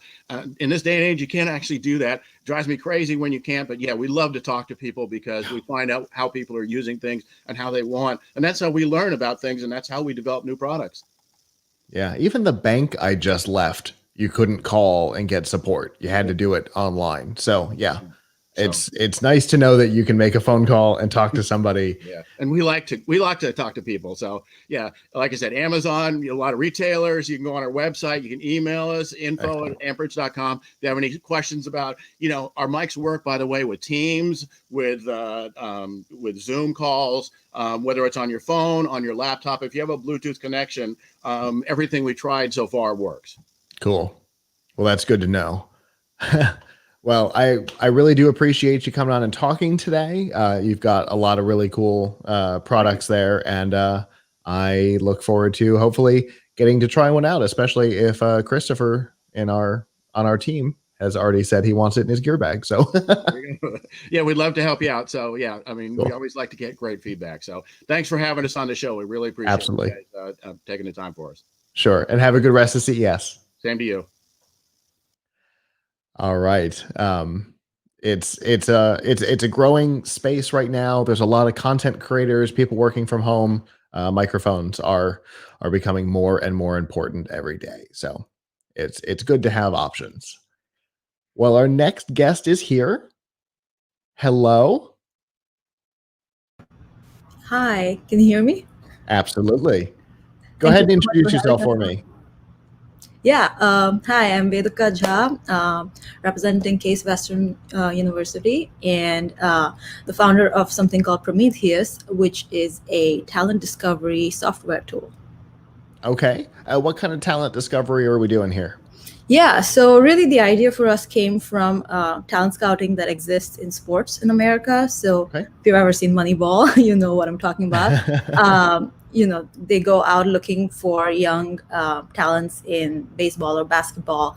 And both my co-founder and I were math majors, just about to graduate, kind of wondering what we're going to do with our lives, as most students do. And one of the things we were thinking about was, hey, why does nobody come looking for math talent? Just like they do for sports. So it started off as a platform for discovering math talent, but currently we have 27 different categories of talents that we can discover and then score. Wow. Okay. So who is your target demographic with this? Is this intended for me as a business owner to be able to go out and find specific types of talent? Is this more like a middleware? Where does this fit into the process? Yeah, good question. So we target 7 to 22-year-olds because same kind of concept, finding talent early, because it's much harder to sort of tell somebody when they're older that you need to change your path, or they have dependents or kids or whatever, and it's much harder. But we have actually had parents of kids that we work with tell us, hey, can we try it? So that is our secondary market, and we hope to bring it to companies as well. We actually had our first paying customer was a company that wanted to sort of they were working with a bunch of different schools, and wanted to see how many of those teachers had teaching talent. So that was kind of a cool way to integrate with a company. But my primary focus is to work with 7 to 22-year-old kids so that we can find them early on and then help nurture that talent. Okay. Mm-hmm. Very cool. And so, if let's work from the student side. Sure. What does the interaction look like there? Yeah, so basically you go on our website, and so far I've been doing onboarding sessions, so I'm physically present there, or I used to be before COVID. Sure. And there's essentially 3 parts to Prometheus. So the first part is the Find My Talent tool, which is a 3 to 8 minute assessment, which helps you actually identify your talent if you don't know. And surprisingly, there's a lot of students that don't know. And there isn't any talent-based software tool where they can go and find out. So you have a lot of personality-based tools like the Myers-Briggs test, if you've ever heard of that, or 16 personalities or StrengthsFinder, but you don't really have something that can identify your core talent, something that you're naturally good at. So they go through the Find My Talent tool, find out their talent, and then they can go and register that talent. And they can register any of the 27 categories. So if they don't really think the one that we found is correct, they can go ahead and register something else. But so far we've had a 95% success rate. So 95% of people who find out the talent, they actually go ahead and register that same category as well. And then in the registration process, basically you walk through a series of tabs. And if you've used the internet before, which is most of the kids in this country, it takes you about 15 to 20 minutes. And the series of tabs basically ask you questions about your own self. So it's not really a test. It's more just you're answering questions about yourself. So kids have a lot of fun with it because, it's not like an aptitude test where they're kind of looking at your geospatial, whatever recognition or mathematical ability. It's really just simple questions. And then there's a section for testimonials. So your friends can, do like a video or talk about your talent, and you can sort of upload that, or your teachers or parents can talk about it. And then there's also an evidence section where you can kind of upload something to showcase your talent. Okay. And then, so now from the other side, if I am looking for somebody with a particular talent, for example, I was working on a project a while back where I needed a very math-heavy person. Fortunately, I have a good friend who has a PhD in mathematics and education. So luckily we had a path to find somebody. But if I didn't know her, exactly, I'd have been lost. So how does this work for the talent seeker? Somebody's looking for somebody with that so we kind of want to be a one-stop stop for talent. So find the talents, but also, like you said, have a database for people to find those talented individuals. So the way our website is built is, there's 4 different logins. So you have a login for the individual student, or you have login for the educational institution, so if schools are going through it. But you also have logins for companies, and then also headhunters or recruiters who want to access that talent database. Okay. Yeah. Okay, so I would, using this example from a past project, I'd be able to go on there and say, I'm looking for somebody with, a strong mathematics background, and maybe because this was a very strange project, perhaps somebody with a geospatial background as well, because this was a mapping project. Got it. Yes. Okay. Yeah, and if we had that, but we're still growing and still early. Yeah. Correct. My use case was very bizarre, and I understand that. Yeah, my goal really is to be able to map cities. So, you can tell how many certain talents you have. Look, how many mathematicians in Ohio, how many entrepreneurs in Ohio, how many accountants, so that's kind of the vision, or I guess dream. Okay, very cool. So how far into this are you? I know that you're part of the Case Western contingency? No. Yeah. Yeah, you can say team? that. Yeah, I know they always bring a lot of interesting people to CES and a lot of interesting projects, which is the reason why we gave a blanket invitation to all of you. Because we always know that it's interesting projects that come out of that. So how far are you into this? So like I said, I didn't really even talk about the third part of Prometheus. So we're 2/3 done. So you can find your talent on on the platform, and then you can also go register, and then basically you get like this talent report that includes 2 different scores, which we built the mathematical algorithm for. So that's kind of our secret sauce. And then it also gives you some recommendations. But the next part, or the last part of Prometheus that we're still working on, is called the talent lifecycle plan. And that, just like for people in sports, will give you some sort of a future projection.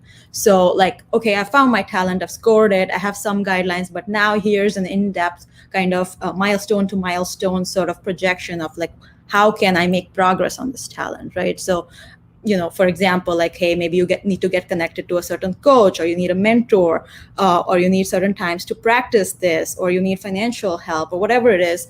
You know, those things will be included in the talent lifecycle plan. So that's something that we're working on right now. Okay. And so with that, how long has this project been going?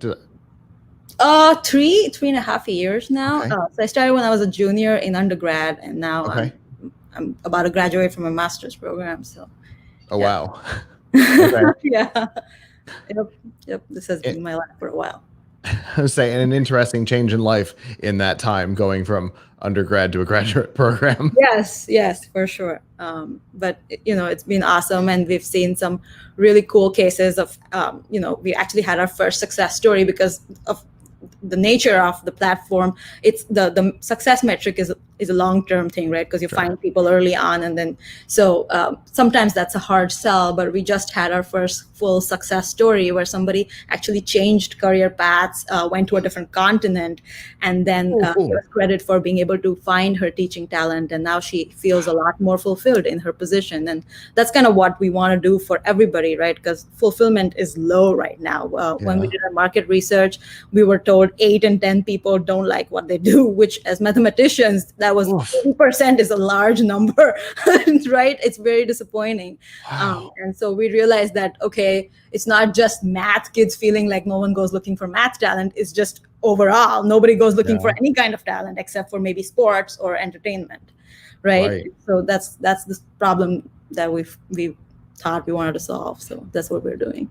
Gotcha. Well, if people want to find out more about this and contact you to participate in the onboarding process, how can they do that? You can go to prometheus.net, which is PROMYTHEUS.net, and then you can schedule a demo. But I was also hearing a few other podcasts, and people prefer calling, so you can also call 312-989-4089 if you want to get in touch with us.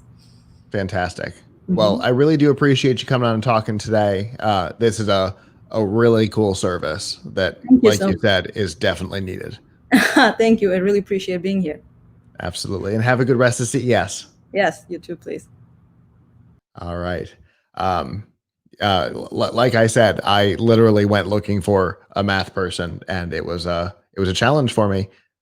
Luckily, I happen to know somebody who was able to help, but you know, that's few and far between. So that works out. This works out well to help, and being able to nurture a talent you may not know you have. That's even cooler. So, well, our next guest is here. Hello. Hello. How are you doing today? Fine, thanks. Go ahead and introduce yourself for me. I'm creator of idea of one-hand drone controller that we called Knuckle 5.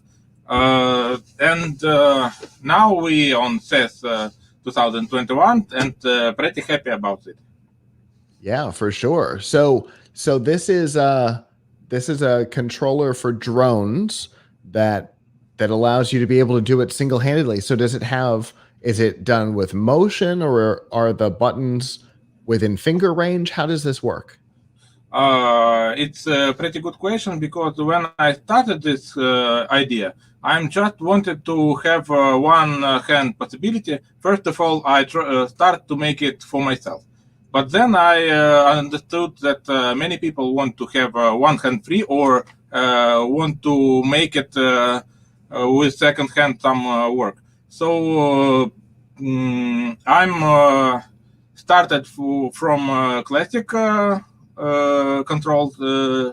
control concept, but then rethink it and make hybrid. So it's now it's can control it by analog joystick, by inclining of controller, like simple hand.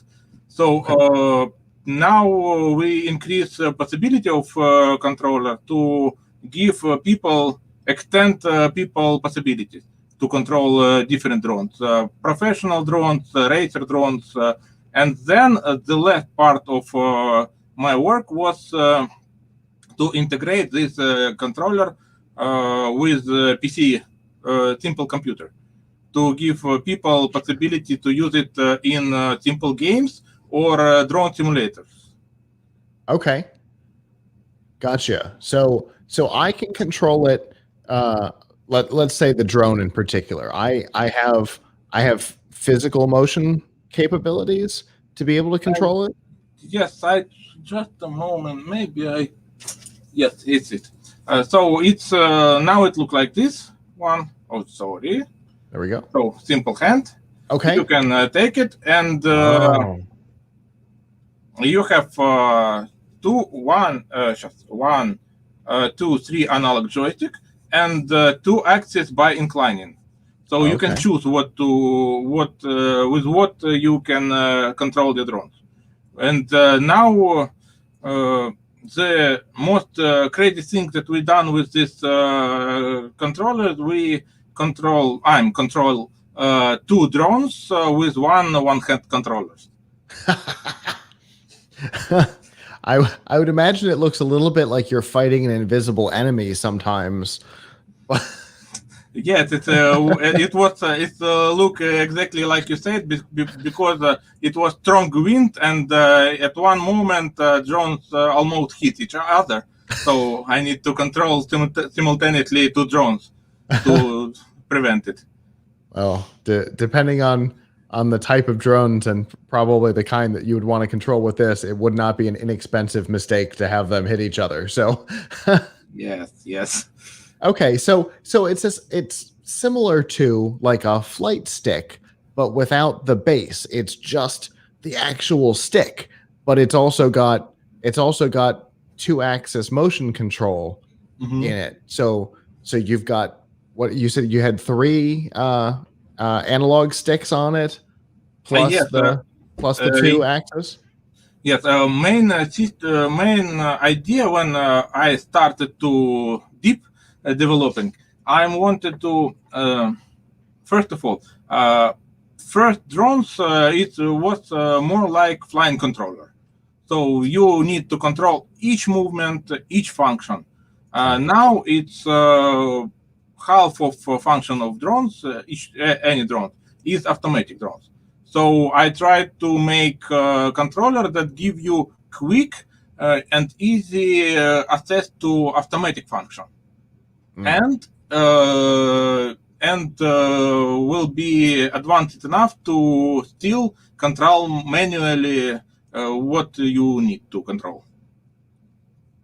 Very cool. And so, where in the process of this are you? Is it available? Is it coming soon? It's I hope it's coming soon. We're testing the last part of this controller. It's EMU sensor controlled by inclining of joystick. Okay. So it was not easy because existing method of control is not perfect, and it's many places where you can fail. So now we're trying to find algorithms that will be work with drone and PC games the best way. Understood. I hope the last version will be the last version of our software. Yeah, hardware is always complicated in development because iterating hardware is always weird. And yes. And then you've got software stuff in addition, because you've also got to be able to convert the hardware into controls. So yeah, you've got a lot going on there. Yes. One thing was interesting when I started this project. I tried to use a couple of designers, and each designer said that, oh, it's weird body. We cannot produce this in this way. So it's just impossible, just impossible. So I tried to ask one designer who didn't know that it's impossible, and but it's my wife. So I just gave her like it should be, and she just take and draw it. I had an intern at my software company who was a hardware guy that we brought in because he was one of those people who didn't know things were impossible, and so he would pitch crazy things and always have a method on how to get there. And having him around was so like inspirational. Like it inspired us to look at problems differently. And it's always good to have somebody like that around who's like, no, impossible. Yeah. No, I'm on it. Hold on. Very cool. Yes. So now we find now the main problem now is not software testing, but trying to find people who will test it. And now we are trying to find tester. This controller not only quicker than a classic remote controller, but it's also give some people exclusive possibility to join to drone racers or gamers. It's people with disabilities. So we try to find these people to make them testers. We didn't have so much prototypes workable, but we're trying to find people who are ready to test, who will enjoy it, and who need it. Okay. I'm gonna introduce you to a couple of people when CES is complete. Oh, okay. Thank you very much. Because I've got some people who can help you with that. And so if people want to find out more about your product and your journey, how can they do that? Simple way is to find us in our site. It's knuckle5.com. If you need to learn more, you can contact with me by phone, by email that you can find on our site, or LinkedIn. But in LinkedIn, it's I try to make them my profile more like a B-roll, so you see product development inside from inside. Got it. Very cool. Well, I'm gonna have to check that out because that sounds like it would be fun for me to go through too. I hope so. Well, thank you so much for coming on and talking to me today. This is a really cool product that I'm excited to see. Thank you very much. Absolutely, and have a good rest of CES. Oh, thank you. It will be good. All right. Always interesting when we see controller stuff. Like last year we saw the all motion control, but it was designed for VR, and that was a cool product. I really like the flight stick type thing here for gaming and for drones. I can definitely see for our regular viewers, I can definitely see at Amrock, our new drone partner, using this in the facility. That would be a ton of fun to watch. Anyway, our next guest is here. Hello. Hey, Scott. How are you? I'm wonderful. How are you doing? I am doing fantastic. I feel a little unprepared with look at your table. So I'm gonna real quick. I feel like I don't have enough stuff here on my desk. Oh, it just so happens that I have a bunch of your product here too. Fantastic. I see the prism, the digit, and I had a sneak peek of how you constructed that beautiful LED wood panel wall behind you.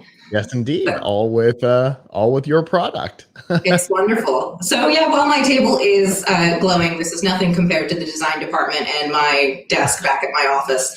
I just brought a few things that I wanted to show you guys today. My name is Jennifer Garrett, for people that don't remember me from last year, and I'm the design director for Monster Smart Luminescence.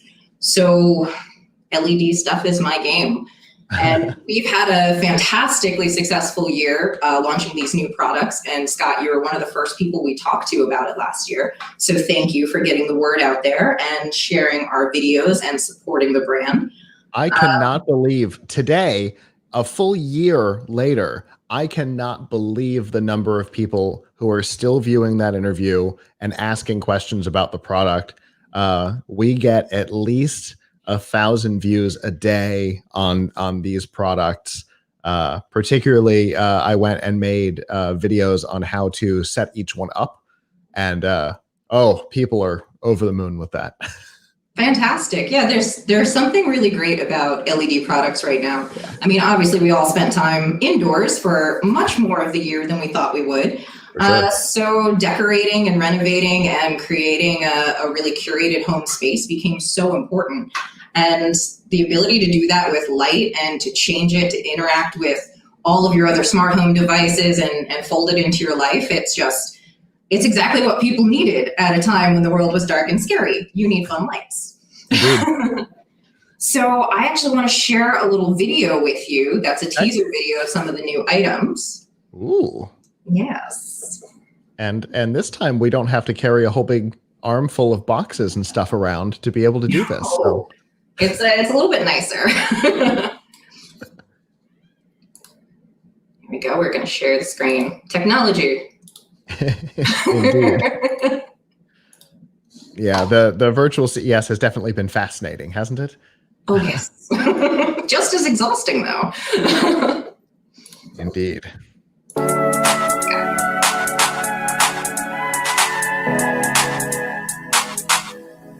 I'd say.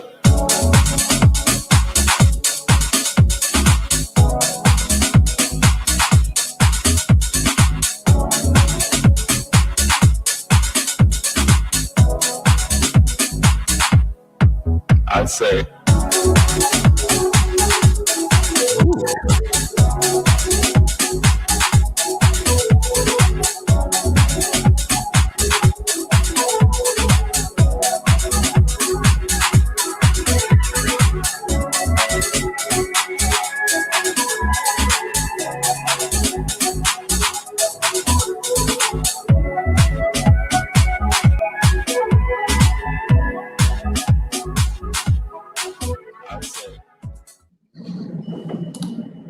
There you go. My intention I heard was some oohs there. I heard it oohing off. my intention was not to ooh the way that I did, but yeah, there were a couple of products. The little tent looking light was pretty slick, and the hollow that looked like almost like a fan with the lights in the middle. That one looked pretty slick too. So you've called out some of our top new items right now. So the little tent one, we've got a very early engineering sample here. Ooh. So it's a touch activated rechargeable portable light, indoor, outdoor, and it's going to have multicolor, multi-zone, so all the swirling colors that you saw in the video there. And it's going to come in a set of 6 with a rechargeable base. So the idea is they've got a little home, they make a nice little sculpture when they're all stacked together, and then you can grab them and go and use them for entertaining, for decorating, for little bedside lights, pretty much anything that you can imagine. We've been having fun with this because it is solid, clear acrylic. So you can grab like a dry erase marker and write on it and have yourself a little message board. So this is called the V, and it's brand new, hot off the presses. This is the first sample and it's mine, and I'm really glad that nobody else gets to touch it in digital CES. But we're expecting this about mid-year. What I heard was that it is a perfect product for a on-air light outside the studio. That's what I heard. Exactly. I It's think that's what whatever you you said. want to use it for. And they're, Wi-Fi controlled, voice controlled, app controlled, but then each individual light has its own touch control so that you can hijack it off of the Wi-Fi and control it by itself. Really good, just ambiance lighting that has a lot of potential to be used in a lot of different ways. Kind of embracing creativity here. We don't want to tell you how to use it. You come up with how you want to use it. So that's really cool.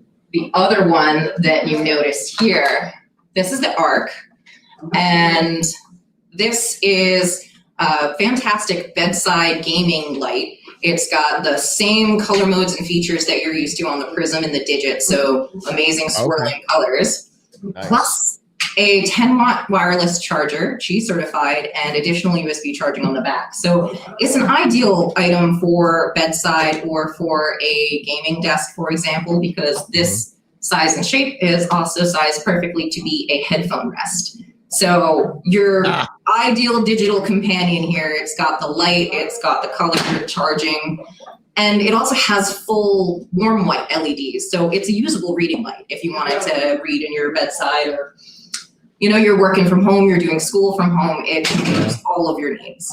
Yeah, I actually really like, I've got a neon in my living room right now, and I actually use the reading mode on that a lot as just lighting. Yeah, that is a very specifically tuned shade of white that gives you usable light. It's not too harsh, it doesn't have too much blue in it. So we're always trying to keep in mind both decor and functional lighting. Yeah, very cool. And so the headphone rest, you totally won me over on that one. Obviously, I was excited about it already, but that's an even bigger win.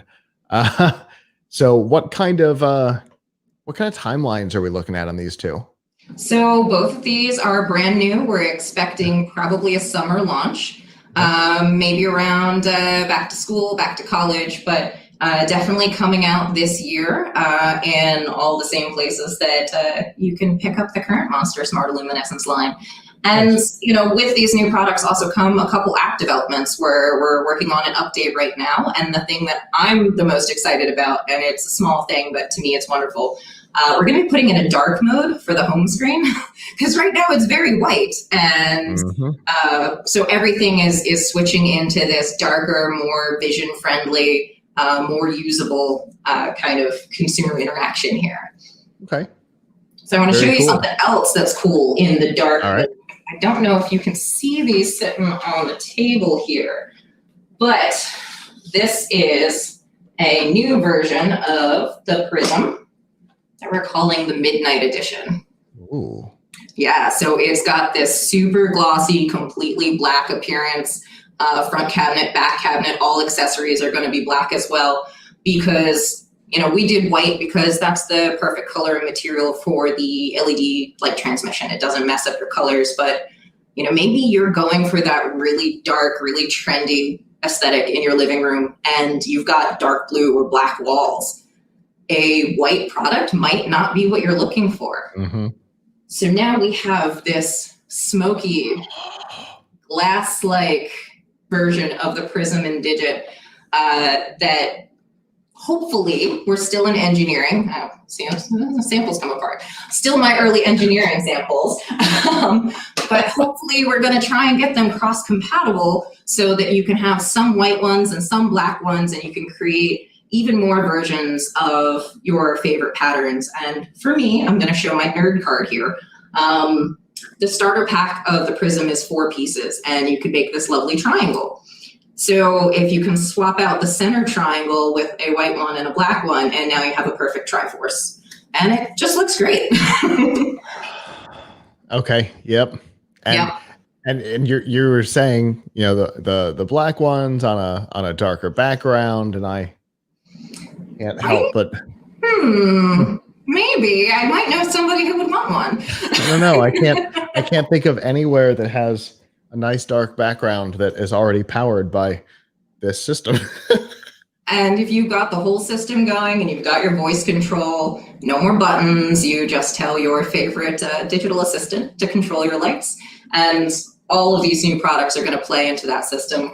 We're even advancing new versions of the neon. This is what we're calling the neon flow. So right now, the neon can only be one color at a time because all the LEDs are tied together.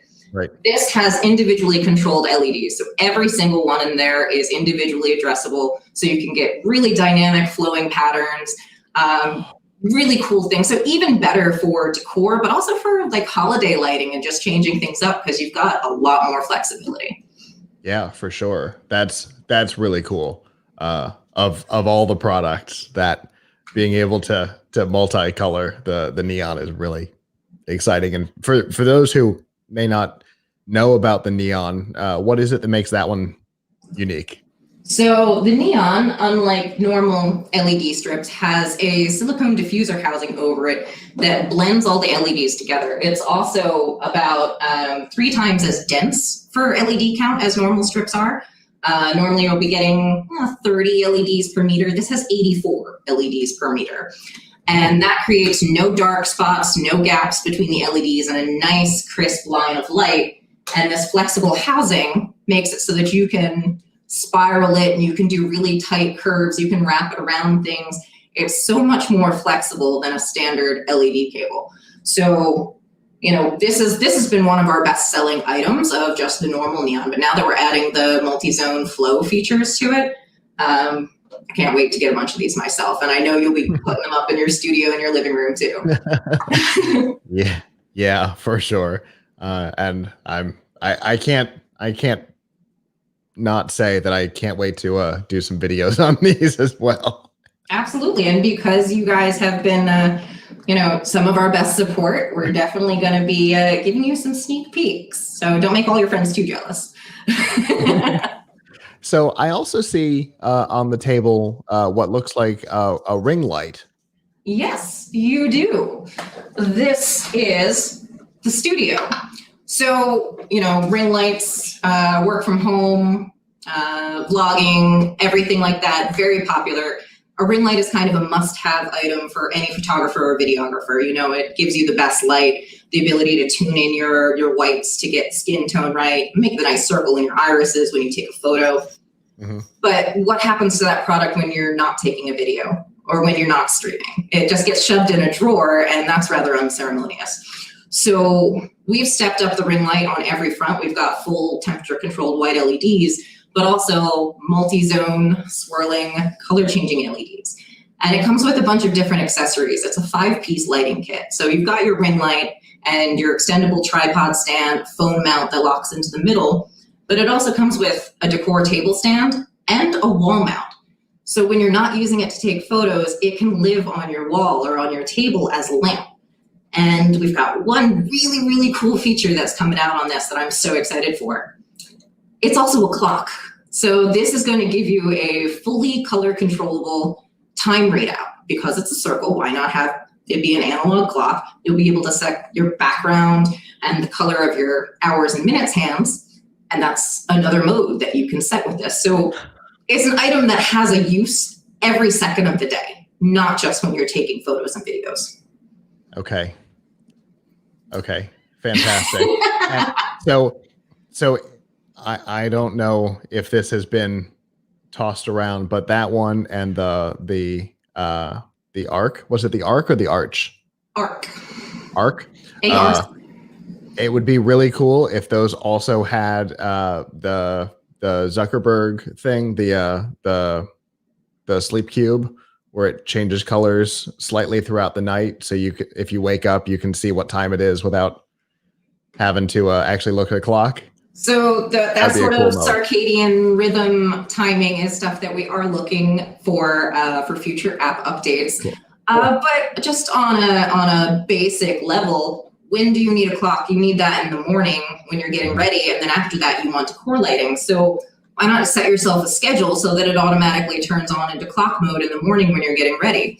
Yeah. You've got a lot of customizable features that you can use in the app, and it might be one of those power user features. But I think I'm talking to most of the power users right now. So I think you are. Those are going to be the people who are really going to find so many cool things to do with these products. And honestly, we want to hear about it. We want to know what people are doing with these lights. And if I might share a hashtag, if you can use hashtag live in color and share any photos or videos of your current Monster Smart Luminescence products, we would love to see it, because all of this stuff gets developed because I'm a nerd, my whole team's a nerd, and we want to make cool stuff. But if we hear from other nerds, I'll make you cool stuff too. Yeah. Very cool. Well, for people who want to learn more about what's going on, what's coming up, how can they do that? So you can check out our website for monstersmartilluminescence.com, and that has our current offerings of products. And anytime that we're running deals and promos, you'll see those right there on the front page. And everything's very new right now, but we will be putting up a coming soon page where you'll be able to check up on the progress of these things, pre-order them, and find whatever you're looking for. You can also see our posts on Instagram. We are part of the parent company of Extreme Cables. So you can check out everything from Monster there, as well as some of our other brands like Energizer for smart home, Barbasol Electric for personal care and grooming. So a little bit of everything. And it's a good one to follow to check out new gadgets and gizmos and things coming up in the future. Very cool. And we will be having another conversation, I think on Thursday, right? About the Energizer stuff. So I look forward to that as well. Awesome. Thank you so much for speaking with me. I've been looking forward to this since last year, and I can't wait to check out some of the other interviews myself. Very cool. Well, thanks for showing off the new stuff, and I look forward to seeing what comes next. Thanks so much, Scott. Have a good one. Bye.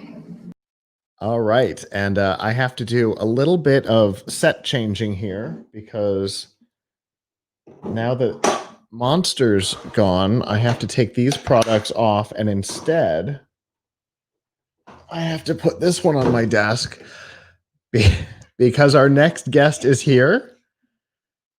And in fact, it's a pair of guests. Hi. You are muted, buddy. Can you hear me, Scott? Yes. But Robbie's got his, oh, there he goes. There we go. Is that Scott there? It is. How are you? Long time no see, huh? I know, right? Hey, hope you're doing well and safe, Absolutely. And you as well. For those who don't know, obviously you and I know each other well, but for those who don't know you, go ahead and introduce yourself for me. Well, first of all, hi everyone. This is Robbie Cabral, the inventor and CEO and founder of BenjiLock. And next to me is Mr. Randy Voss. He's with Hampton Products International, and we're the partners in bringing the BenjiLock to market. And then a couple of them at this point. There's a number of products in the line. For those who have been following the product for a long time, we've been talking since before you had a product, and now I have 3 of them in the building right now. So it's incredible. I remember back in 2017 in the first Eureka Park show. That's where we connected the first time, and we showcased like the first prototype and all that. And it's amazing that you've been able to see this whole journey, and such a bummer that we couldn't do CES in person this year, because we had so much fun last year. And I believe we met Kim Kelly as well, the CEO, and couple times. It was a great show. But now we're on board and showcasing the new products, the products that were kind of prototyped last year, and now actually they're making it to the market. Okay. And so what are those products? Well, go ahead, Randy. Yeah. So we have 3 new products that we have launched effective with the show. The first product is our Sport Lock, which is a small fingerprint only 10 fingerprint padlock that, just like the original BenjiLock, uses your fingerprint to access the product. Then we're launching our BenjiLock Bicycle Lock, which also takes 10 fingerprints. You move this cover to the side here, and just like the other BenjiLock products, you open it up, And then we also have, and you have it on your table in front of you there, Scott, it's our fingerprint deadbolt. So touch the front of the deadbolt here, and where am I here? It's a little bit awkward doing this upside down, right? Yeah. And these towers, there we go. And then the deadbolt closes. So 3 new products on top of the portfolio, which started with the original full-size Benji lock. Which is sitting on my desk in the office. Okay, and then move to the travel and luggage locks. These were the products that first came out in 2018 in the fall. And so now we have 3 additional products that are in the portfolio. So now you can lock everything from lockers to sheds to cabinets in the garage to desks in your office to your bicycle to the front door to your home. It really is a fantastic line. And Robbie and I have talked off camera about since Eureka Park, the number of companies who have tried to like snag on to the momentum that you've built with the Benji Lock brand, but oftentimes missing the point, right? And you mentioned Kim Kelly, the CEO, he mentioned during the interview last year, everybody else is kind of a tech company trying to figure out locks. But in your case, security was already the backbone of the company, and you've added technology to it, which I think is a much more natural progression. I mean, we were a lock company 30 years ago, right? That's what Hampton Products is. That's our lineage. And so when I met Robbie, I first met Robbie coming out of the 2017 Consumer Electronics Show. And it was a simple conversation about, you got something that's really interesting here. We're a lock company. We were looking at the space. It was not a space that to us was foreign, but we were looking for the right product, right? And there's lots of people who try to put technology onto something. They try to force fit it. And it's what has made this particular journey much more satisfying, because we've taken an approach of saying it is first and foremost a security product. It's not a toy. That was honestly one of the very, very first things that Robbie and I talked about in the very first meeting, where he came to our facility in California. It was, very clearly, this is to secure something of value. Yeah. And then from there, we were able to extend into what's our size, what's our shape. Now, in the case of the original Benji lock, which you have on your desk, that form factor was somewhat defined, but Robbie still has, and I have it in my office in California where I'm not currently, but the original prototype of the Benji lock versus what went to manufacturing and is now available for sale is very different in size, overall configuration.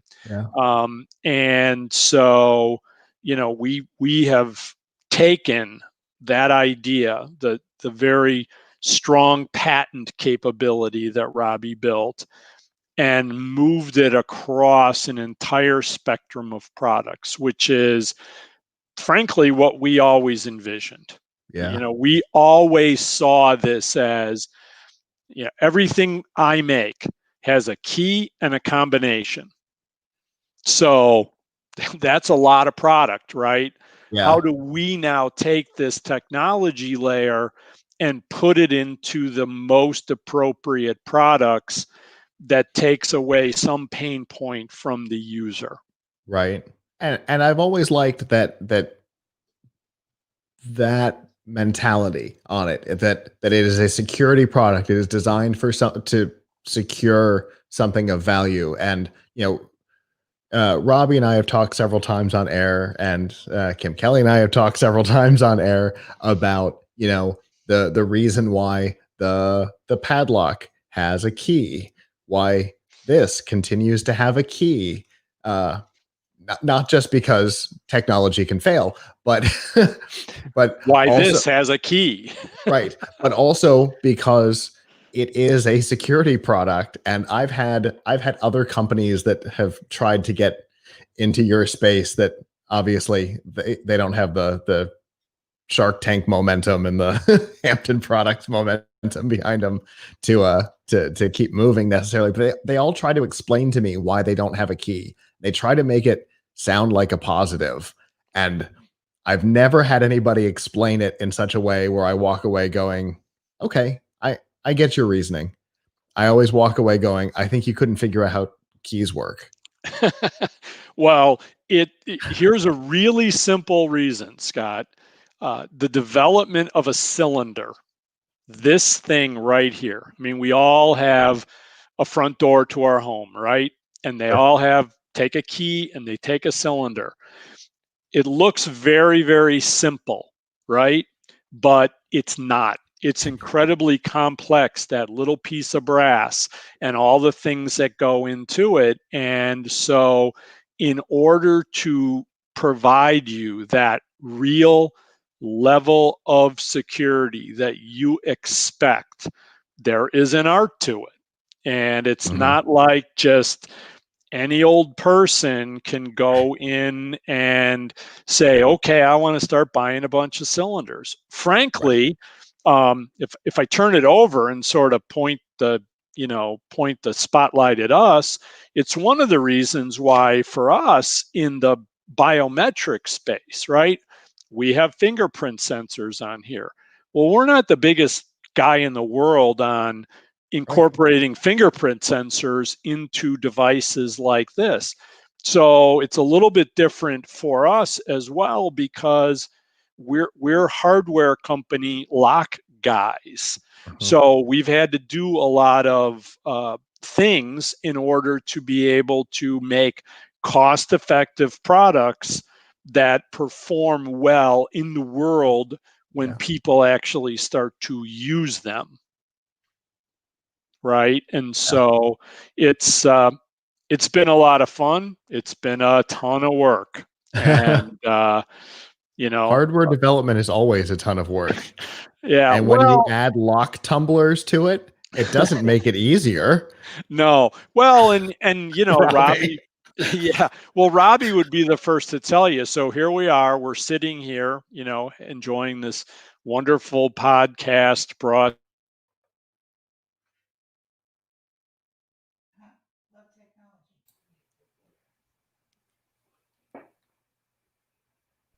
Am I back? There we go. Oh, I wasn't sure if my headphones had gone out. That was me. Yeah, go ahead. Yeah, no. We're using this wonderful technology. I shared with Robbie earlier this week. My first consumer electronics show was 1980. Okay. And so there I am at Consumer Electronics Show in Las Vegas back then, and it's a far cry from where it is today. Well, now I'm doing my first consumer electronics show where I'm not even in person. I'm doing it all virtually, for crying out loud. I know. Right? So this has been, from 2018 to where we are now in 2021. We did not big moves plan to have the gyrations of 2020, just like anybody. Sure. But it allowed us to get our development work done in a very substantial way. All of these products are now available, so they're in inventory. They're available for sale today at buyhampton.com. And so we're ready to go. And we see big things for 2021. And I can personally attest to how easy they are to install because this is my empty box for one that is out front right now. Oh, yeah, and I was gonna piggyback on that, Scott. That since you know better that this year has brought so many things to everyone, whether it's small businesses, families, you name it. So we all going through all these ups and downs. And when everything happened, my local gym is closed, so a lot of the times I can't really use my local lock to go to the gym. Sure. My kids' schools are closed. There's no lockers right now. But in reality, now I see we notice a lot of people biking. A lot of people are at home. So at least now part of that new product pipeline with the bike lock, with the door lock, now we're able to at least use that momentum of what's going on right now in the world until everything hopefully gets back on track. And then basically, we're rolling with the TSA for travel. And, believe me, we all have that little ant of traveling. I mean, we all wish that we were in Vegas right now. And indeed. But at least, the beauty of CES though is that we get to connect, and it's like a big family. And I've seen you since 2017, and the whole Plug Hits team and has been very supportive. And it's great to see how every year we're all still connected and most stuff healthy. Yeah, for sure. And I want to say, while we were building our new studio, we had to go get some parts. And so the closest place for us to go was an Ace Hardware. Obviously, you know where I'm headed with this. So we went and got some screws. And on the way back, I said, hold on. I have to go look at something.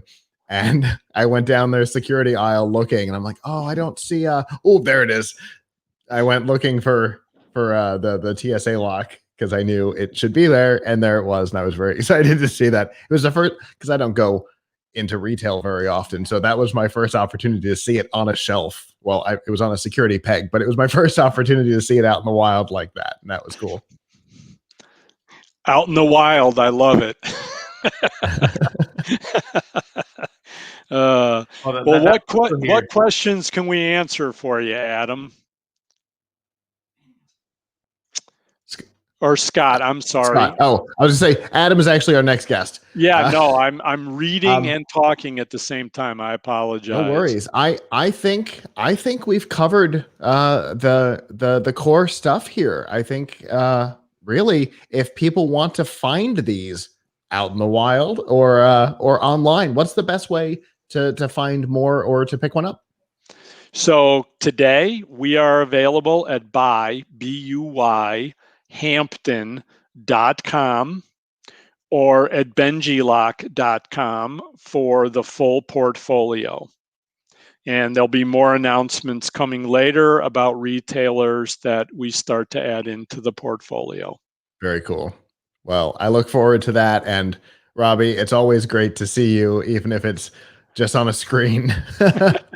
Even if it's digital, it's like a big family. So I truly appreciate for, you giving us the time today. And I still owe you a hat.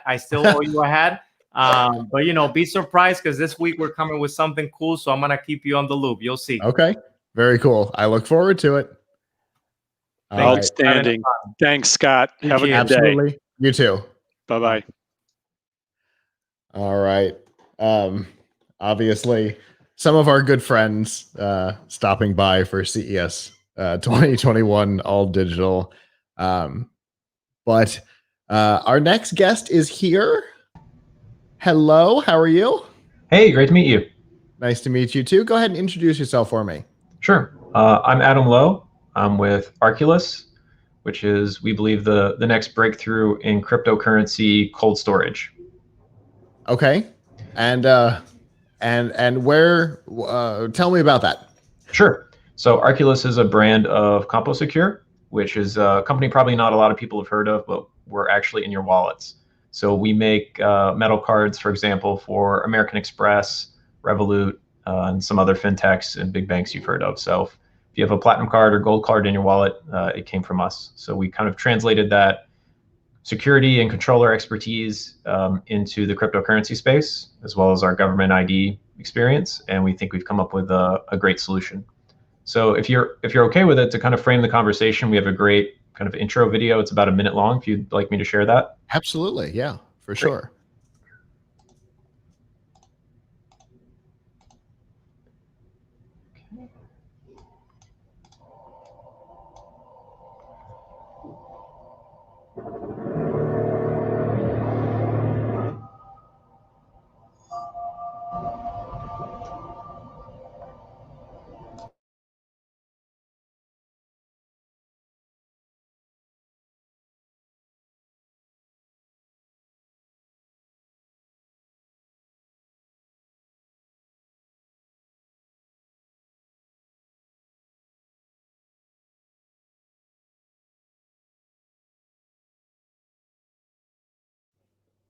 All right. So for me, it seems like I don't have any sound on this. Did the sound pop back for you? Now it's making noise. Okay.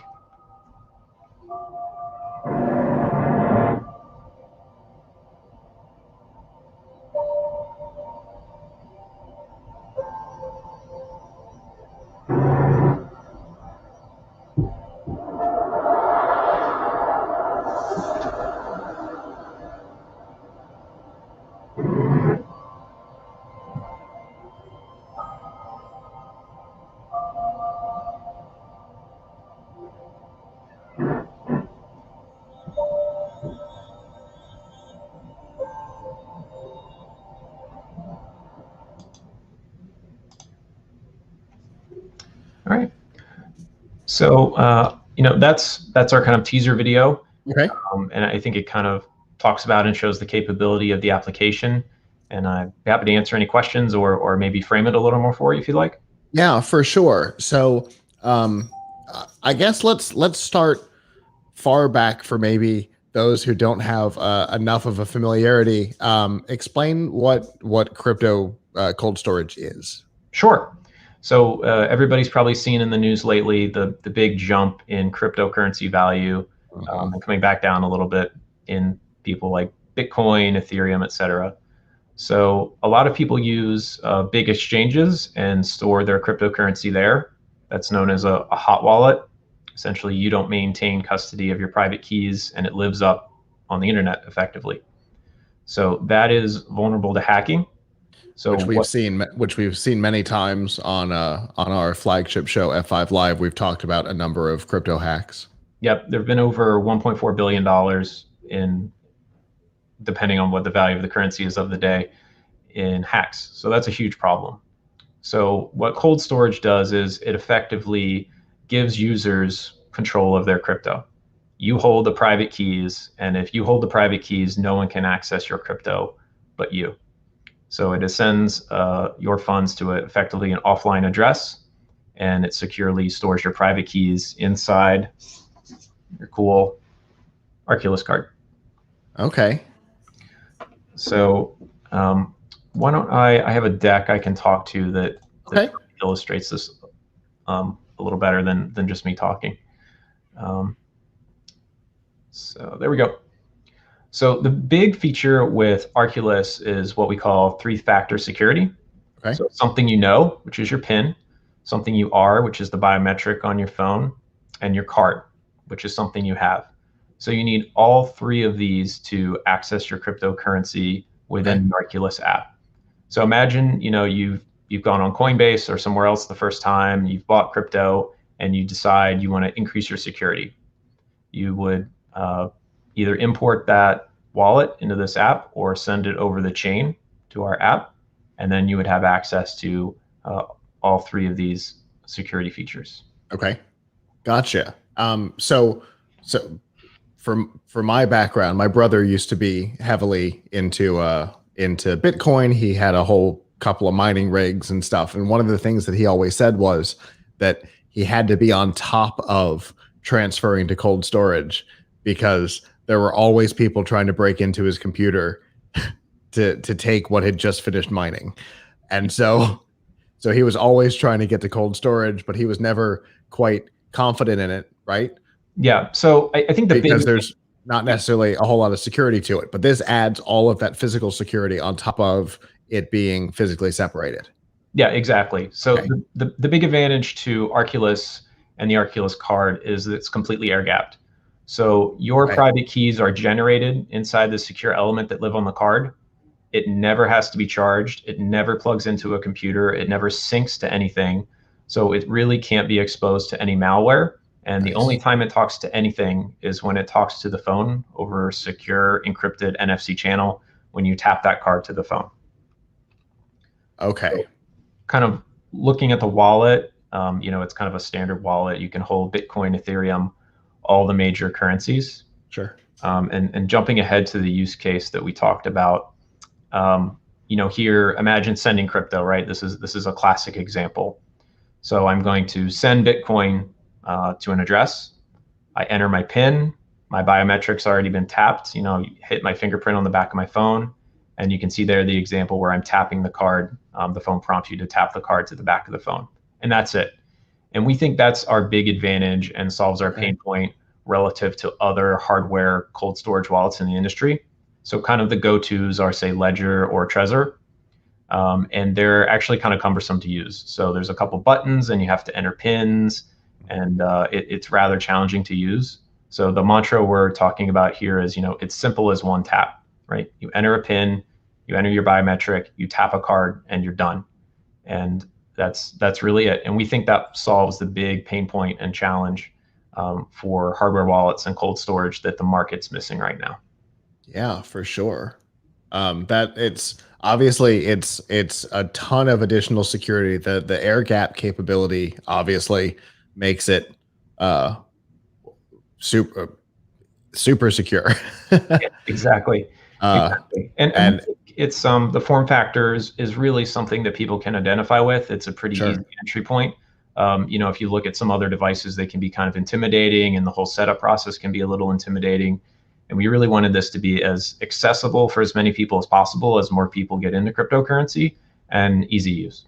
Yeah, and it looks and feels like something financial, because it looks like a debit or credit card. Yeah, it has the same dimensions, so it literally fits in your wallet. It fits in all those card holders. Gotcha. I think watching your last guest, part of it comes about pedigree, right? So we come from a card pedigree of government IDs, banking cards, and all the security around that and ease of use. So I think a lot of that went into the design and thought that we want something familiar and easy to use for our customers. Yeah, and that can be really important, like you were saying with the last guest. Having that background helps you get started with a new thing, because it's personal trust, right? I don't just have to trust that the thing works. I have to trust that it does what you say it does. Yeah, exactly. So. Especially when you're talking about monetary value. Somebody's literally putting money in your hands to some extent, and we really want to build that trust with our customers. Absolutely. Totally makes sense. So how far into this are we? So the app is live. It's not really easy to share over this platform, over streaming, but the app is live. We have it in Android and iOS. Okay. So we expect Q1 it to be kind of consumer ready, and we expect the app to launch and the card to launch in Q2.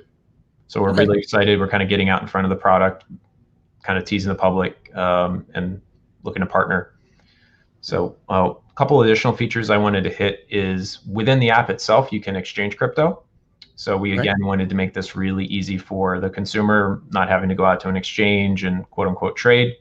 So you could say start with Bitcoin and say you want to get Ethereum. You again just enter your PIN, confirm your biometric, tap your card.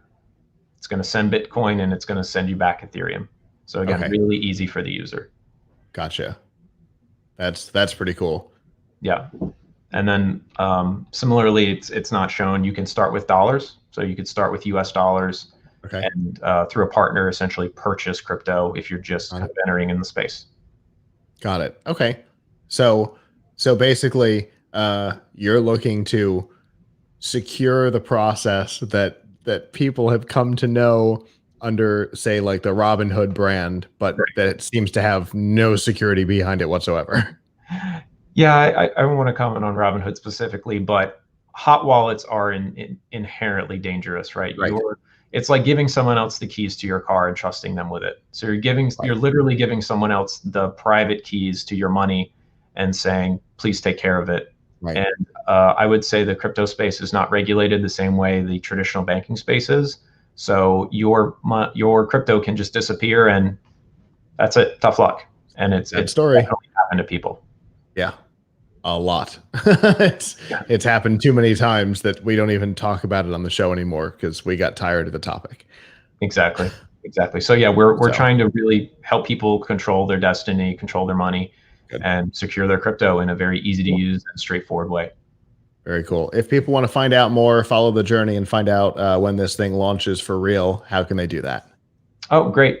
You can sign up on our website at arculus.co. That's arculus.co. And we're on Instagram at this is Arculus. Very cool.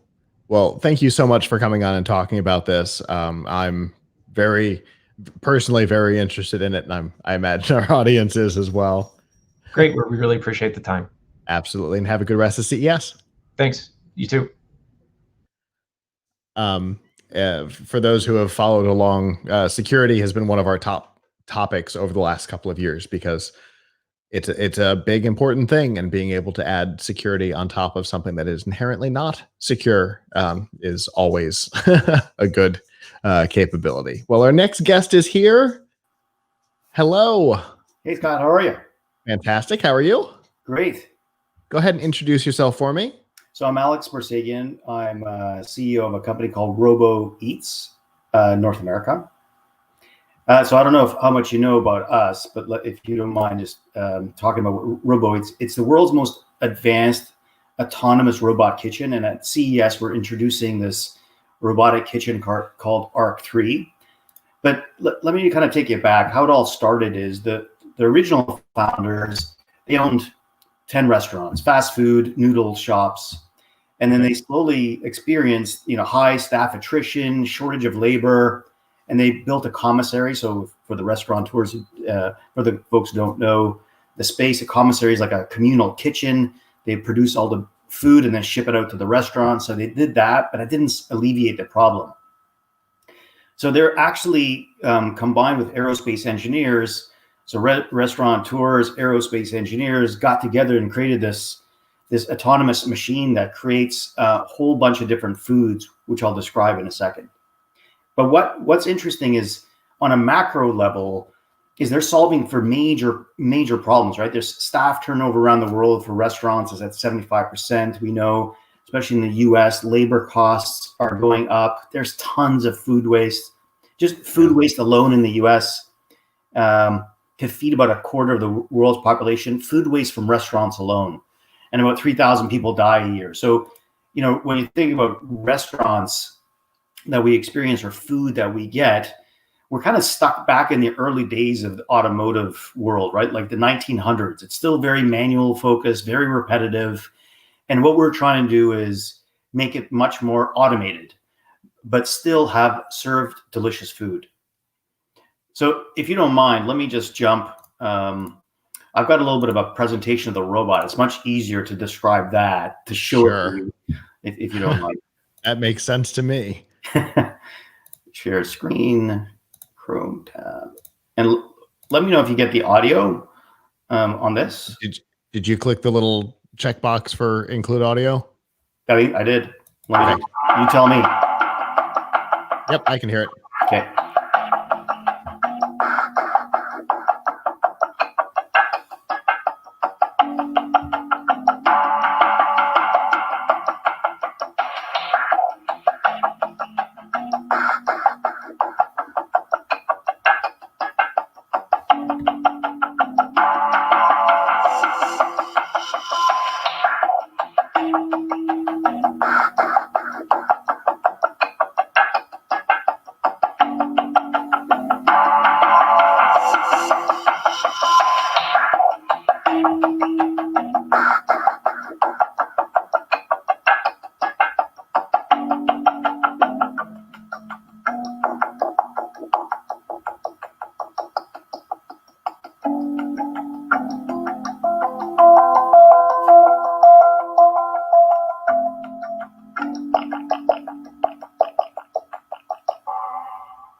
So you can see roboeats.com as the URL. Yeah, it sounds a little futuristic. This is not like you go up to a Best Buy and buy one of these things. No, I would imagine not. It's a pretty specialized device. It is. But when you think about the applications, why we're at CES is because we want to kind of introduce this to the world. Sure. I mean, it's been in the works for about 2 years. In the last 9 months, being actually in prototype mode for testing the restaurant. We're going to open up a restaurant just to showcase it in about 2 weeks' time. And now it's ready to scale. So we've got it ready to be deployed. And when you think about the applications, it's perfect for hospitals, business centers, schools, campuses, senior living centers. Keeps on going, adding on. And especially if you're a QSR or you want to retrofit your restaurant, it's a perfect spot to do this. Now, what makes it, okay, so what? So what? It's a robot kitchen, replaces people and does contamination control. It does 1,000 different menu items. So everything from soup to pasta to noodles to bowls to salad. You can put this in a stadium and serve wings, French fries, poutine. I'm a Canadian, so I got to mention poutine.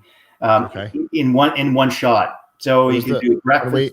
When we went up to Canada for a conference, it was the first thing we ordered, so it's fine. Yeah, you can do breakfast. I mean, so the versatility is there on this robot. So when we think about rolling this out, this is not for the home at the moment. It's too big. It's 200 square foot. But when you think about a local restaurant, that's 1,000 square feet, just the kitchen alone. So 200 square feet kind of replaces that whole the whole kitchen section.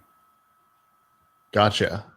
So that would improve the profitable section of the restaurant because you could possibly put in a couple of extra seats in those spaces and exactly. Like and profitable, and then there's no humans interacting with it, so there's no risk of cross contamination. It self cleans. It's actually the only robot out there that actually cleans itself. So you can go 1,000 meals before refilling it. So it can literally sit in an airport, serve 1,000 different foods, and replenish every once in a while as needed. Okay. And self-contained. Gotcha. And since this is CES, my mind immediately goes to Las Vegas, and anybody who's been there knows that at the back of Planet Hollywood there's a bar that is a robot. It has 2 robotic bartenders. Yeah, I can absolutely see this fitting right in with them. So you can order a drink and food and have the whole thing be automated in front of you. Absolutely. Or when you think about, the Hooters hotel, you think about Hooters would be perfect because you don't have to, chicken is such a easy thing to get people get sick, but this has got sensors that knows exactly the temperature of the foods. One of my favorite parts is the app. This is the consumer portion that I get excited about, is that you can actually go in once you have the Robo Eats app, you download it, you order the food. And of course, if you're 20 minutes out, you send the order in and it'll detect how close you are and start preparing the meal. You can actually watch it. But the real money is the way the software is being built, how it all interacts, because all of a sudden you can say, you know what, I want double the chicken, or I've got high blood pressure, I want to cut down on sodium. You can actually do that. Or I've got diabetes and I want to cut down on sugar. So you can actually do that with the app because it's a robot. It's taking orders from you, the customer. Sure. And it's just adjusting a database entry and going off of a different. I know it sounds complicated. As long as you have the fundamental menu in place, you can adjust it. So a meal, let's say you're not as hungry and you want to have half a portion size because it's by weight. All of a sudden, it's kind of like going to Whole Foods. When you go to the salad bar, you put something down and it weighs it for you. It's the same philosophy. Standard meal costs $12, but if you want to eat a quarter, no problem. You can just reduce the amount of lettuce or kale or whatever the case may be. Okay. Interesting. So where, obviously you said it's several years in development, you're doing or just did some testing. So where exactly are we in that deployment phase? Yeah, so good question. So the real deployment, our R&D is in Latvia. So for folks who don't know, it's the eastern part of Europe. So R&D is there. We're and that's where the restaurateurs started from with the aerospace engineer. So they developed the robot. We're going to open up the restaurant, and then we're going to bring it to. We've already got a few deals in the works to bring it to corporate campuses, as well as airports. So corporate campuses, that makes sense too.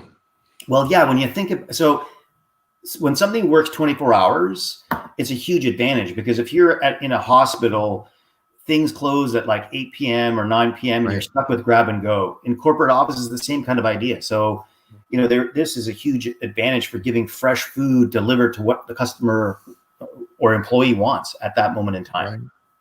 Yeah, for sure. Fascinating. So if people want to find out more about this, how can they get that info? So roboeats.com, ROBOEATZ.com. Very cool. Well, I appreciate you coming and talking to me about this, because this is a fascinating product. That's awesome, man. Thanks a lot for your time. Thanks a lot for all the guests out there. We really appreciate it. And hopefully next year we'll shake hands. Hopefully. Fingers crossed. All right, man. All right. Have a good rest of your CES. You too. Thank you. All right. And like I said earlier, we never know what the next minute is going to hold here on the Tech Podcast Network CES coverage. From guest to guest, it can change significantly. Well, we do have our next guest here. Hello. Hi, I'm from IR Science in South Korea. Today I will introduce our product.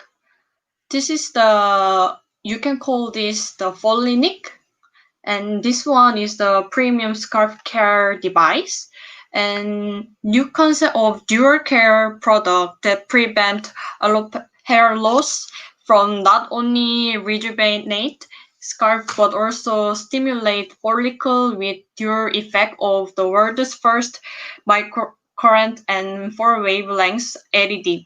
And this one is already clarified with the FDA, and FDA told us this is the first company that applied the microcurrent with the scalp care machine. Now I gonna share with you the video for our product. Okay.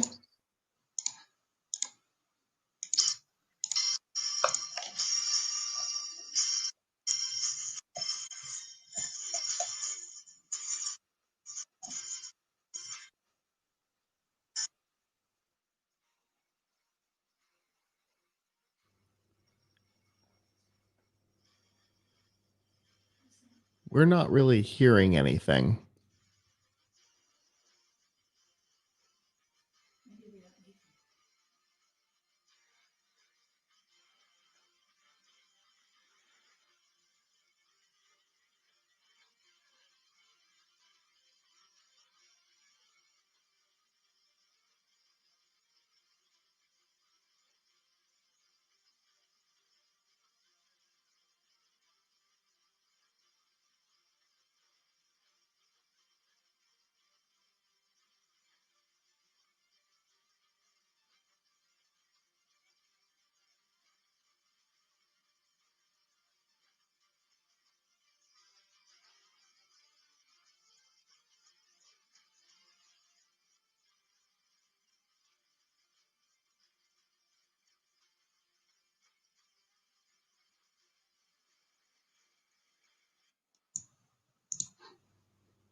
Okay, and this is for hair loss people. I think people need to know the before and after.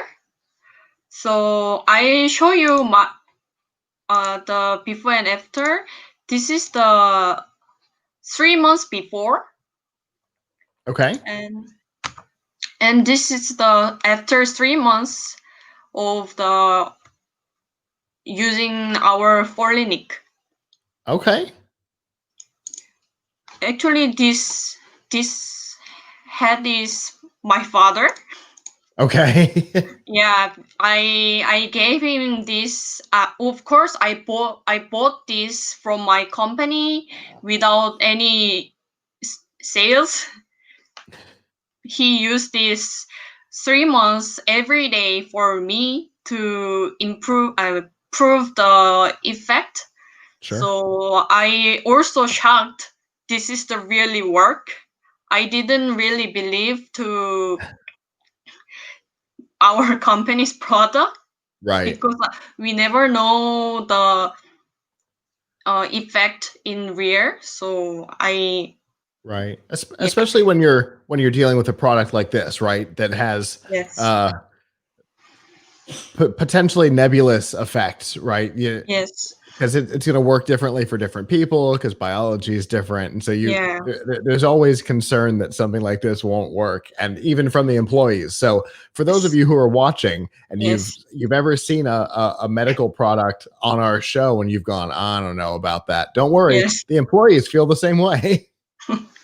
Yeah, that's why I didn't believe at first, but now I can believe our product. Well, that's good. Yeah, and this is the really easy to use. It's wireless product. Okay. And when you want to turn on this Polinic, you can just touch 2 seconds for the logo. So it is directly start. It will only take the 20 minutes or total care. And we have three different kind of mode: relax, regular care, and intensive care. It has a red, blue, and purple light, so you can know which kind of a mode is working it. Okay. And we use the silicone lens for the LED. I think this one is also first for the scalp care machine, because we IR Science is the specialized in the silicone lens company. So this is the first one that used the silicone lens at the scalp care device. I think Gotcha. that's all for today. Okay. And so obviously you made a purchase, so it must be Yes. it must be a finished product. So what is the availability? Is it only in South Korea, or are you available internationally? How does it work? Now we are trying to listing up in the Amazon. So now we are trying to sell internationally. Gotcha. We are doing the UL and CE certification right now. We are on the progress. Very cool. And what kind of price range are we looking at on this? The device is the $699. Okay. And we also have a premium shampoo and tonic. It will improve the effect when using with our device. Gotcha. So when you use them together. Yes. Yeah, understood. Very cool. If people want to find out more about this, how can they do that? Maybe for this CES, you can just visit the IR Science booth, digital booth. Okay. And do you have a website as well? Yeah, but it's a Korean website, so it's better than visit our digital booth. We are trying to making the English website either. Understood. All right. Well, I really do appreciate you coming and talking to me today. It is a fascinating product, and as having family members with hair loss, I can definitely see where the need is. So thank you, Yeah, thank you so much too. and have a good rest of your CES. Yeah, have a good day. All right. Well, it is 2:30 on the West Coast, 5:30 on the East Coast, and that means that my time here for the day is complete. Coming up right now is Danielle. We can put her in. There we go. Hi, Danny. Hi everyone. How are you? We are doing well. We are, I think, one segment behind. So the top of the next hour, you'll have to catch up. So, All right. But we've had a great day. We've had a lot of really interesting segments. Yeah, I've been listening in. I definitely know you've had some really, really good interviews. So that's awesome. And eclectic. And your hour is going to be no different. You've got an eclectic collection of interviews, and I will let you kick off into that because I know you've only got an hour with us today. All right, awesome. Give me 1 second. I have a lot of notifications popping up. Yes, it's CES. That is how it works. Okay. All right. Now I'm good. All right. Well, I will let you go. I will see you tomorrow, and I will be back at the end of the show, and we will see everybody then. Okay. Thanks, Scott. So hi, everyone. My name's Danielle. I'm part of Plug Hits Live, also part of the Tech Podcast Network, and I'm kicking off your next hour for CES 2021. And I'm sure our next guest is probably here. Hey, Danielle. Hi, how are you? Nice to meet you Great. as well. Can you please introduce yourself for us? Yes, my name's Yash. I'm the founder of Hero Trainer. Sorry, there's some echo going on.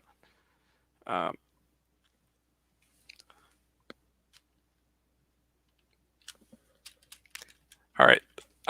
Yeah, so I'm the founder of Hero Trainer, which is a mobile app, a free mobile app where users can earn rewards in their favorite video game for exercising. Oh, wow. So the idea behind that is to get people who are generally inactive to become more active and get healthy. So it's already out on both iOS and Android, and we have a bunch of different games, and a lot of people, like one user actually lost 30 pounds using the app, and we have so many different types of people from all different lifestyles using the app. So if you let's jump right into it. So what questions do you have about Hero Trainer and what it can do? Of course. Well, I would like to say that this is an incredible idea. I would like to walk through like how you start up the app, how you get acquainted with it, how do you navigate the app? Absolutely. So the impetus behind Hero Trainer was I struggled to stay consistent with exercising. I'd have like a good streak of like a week, 2 weeks, and then get sick or travel or just lose motivation. But one thing that I always stayed consistent with was playing video games. And that's because I cared more about my own character in the video game than I did about my own personal health. So I thought I could combine the immersive capabilities of video gaming and tie it with the health benefits of exercising. So that's where Hero Trainer kind of stemmed from. And let me share my screen. I think that's probably the best way for me to walk you through, kind of to give you an idea to hang on visually. Okay, of course. I'm sure that is a really, I'm sure all of us can relate to your story. I know that that's the same thing that I go through. You have a really busy week, you just drop off of your, your workout regimen or, your self-care. So I definitely feel you there. Absolutely. It's just so easy to it's so intimidating. You're like, I did this on Monday and Tuesday, but it required so much effort. You're like, I don't know if I can do Wednesday. And now I don't know what I'm doing for the rest of my week. I'm just gonna lay on the couch. Yeah. So here we go. Let's see if you can see my screen. Okay. I can. Perfect. So when you come into the app, you sign up and you'll end up in the marketplace. In this marketplace, it shows you a bunch of different games and gift cards and rewards that you can win. But the way it starts, it tracks steps through Apple Health or Google Fit, and that syncs to Hero Trainer. And for every 1,000 steps you earn, it equals 1 aura, which is the currency used in the marketplace. And then you can go to the marketplace and you can redeem rewards from, Riot Games, which includes League of Legends, Valorant, or like the Steam store, or, Blizzard Games, which is World of Warcraft, to Overwatch, Xbox, PlayStation, games, Nintendo eShop, Google Play, Apple. These are just the gift cards. And then on top of that, we have specific games. So we have Super Smash Brothers Ultimate as an example, and you could get like a fighter pack or currency in Modern Warfare as an example. And then the next thing from there is we wanted to actually gamify this aspect further. So you have your own character that you can kind of see over here, and he grows stronger as you go for a walk. We want to add that gaming element to it. And then on top of that, you can group up with friends and you compete in seasons of about 8 weeks. And depending on where your group ranks, you'll earn even more points, which you can use to spend in the marketplace. So you have like a little chat feature here, which is very important. And it was very important during the pandemic, I guess still is, where you kind of encourage your teammates, like, hey, like, come on, you can do this. Just go out for a quick walk. Like, we got to beat this other guild. So that whole idea behind this is, getting a community of people healthy, encouraging your friends, and then being able to play with them in the game with your new items. But what I do want to point out really quickly here is we have so many different types of people from different areas. And, if we have a former NFL player who's just like really into gaming. And that was very exciting for me to know, because it's not like the typical, when you think of gamer, you think of someone sitting in the basement, in their mom's basement, like, just eating a bunch of food. But, we have all these people. It's such a broad term these days. It's such an eclectic group of people. And there's so much we can learn from all different types of people. And this, you run into like an NFL player, to we have like an esports host, to your everyday gamer, to, American Ninja Warrior competitor, a powerlifting president, fitness coach.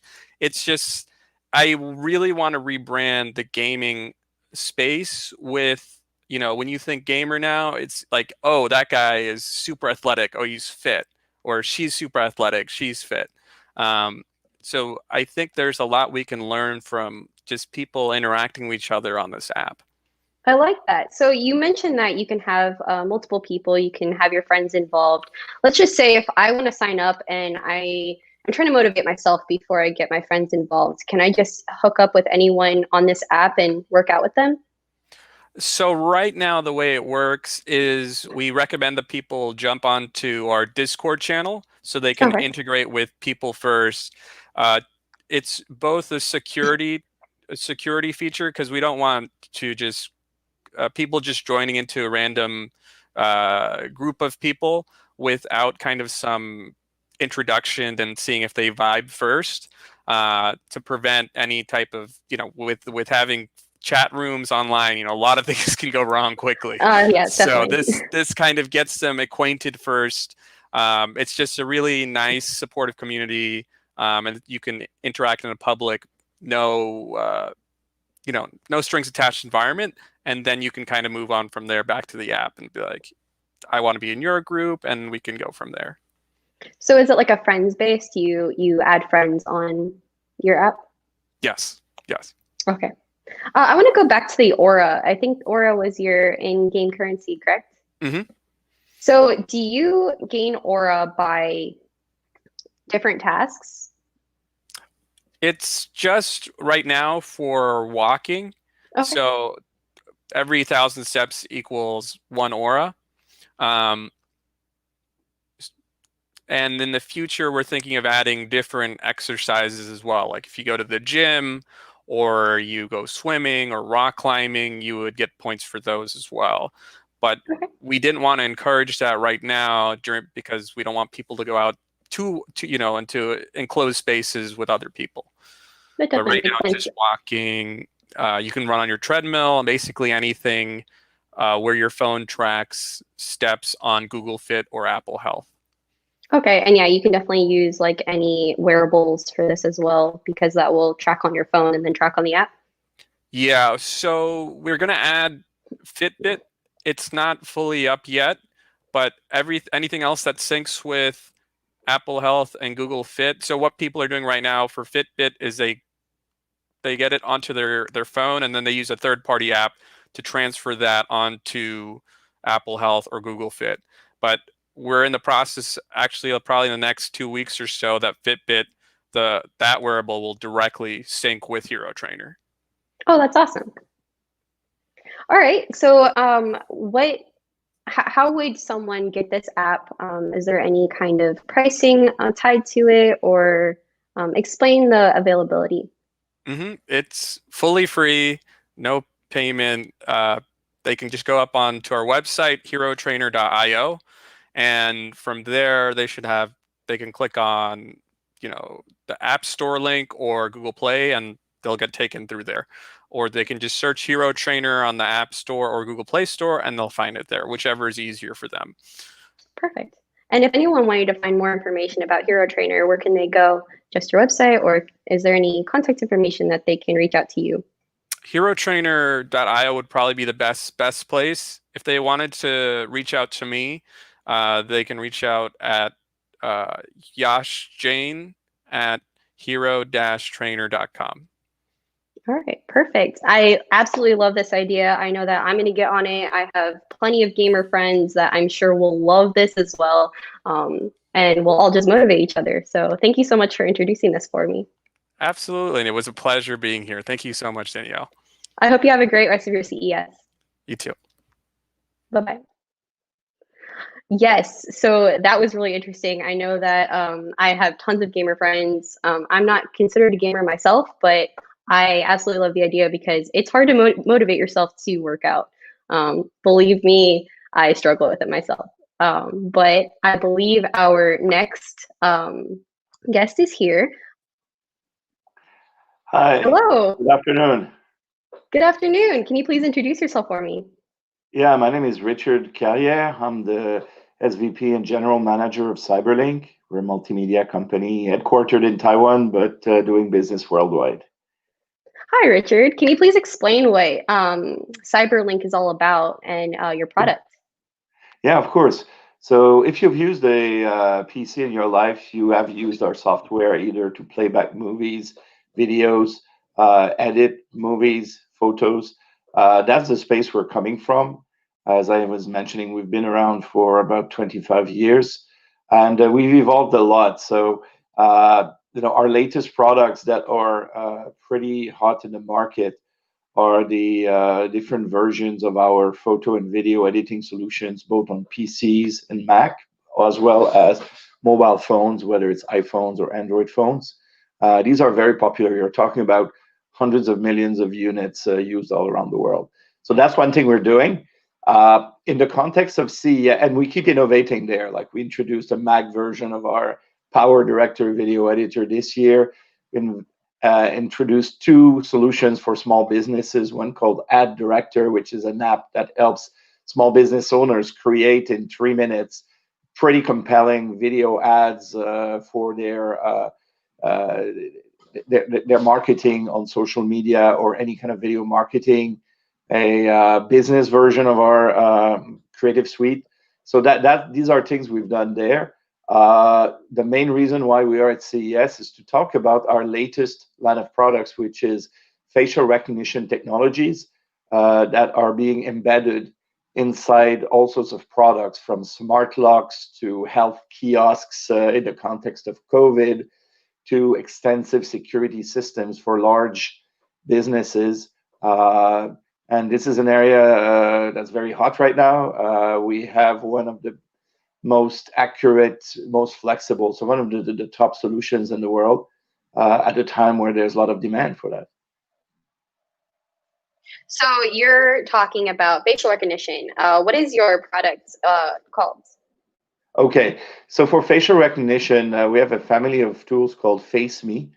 It exists first as a software development kit, or SDK for those who are familiar. So it's basically lines of code that can be included to any solution that has a camera, and where you want to recognize people, let's say employees in a companies or visitors or blacklisted people who shouldn't be there, can be useful for included in, let's say, digital displays, identified who is looking at the display right now. Is it a man, a woman, their age, their mood? So based on that, you can customize in real time what they're seeing. So this is very flexible. This thing literally runs on every operating system, every type of device, from powerful workstations to mobile phones to IoT smart locks.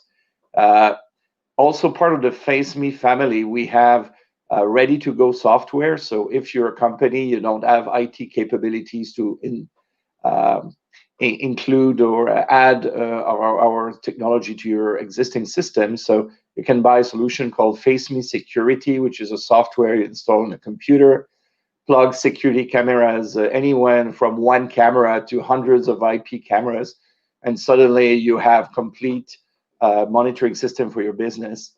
We have another software called FaceMe Health. This one is related to COVID. So same thing, you have a PC, you connect IP cameras, thermal cameras, and in a few minutes, you can detect people coming in a place if they're wearing masks properly over their mouth and nose. If they have high body temperature, you can send alerts to the right people so they can handle them. So this is, in a nutshell, what FaceMe can do. Wow, that's really cool. So what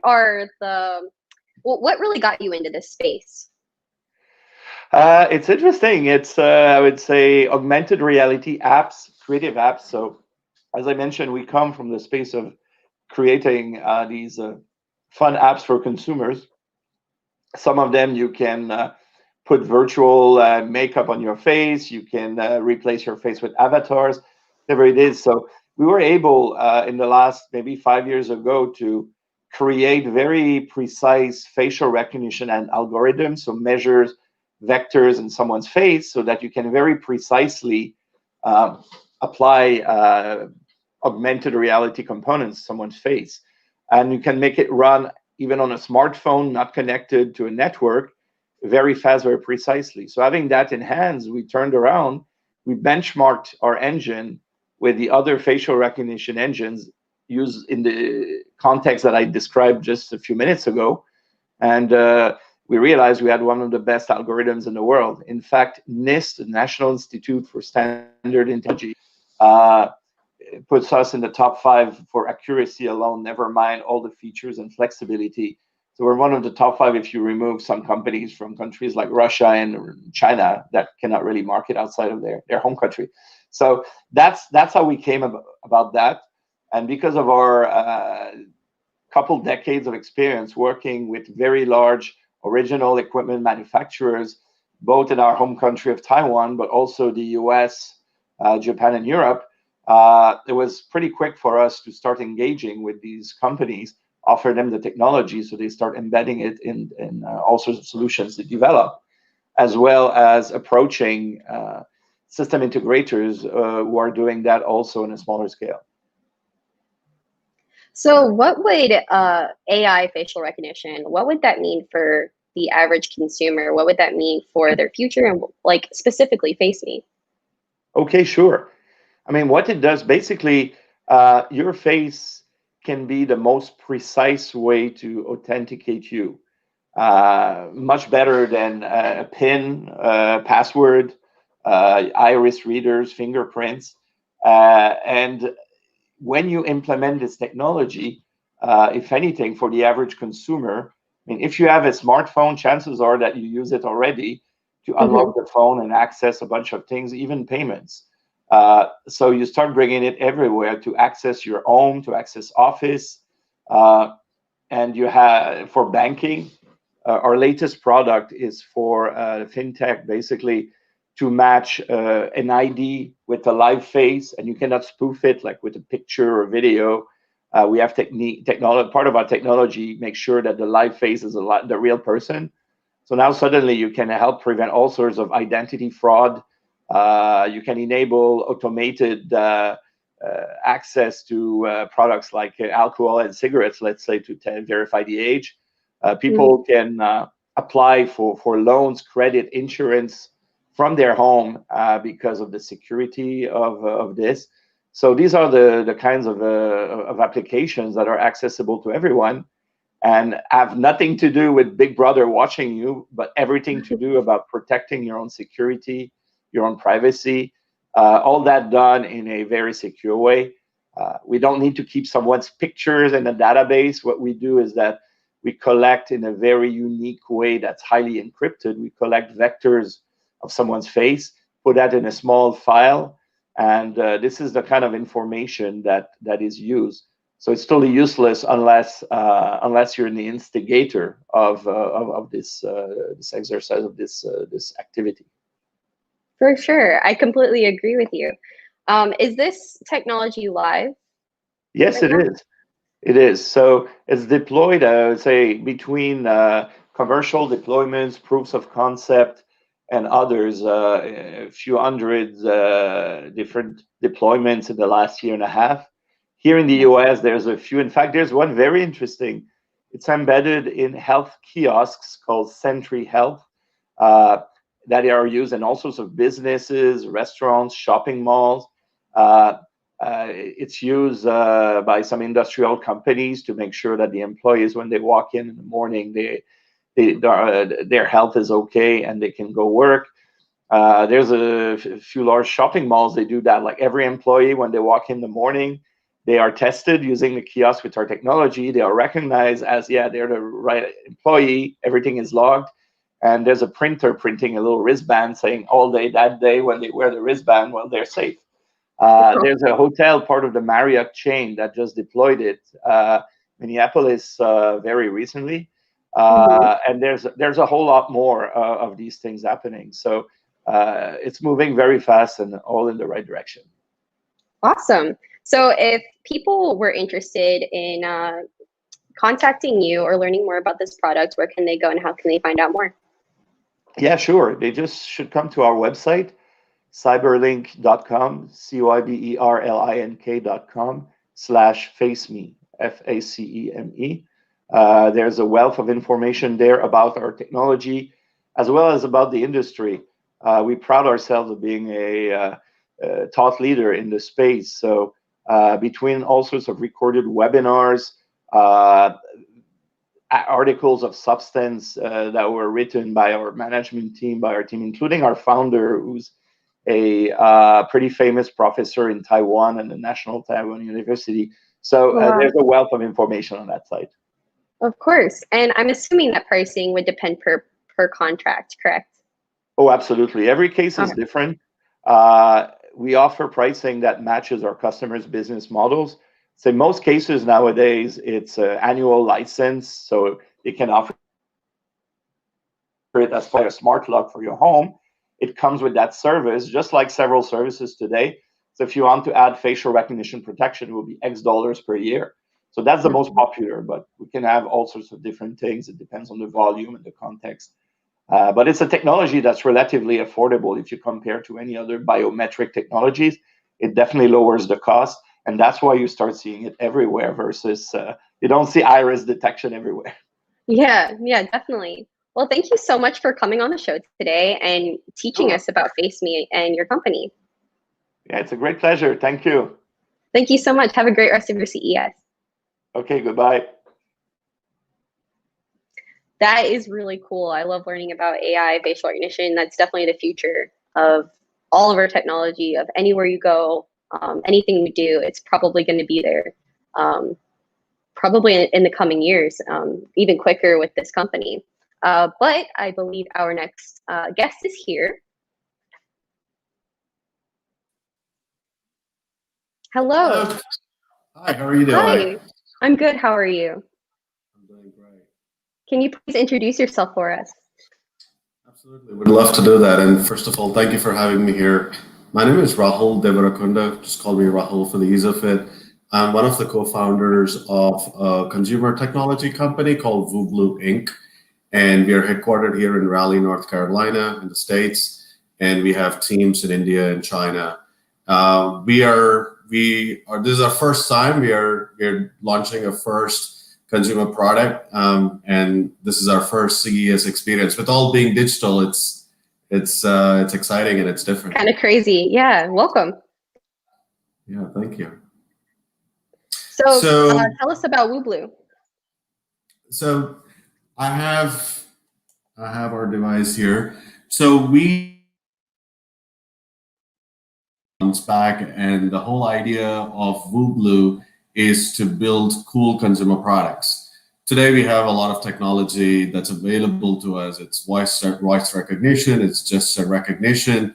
We wanted to take advantage of those technologies and build a product which can be amazing, which could be very usable, and at the same time fun to play with.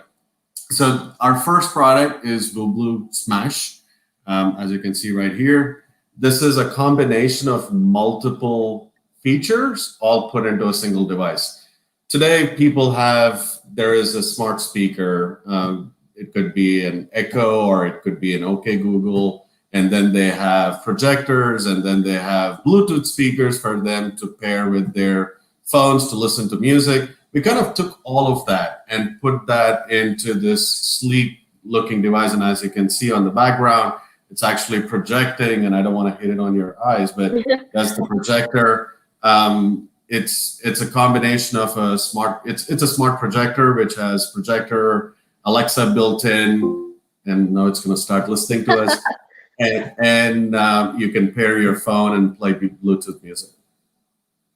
So okay, I have tons of questions. I guess my first question would be, what would be the purpose of a smart projector versus a regular projector?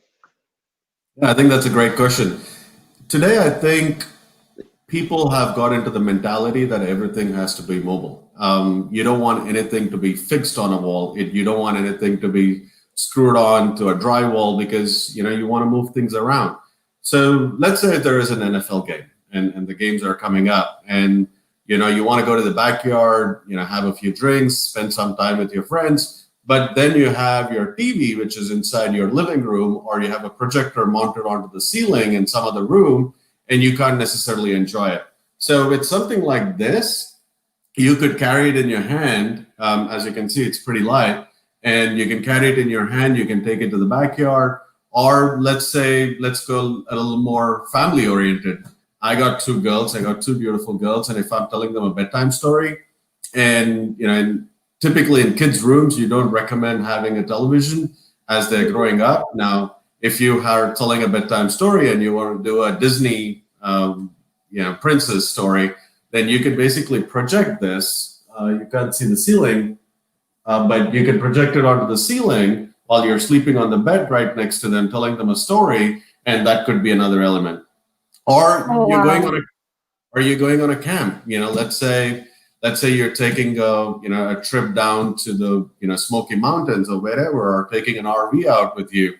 A perfect device to carry around because you can tether that with your cell phone, so you can get the data, and you have all of these amazing apps where you can play Netflix, Prime, Hulu. We have about 30 plus apps pre-installed on it, and you can install whatever you want on the go. So I know that you have Alexa. So using Alexa, hopefully it's not chiming. My bad. So using that, I'm guessing you won't really have a use for a remote control. But I also notice on top you have buttons. Is there a remote control as well as that, or is that everything included?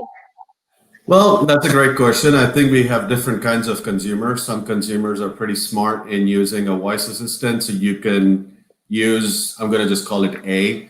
You can use the A and then get things done. So you can say, A, open, Prime, and play Jack Ryan, and it's going to do that.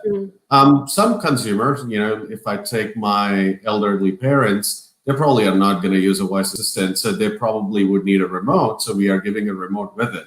Now, there are the younger generation called the millennials, if I may, and for them, everything needs to be on a smartphone. So we are creating an app for them to install on iOS or Android, so they can control the screen, they can flip screens, they can select the movies that they want. Basically, they're using an app to control what's getting displayed on the projector. That's cool. I like that. So let's talk about setup. Do you need a certain type of distance in between the device and the wall or the device and the ceiling? Let's talk about room lighting. What's needed? That's another excellent question. So let's talk about setup in two ways. One is right out of the box, how complicated is it for somebody to get started, and then where would you place this device in your household or wherever. We are inspired through the concept of Apple's design philosophies, where these days you can go give an iPad to a 3-year-old and they would use it exactly the same way that you and I would do.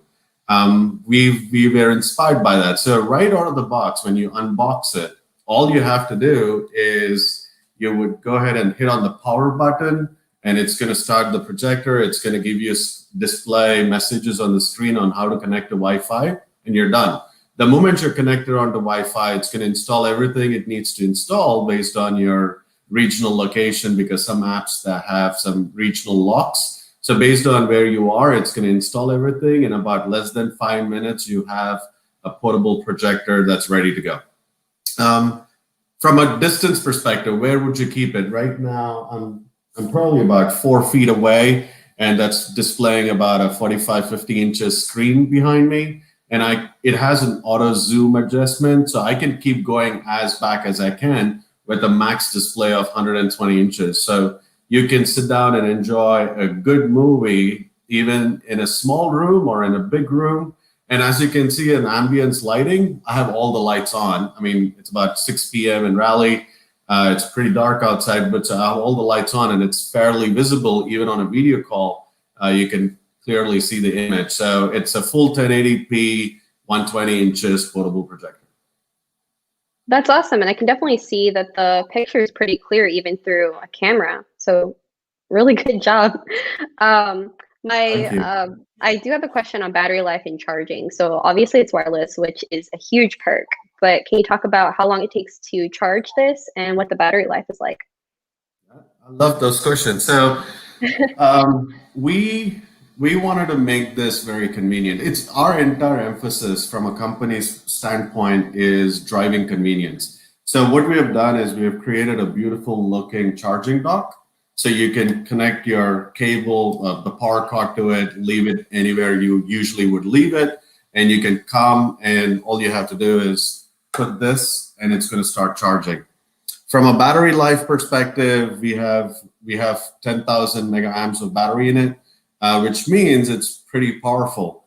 It can run up to 30 hours of which is the voice assistant, or the Bluetooth speaker. Let's say if you're having a party, if you're in the backyard, if you're playing some music, it can run for 30 hours.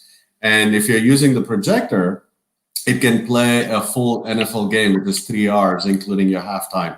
So if you're running a video, then it's 3 hours. If you're running just the voice assistant and the Bluetooth as a speaker, it runs for 30 hours. Now, the last thing is how quickly does it charge? So we have put in the fast charge technology in it. So let's say if your battery is completely drained, the device is going to automatically shut down at 5% when the battery is there, because we want to save the life of the projector. We don't want it to abruptly just get shut off. Once it's completely off, it takes about an hour and a half for it to get to a 70% charge. So you can put it there, 70% charge. That's going to get you a good 20 plus hours of music or the voice assistant, or at least an hour and a half to 2 hours of video. That sounds perfect. So if I wanted to get this in my hands right now, can you talk about pricing and availability? Today is going to be a memorable day for everybody in Blue. And the reason for that is we just went live on Indiegogo from a crowdfunding campaign perspective. Congratulations. Thank you. It's been a fantastic day. We're already 300% over our funding goal, and that happened in the first 2 hours. We're going to be running this campaign for the next 30 days through Indiegogo. So we are offering an early bird price at $399, where MSRP is going to be $699. So we're going to be scaling it up. So hopefully anybody who's watching this if they want to get a great piece of product at a reasonable price, then Indiegogo crowdfunding is probably the way to start. And if I order on Indiegogo today, when do I expect to receive? So, as people can understand, crowdfunding is a little muddy space, if I may. There are a lot of concepts that they ask for funds, and we didn't want to do that. What we did instead is we went ahead and invested significant amount of our own money. We spent north of $350,000 on our startup, so we can make a product which is fully working. It does everything it has to before we went to crowdfunding. So there are two stages that we are yet to complete. One is we got to do the fun stuff, working with the government to get the FCC approvals. Because of COVID, we're expecting some delays because people are not coming into offices. And then two is we got to get this approved by Amazon because it's an inbuilt voice assistant in there. Our best case scenario is we are thinking it's going to be April, but just to kind of set the right expectations, or should I say, under deliver and overcome it, we are saying it's going to be June 2021 before they get their device, but we are hoping to get it out much sooner than that. That's totally understandable. And my final question is, if I wanted to find out more information, or if anyone wanted to find out more information about Wooblu or Smash itself, where can they go and how can they find out more? So you could absolutely visit our website, which is wooblu.com. Hopefully that's a punchy name that you don't forget that easily. So you can go to wooblu.com. You can read all about our company, about our philosophy, who's the team, and then definitely check out the technical specs. There is a working video of the product. So instead of just throwing some video, we actually shot a video with a working model. And right on the web page, there is the Indiegogo link. You could just click on it, and hopefully you'll back us up. Perfect. Thank you so much, Rahul, for your time and explaining all this to us. I hope you have a great rest of your CES 2021. Very excited about CES, and thank you again for having me on the show. And congratulations on your launch. Perfect. Thank you very much. Thank you. And I just want to jump into our next interview while we're on.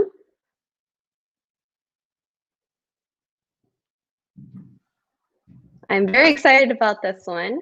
Hello. Hi, how are you? I'm good. How are you? Can you please introduce yourself for us? I just lost all the sound in my earbuds. Oh, I'm so sorry. No problem. So let me quickly introduce you to what we're dealing with here. It's a robotic chef. A rocket ship. What it does, it does all the cooking for you. So to speed up the presentation, I will start it. And while the machine works, we can talk a little bit about what it does and how it does it, and all the pros and cons. So we have a complete set of ingredients in this box right here. And we have all the spices that we need right here in the second row. We are making chicken. So all I need to do is I'm scanning the barcode.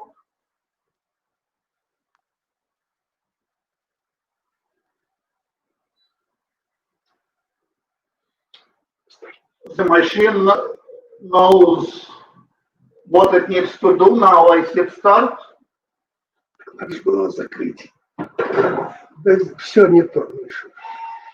Give me 1 second, we just need to close it up. Начинай сначала.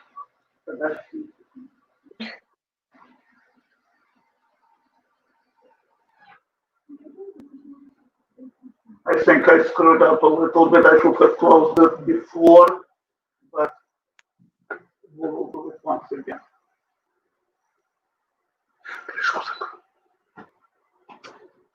Okay, so now we hit start.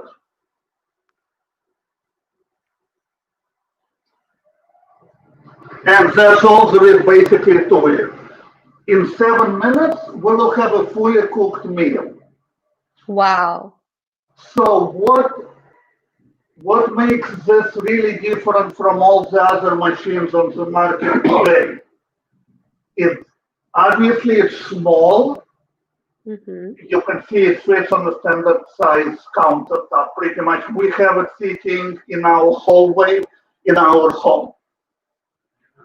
But even more important is the fact that along with the machine, you get the meal kits that are already prepared, pre-portioned, and prepacked. And I will try to show the viewers just what it looks like. This is the actual box it comes in.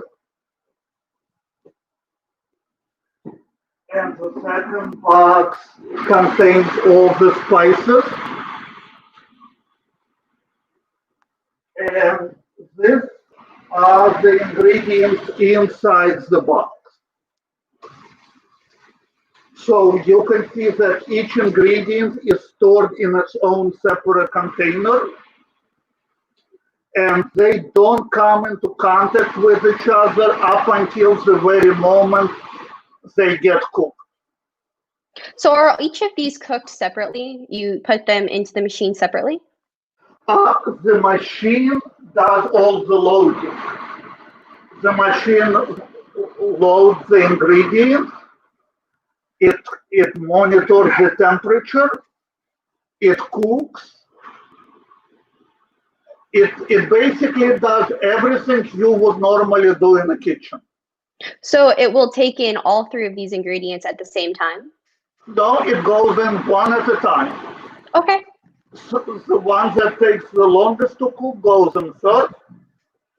Obviously, then goes the one that takes less time to cook. And whichever ingredient is the quickest goes in the last. Okay. I just wanted to take a quick second to go back a little bit. So how does this whole process work? I know that you order the equipment separately, and then you can sign up for the meals to come to your home. How does that work? Precisely as you explained. The model that we came up with when we developed the machine was it's not enough just to make the appliance. I mean, there are tons of kitchen appliances, but that's not where the problem is. The problem is it's extremely time consuming to prepare ingredients, go shopping, and it takes a lot of time just to follow recipes and instructions. In this case, since the process is fully automated, you just pick out the recipes that you like. They deliver to your door, and you can store the food cartridge in a regular refrigerator for about 10 days. Okay. That's really cool. And what would cleanup look like? So I know that you say this will take away a lot of the stress of cooking and everything. What would cleanup look like? Once we are done, I will show you. Actually, there is virtually no cleanup per se. You will just need to throw out packaging and wash one cooking pot.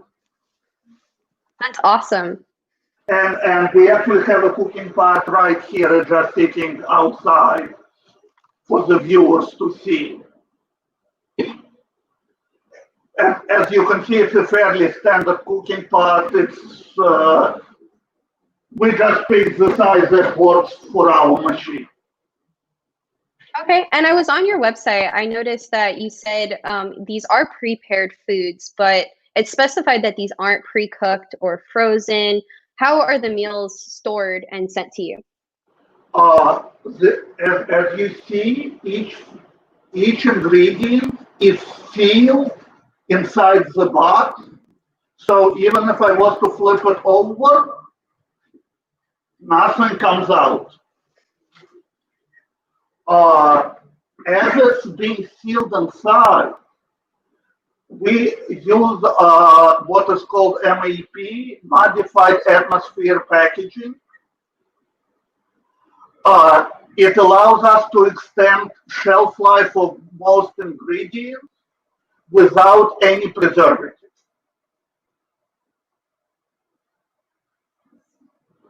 Perfect. So is this currently available, or when will this be available? Unfortunately, it's not yet available. We are actually decided to join the CES this year in the hope to find an investor who will help us launch this product into mass production. Oh, perfect. That's really cool. So where could people go to find out more information about this product and kind of follow you on your journey? The best place is obviously the website. It's iwondercook.com. And all of our progress will be posted on the website. Awesome. So what does the time look like on the rest of this meal that you're preparing for us? Well, I think it's about another 2 minutes. Okay, and it shows you the progress right on the screen? It shows, unfortunately, the camera is kind of far away, but it does show you the progress right here. And we do have a custom app developed for it. So you can actually load the food cartridge in the morning when you go to work. Oh, wow. And the machine has a small refrigerator built into it. So the food stays nice and cool. You set the time when you want the dinner to be ready. And you will have the dinner waiting for you when you come into your door. That's incredible. I love that feature. It is. So what was the whole idea behind this product? What got you to, or inspired you to create this? I did some work in the area of products for people with disabilities. And I was going to various shows and I was working with various manufacturers. And one thing that kind of piqued my interest is that even though there is gazillion of assistants on the market today, ranging from devices that help you get off the chair to the devices that help you get into your private yard, there is really nothing out there that takes care of a such basic necessity as cooking. And, yeah, I agree. And as we explored a little further, we actually realized that it's not only people with disabilities that needs it, but even regular consumers, such as you, me, and tons of other people, would much rather spend their time on something else than on cooking. I came up with an odd statistics which kind of surprised me and shocked me at the same time. It says that today, even with all the gadgets and devices, an average person spends 3 years in his lifetime on cooking. Oh, wow. I believe it. So imagine if you could reclaim the 3 years. Mm-hmm. We are, people running short, they wish they have another 10 minutes. And here we're talking about years. And on top of that, there is another very important factor that comes into play. According to the World Bank statistics, anywhere from 25 to 30% of raw ingredients, basically whatever was cultivated in the field, ends up in the garbage. Oh, yeah. Mostly due to overbuying, spoilage in transit, and the fact that grocery stores can't really sell products that don't look presentable. Here, we can cut down the waste by about 50%. This happens for two primary reasons. A, using proportioning allows us to prevent people from overbuying. You don't necessarily always need to buy 5 pounds of meat because you're never sure if you will use it or not. In this case, you buy just as much as you need, so the product doesn't end up in the garbage. The other important factor is that being that the food cartridges are prepared in a factory, we don't have to go through the grocery stores and lose the product just because it's not presentable.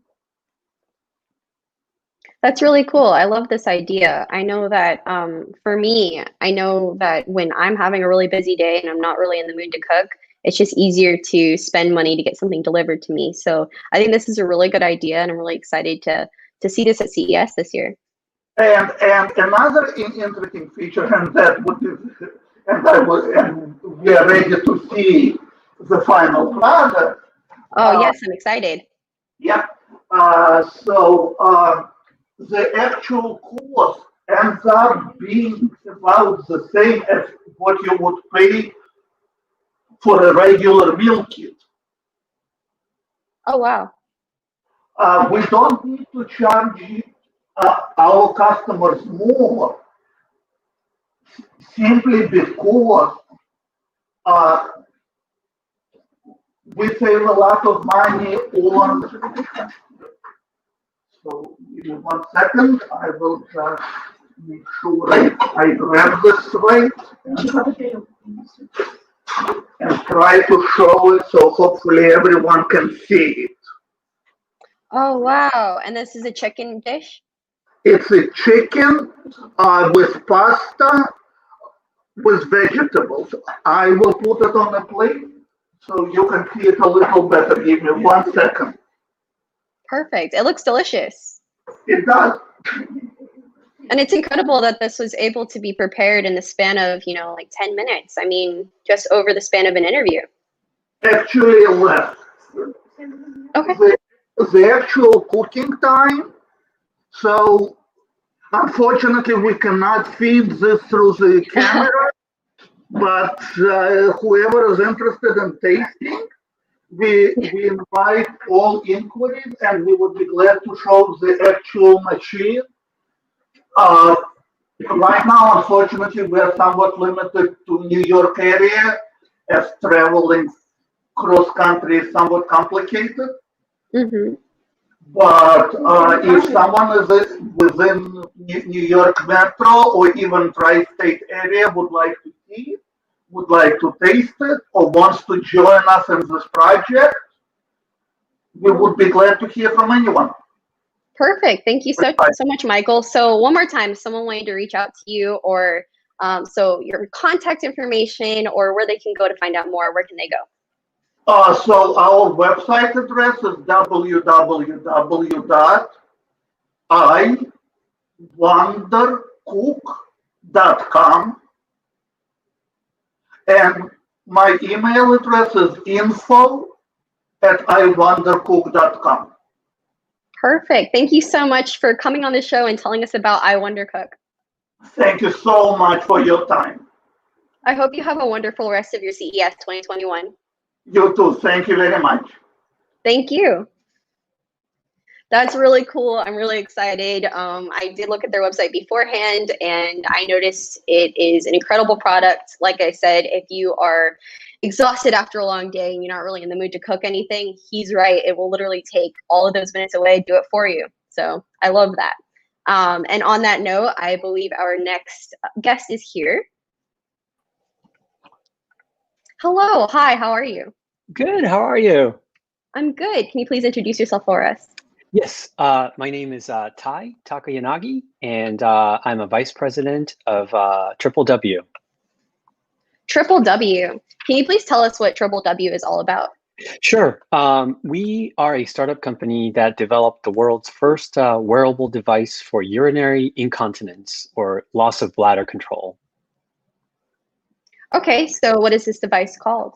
Yeah, so I could show you the device. It's called D-Free, and this is an ultrasound sensor. And if you simply place this on your lower abdomen, this device will tell you exactly how full your bladder is. So the idea is for people with loose bladder or loss of bladder control, they're able to use this sensor to understand how full their bladder is and to look for a bathroom so they don't have accidents. Perfect. And so for someone who has this type of issue, Yes. why is it important to pay attention to that and understand your bladder health? That's a great question. So our target market consists of mostly seniors. So as we grow older, people tend to lose control of their bladder, and they tend to have leaks and accidents.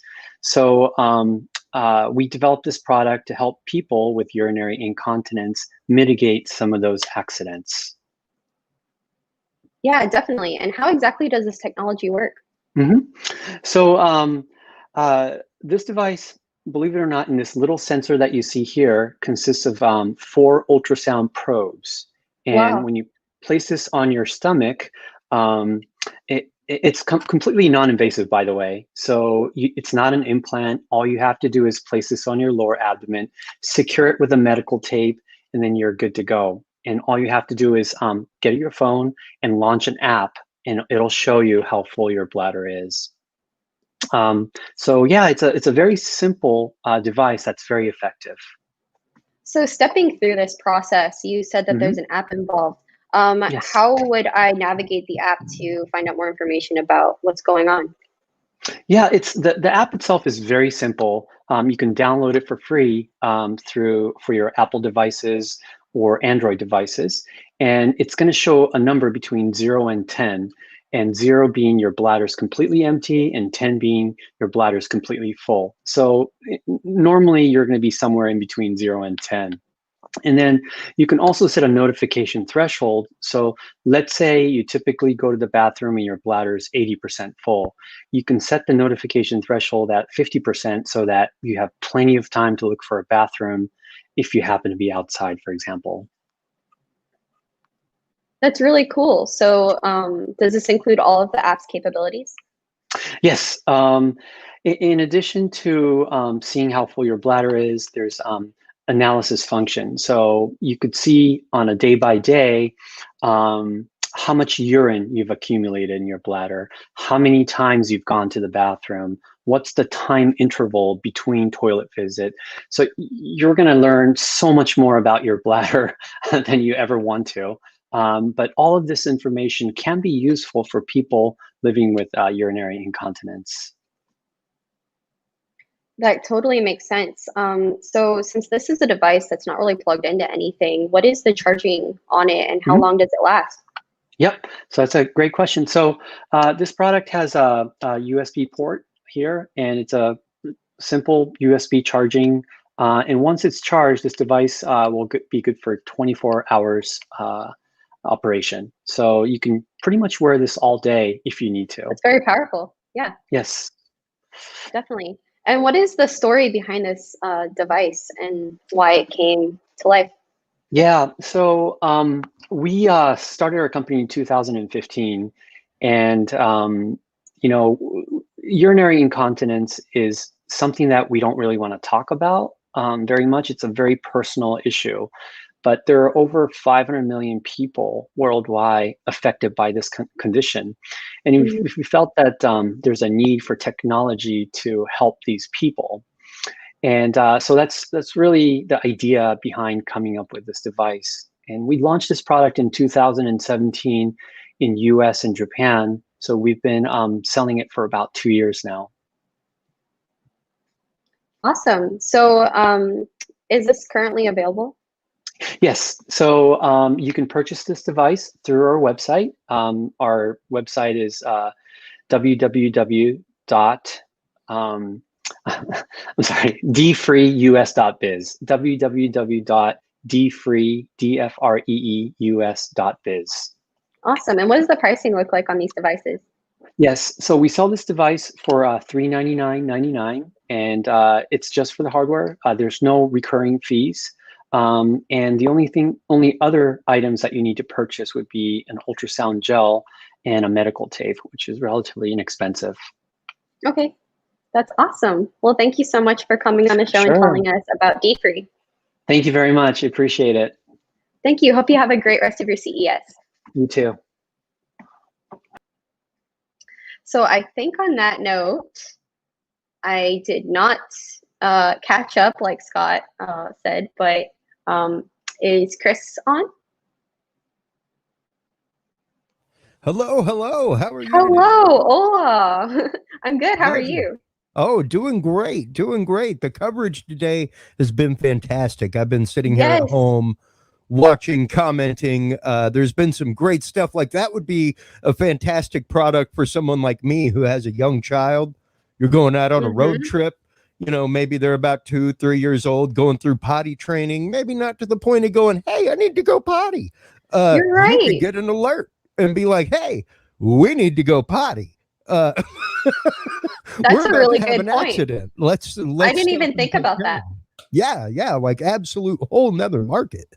So yeah, it's been great to see some of the fantastic solutions for home health, things like that have been going on. I agree. I've also been on during the day watching behind the scenes as well. So just really great stuff, and I'm sure you have quite a great load as well. So on that, absolutely, it's all you. Fantastic. Well, thank you so much. I appreciate it. Hello, everybody. Chris Jordan here, host of the Talking Sound podcast in Austin, Texas. So happy to be part of this, my second year of coverage with the Tech Podcast Network, GNC Week in Review, and Plug Hits Live. I love this whole crew. Cannot wait for me and David to kill this last hour and a half of coverage today. Let's go ahead and get straight on into it. Our first guest, if we have them up and ready to go, is Mighty Health, Mr. James Lee. How are you doing today? Hey, how's it going, Chris? Thanks for having me on. Fantastic. I'm ready to kill this digital CES. I think it's really interesting, this all digital format. There are a lot of things that really kind of lend themselves to it, and I think it is a fantastic kind of forced branch off for CES, something where, like they were saying earlier, a lot more people can kind of attend because there isn't necessarily the booth set up, all that kind of stuff. So it's interesting. Exactly. And the good news is I don't have to run all the way across the Sands Convention Center to make it to my next meeting. I can just call you like this. Exactly. Well, let's go ahead and get into Mighty Health, what it is you guys are all about, and what led to your founding. Sure. Well, a few years ago, my dad actually had to get rushed to the hospital in Southern California for an open heart surgery. It was actually our family's first real big health scare. And even though the surgery itself went pretty well, the cardiologist basically was like, Mr. Lee, you've either got to change your lifestyle habits, the way you eat, the way you exercise, or else you're going to be back here in 3 to 6 months. So taking that wake-up call, we went out and looked at lots of different fitness apps, nutrition apps, and things like that. And we noticed that even though there are a lot of amazing fitness apps these days, many of which I love using myself, Nike Training Club, Peloton, etc., there's actually not a lot of great options out there for older adults. I would say folks over 50. And one of the things that we need to keep in mind is that the needs are different, right? So, for example, for workouts, we're not going to be doing burpees, jumping up and down, and putting a lot of pressure on our joints. We want things that are going to be joint friendly and easy to do at home. The nutrition, for example, isn't just going to be about losing weight. Losing weight is important, but also your heart health and your diabetes health is also really important as well. So that's what Mighty Health is. We are the first wellness app and is specifically designed for adults over 50. Wow. And that's really incredible that you guys are focusing in, like you said, on that target market, because it really is the point of once you hit a certain age, there are things that are just not for you anymore.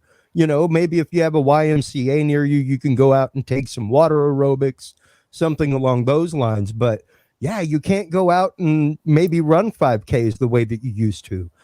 You might not be able to go out and hit the weights hard the way that you could all of a couple of years ago, you know? And Chris, not just that, but COVID has completely changed our relationship with gyms, right? So, you know, for a lot of us who haven't been in a gym for a long time, you can imagine for a higher risk population, they're not going to be going, they're not going to be going back to the gyms for a really long time. So unless you have the resources to hire a personal trainer to come in or just do a lot of virtual training, you know, we wanted to create something like you said, like almost like a virtual YMCA, where folks can get their workout in, they can get their nutrition classes, and they can also find a community of other folks who are on this health journey with them.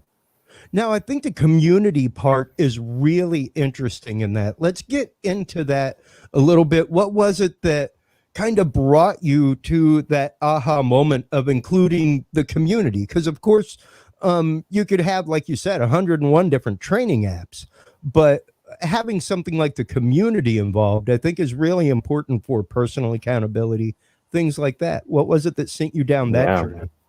Yeah, 100%. I mean, as you and I both know, you know, in 2020 and now in 2021, isolation and loneliness is one of the biggest issues. And one of the things that's not talked about a lot is the impact that being lonely can have on your health, right? And having the ripple effects across your entire life as well. So we just noticed that most of the fitness meditation apps out there are, you know, to be honest, single player experiences. Obviously, there are some that are, you know, more of a group experience like Peloton, but most of them are, you know, you do it on your own time, you know, on your own TV, in your own living room. And we just noticed that, you know, the peer accountability and the peer support is so powerful in helping people stick to a routine. Everyone talks about, you know, January, New Year, got New Year's resolutions, and then people fall off the wagon before the month is over. You know, peer accountability and social community is a big part of changing that. Yeah, it really is. Not only that, but in health in general, if you're going it alone, it can be a long, hard, lonely road. You know, whether it's heart health, gut health, doesn't matter. Whenever you're trying to change that lifestyle cycle, Totally, it really does help. Like I said a while ago, to help somebody, to have somebody who's on that same journey to keep you accountable. You know, that kind of stuff. Exactly. And one of the unique features, just real quick, is we actually can send alerts to your family members. So say if you don't have any friends in the app that you want, you know, you may have adult, you know, kids that are elsewhere in America or around the world who are worried about your health. And so we'll actually send them text message updates to cheer you on, you know, throughout your health journey. So just that 360 support from everyone in your life is really key. That is really fantastic. Now, in the last couple of minutes, let's one of the things that we always like to kind of talk about is price point and availability. Of course, there are a lot of things that are in one app market, not in another. Maybe if you have a Windows phone, you can't use it. Where can people get your app? What is the availability? What is the ease of use for this? And what is the price point? That's something we focused on from day one. We wanted to make it as accessible as possible. So you can find Mighty Health on both the iOS and the Android App Store. It works on phones and tablets, and you can cast your workout onto your phone. If you happen to have a Fitbit or an Apple Watch, we'll count that as well as part of your exercise journey. So we wanted to make it as accessible as possible. And the setup process is extremely easy. You know, so you can just download the app yourself. You go through a series of onboarding questions at the beginning. It asks you what kinds of foods you like to eat, what kinds of joint pain you might have, and then we create a customized plan just around that. So we tried to make it as easy as possible. Wow, that is fantastic, because it really is hard, like you were saying, to onboard into that world. That it's hard enough to say maybe you need a little bit of help, much less for there to be a barrier of entry to that help other than, hey, I need some help, you know?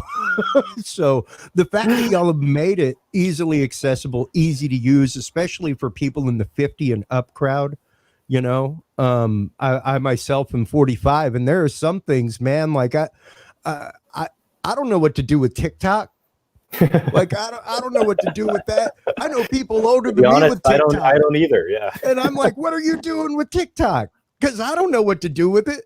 Am I just unhip? So the fact that you've made it easy for somebody of that generation and plus to be able to put it onto their phone, access it, use it, and get into the system is really fantastic. Thank you so much for taking the time today to come on and share the journey of Mighty Health with us. Everybody, one more time, James, tell them where they can go to get Mighty Health, where they can go to find out more about it. Absolutely. Well, thank you for having me on. And if you want to find out more about Mighty Health, just visit our website. It's mightyhealth.com. Super simple. You can go to the App Store and just search Mighty Health and find the orange app there and download it and try it for yourself. Fantastic. Thank you so much. I greatly appreciate your time with us today. Have a great rest of Digital CES 2021. You too, Chris. Absolutely. Man, I love hearing about up and coming, burgeoning things like that really involve people of a later generation into the newer world of things, and really kind of help onboard them with something that maybe they would want to get involved with, but is just could be an embarrassing or rough barrier of entry. So that makes it so entirely easy. Our next guest coming up is Patrick Sherwin, CEO of GoSun. How are you today, sir? Hi, Chris. I'm doing great. GoSun makes portable power for the people. We have a wide variety of solar technology that we're trying to help people live more independent, resilient lives. A lot like Mighty Health there. We're ultimately trying to plan for a future where we can maintain our culture and maybe don't burn as much and do it with the sun. Thanks to lithium ion batteries, the world of what I have behind me is an entire outdoor solar powered kitchen. Oh, wow. Wow, that is absolutely amazing. I come from a family of campers, people who have RVs, things like that. And for those kind of traveling people, this is absolutely essential kind of material. What was it that really brought this idea to life for you and sent you down this path of creation to begin with? Yeah, I spent a lot of time thinking about how to get us out of the mess that we've created. In high school, you find out about man's impact. Really, my inception was doing solar installation work, and I found out these tubes were a fantastic way to cook my lunch. And I've just been tinkering and trying to figure out how to get more solar into my life. And so in the last couple of years, we've ultimately iterated on a number of products that meet essential needs. Because I like you, I like to go out camping and have a ton of fun as backyard barbecues, events, Sure. tailgates. And we're also now helping to fuel your life when you need it. I mean, unfortunately, things have gotten a little less stable, and we have more disaster events, and these things are here for you when you really need them. Well, and especially down here, I know Scott lives in Hurricane Alley himself down there in Florida. I'm here in Central Texas and from the Gulf Coast of Texas. And buddy, if you weren't ready with possibly a generator for your house, something like that, some way to be able to even boil water. Or charge your cell phone. Yeah, You're right. I remember as a kid, whenever we'd have hurricanes, something like that, it was every plug in the house got put in a drain and it got filled with water so that if we didn't have water service, we could at least boil water for drinking for a few days, whatever. Fill the bathtub. You can go without bathing. That's cool. But if you got a 3-4 person family, you're going to go through some water, whether it's cooking food, drinking, whatever. Let me show you a way to get completely clean on 1 gallon of water. Oh, awesome. At CES not too long ago, we saw these USB powered pumps. And what I have in this little box here can give you all the water that you need in life for several months. Long as you have a freshwater source, any old puddle will do. It's a USB powered pump. Okay, so it only takes 3 watts to move water, and it'll do that all day long through these little silicone hoses. It comes with a little power bank and a solar panel. You can run the pump directly on solar right there. This filter is 3-stage, so you can anything but salt water will go through here. If you want to take it backpacking, you just pull it out of the setup and you can drink out of any creek. But then we combine that system into a portable sink, the collapsible. And then you have a button here, and with the 1 liter per minute, now you got your sink. So, it's nothing better than good old saponification to clean up, soap and water. Oh man, that is really cool. Now, explain a little bit behind the technology, because like you were saying, this idea came to you when you found out that those tubes were decent for you to cook your lunch on while you were on rooftops working, things like that. And I love it whenever the job site becomes the mother of invention. I am an AV tech, and every one of us have some idea in our head that would make our job just that much easier. And that's awesome. So tell us a little bit about the technology behind this. Yeah, the way the tubes work, this will cook a meal in about 20 minutes with nothing but sunlight. And you just load food onto a stainless tray. And then the reflectors bounce the light to be absorbed. But this is an evacuated tube. So between 2 layers of glass is a vacuum, making a perfect insulator. This will be 600 degrees Fahrenheit on the inside, but it'll still be nice and cool to touch on the outside. Wow. Because of the quality of the vacuum. And everything we build is, obviously totally portable. So you can, take them anywhere. We have a variety of sizes. The last stove that we made also has this is my dinner in here, has an electric heating element. So you go to 12 volt if the sun's not available.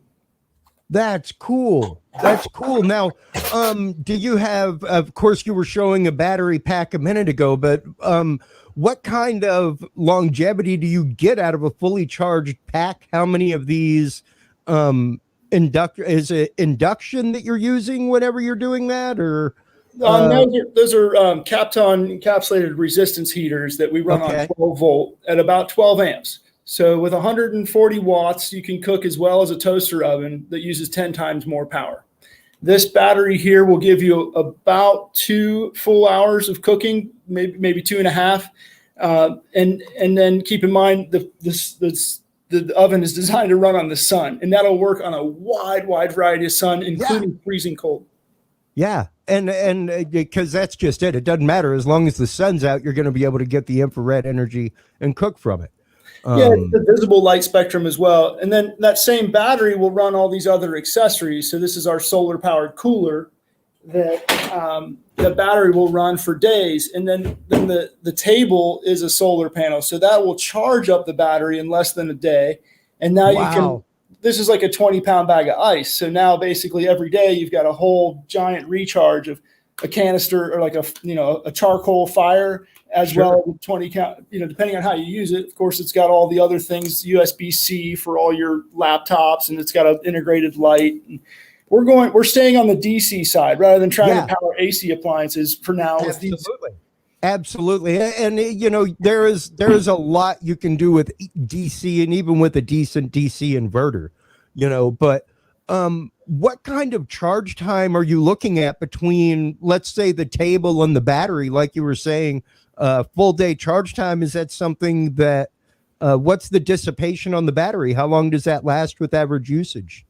This is a 30-watt solar panel. A lot of other companies might call it a 80-watt for some reason, because ratings are not always standardized in portable solar. But that'll basically, on a big sunny day, it'll charge up. This is a 266 watt hour battery. We measure things in watt hours rather than getting into amp hours, which I'm sure you understand, but the average consumer might have trouble figuring it all out. And watts are watts, that. And so when you stay in the DC realm, it keeps it pretty straightforward. That table will charge this battery. That's a 120 watt table, so the battery will be charged in 4 hours. Wow. To be quite honest. Wow, that is pretty incredible. And of course, one of the things that we always have to ask about, the build quality looks absolutely fantastic on them, especially that table. What is portable? What is the price point? What is the current availability on this? Is this still in the producting phase right now? Is it something that's available via Kickstarter? Where can people go to find out more? We're a Kickstarted company. We've been selling, but most of our new innovations start on Kickstarter. In fact, we launched this one back in October. This is a coffee brewing system. So it's got a French press, It's obviously a nice insulated travel mug, and then it has that same 12-volt capability. You can actually brew your coffee all in one in here. And this is about $100. The power bank's a couple hundred. The solar panels are a couple hundred. This whole system, the solar kitchen, is about $2,000. Everything you see, including the cooler. So you never have to deal with fire or buy ice. You never have to worry about carrying matches with you. You don't have to worry about carrying, flint, tinder. Although I always highly recommend some form of portable fire with you. I love playing with fire. These are we're trying to get rid of the whole single-use plastics issue, of course. Oh, wow. Trying to sort out the camera there. Sorry. That's cool. That's a little set of portable utensils that we came up with just to help deal with that issue. Wow. So a little integrated knife, so you can. I actually went camping this summer and I forgot everything else in my mess kit except for these, and my partner and I were totally fine. Well, that's something that if you aren't selling just as a separate item, you absolutely should. I know every technician would have one of those as throwdown in their backpack. Right. Like I've got what's called the survival spork that's made out of like Teflon. Oh yeah, sweet. That's TSA compliant. I can't carry my survival spork. It's got a pointed like equivalent of a Teflon shiv inside of it for a knife, That's hilarious. So where can people go to find out more about this product, GoSun? Where can they go to get their versions? And we're on Amazon and Home Depot and whatnot. GoSun.co or GoSun, it's all over social and stuff. We've been around for some time, and we've only got we're just at the tip of the iceberg of going solar. It's really we're leading the fuel-free frontier. Yeah, it really is going to be an absolute panoply of things coming out over the next few years. So thank you so much for taking the time out of a very busy digital CES 2021. I hope things go great for you and enjoy the rest of the event. Oh, thank you, Chris. Well done. I appreciate the opportunity to be here. Absolutely. Anytime. Take care. See you. Wow, that is just absolutely fantastic. I love seeing portable solutions for stuff, especially portable solutions for living. Like I said, I come from a family of campers, hunters, things like that. So absolutely cool technology. Our next guest in the shoot right now is from Road Prince Inc. We have Sam Bell, founder and president. How are you doing today, Sam? I'm great. How are you? Doing fantastic. Welcome to the show. Well, thanks very much. Tell us a little bit about Road Prince Inc., what it is, how you guys came to be, and what you do. We're at the opposite end from a lot of the other people here in the show. We are not consumer end at all. Oh. We have basically a honking big robot on the back of a truck. And if you don't mind, I'll put up a little bit of video while I talk about it. Absolutely. Okay. And let's see if we can get the right. We should right have our screen share turned on for you. Screen 2. Yeah, here we go. All right. And try and get that actually playing. So what we've got is a big industrial robot on the back of a truck. I don't need that sound. There we go. But we've got a big industrial robot on the back of a truck.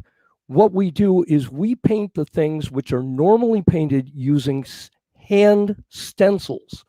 So that's turn arrows, bicycle symbols, that stuff that's on the road that's not playing very well in the background. Yeah.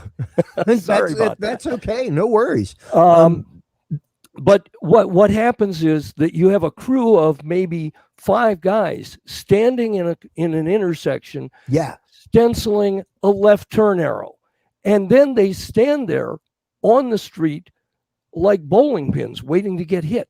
Yeah, we think this is just a really, really bad idea. The reason that I got interested in this is that I'm on my local city's transportation advisory committee. Okay. And we were doing a big streetscape project, $2 million to rehab some road. And we wanted to get away from the 4-lane highway model right here in the middle of town.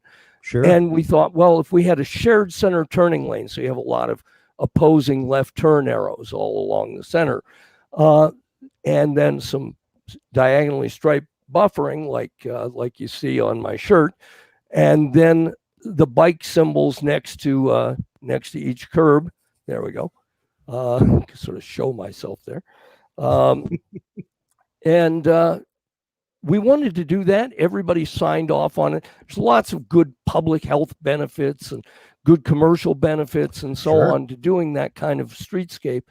At the last minute, we wound up being told we weren't going to do it. And I said, well, what's the problem? They said, well, it's the paint. And I said, I don't understand. What's the problem? They said, well, the paint's so expensive. And I said, how much is the paint? They said, it's $30,000. I said, this is a $2.1 million project. $30,000 does not somehow strike me as a lot of money. It's a rounding error. Or something that should stymie a multi-million-dollar project. Exactly. And Yeah. they said, well, that's not really the problem. I said, quit talking in riddles. What's going on?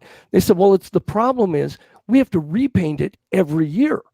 And nobody has found a source for the money to do that $30,000 a year. Hmm. So I said, well, I don't understand why it's so expensive. And part of the reason turned out to be it's all hand labor. Yeah. And I said, well, we need to get the guy with the truck. And they said, what guy, what truck? I said, there's a truck. It paints these diagonal stripes and, and you could print the bike symbol, just like you have a printer on you at home. It can print any letter of the alphabet.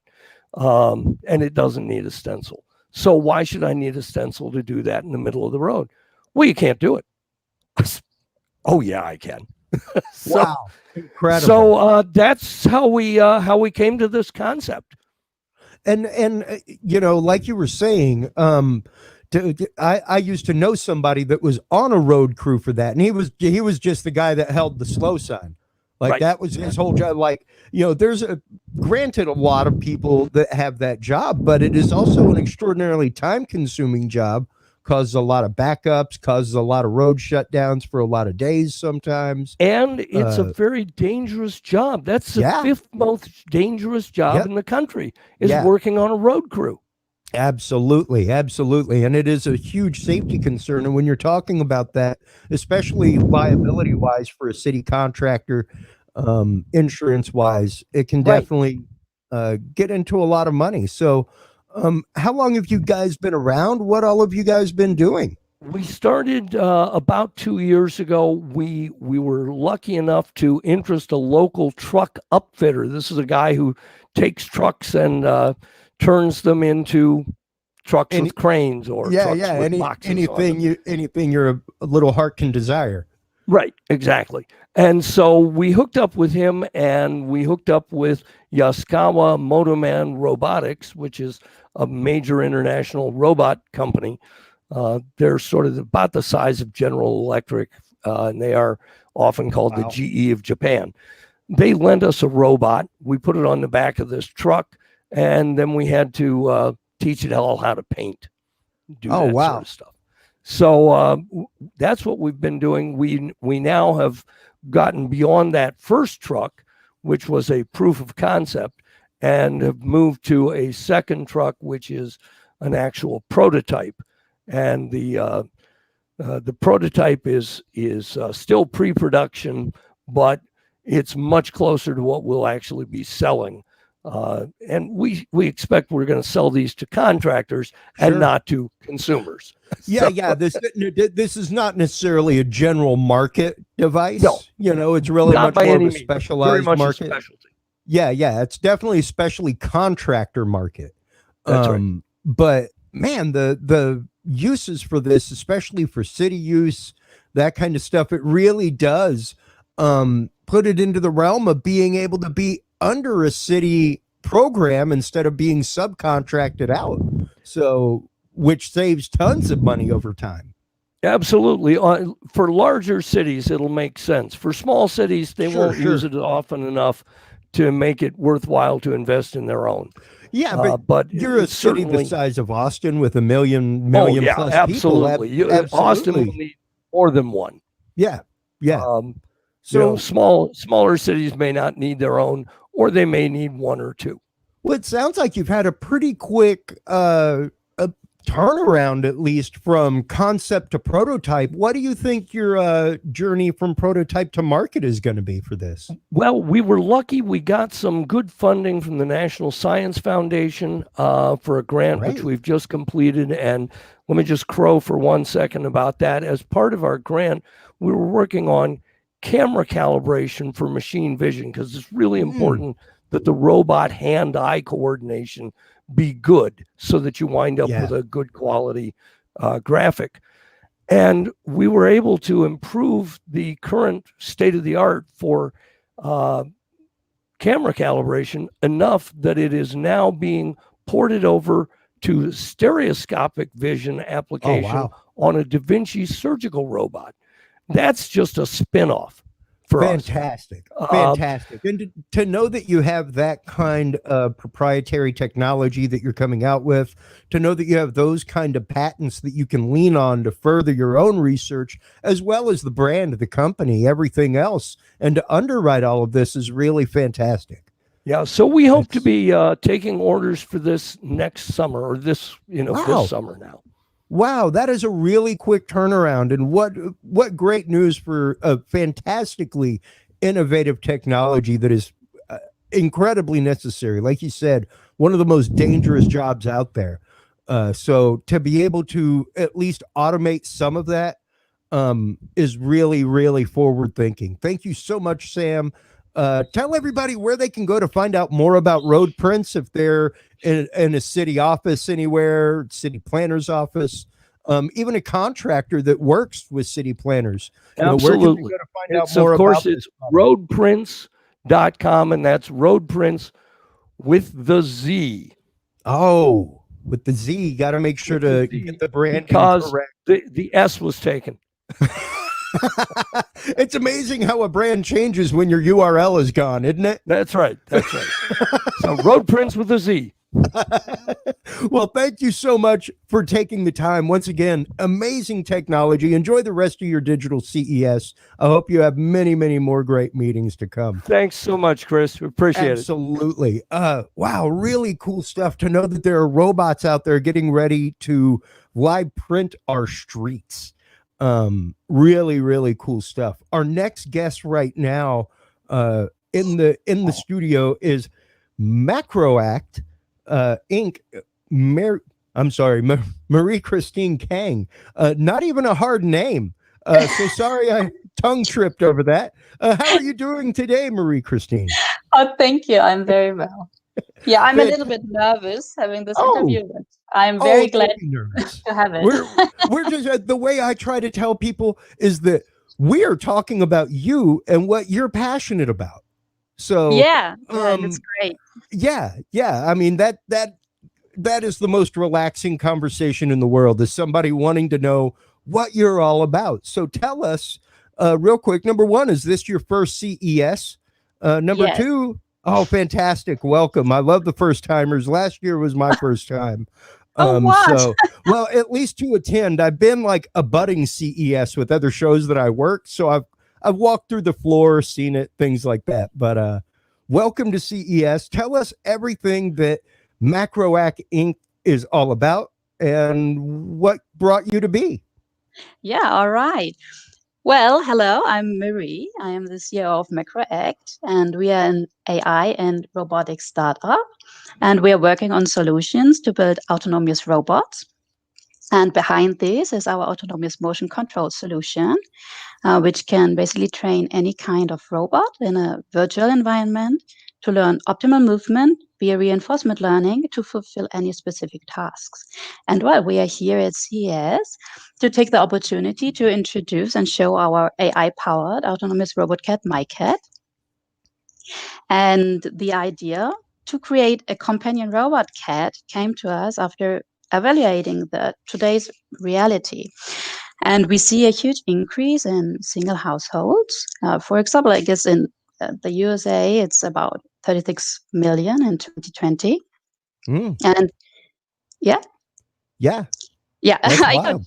all right. Yeah, it's huge, and we see also an increase in on health issues with people like depression and loneliness, which seems to have a connection. And as well, just to connect the dots, we see an increase in the pet markets. But on the downside, we also see an increase in the abandonment of companion animals. And with that in mind and the possibilities of today's tech before our eyes, we started to create MyCat as kind of an alternative for people who will want to take care of a pet, but out of their own reasons cannot manage to raise one. Well, sure, especially whenever you're looking at elderly people who have perhaps had a Yeah. companion animal for years, Yeah. and may not be able to maintain a Yes, companion exactly. animal so much, like bending over to feed them, to clean up after them. Yes, They exactly. even whenever you're talking about small dogs or a heavy cat, hey man, if they lean up on you wrong or try to get up on your lap, like they can knock you down as an elderly person, all kinds of things. So Yes, all kinds of reasons. That's right. And well, I am a firm believer in technology, and I think we should look to technology and see how can it be beneficial to humans and what can we sure. achieve. Yeah, and that is our starting point, kind of.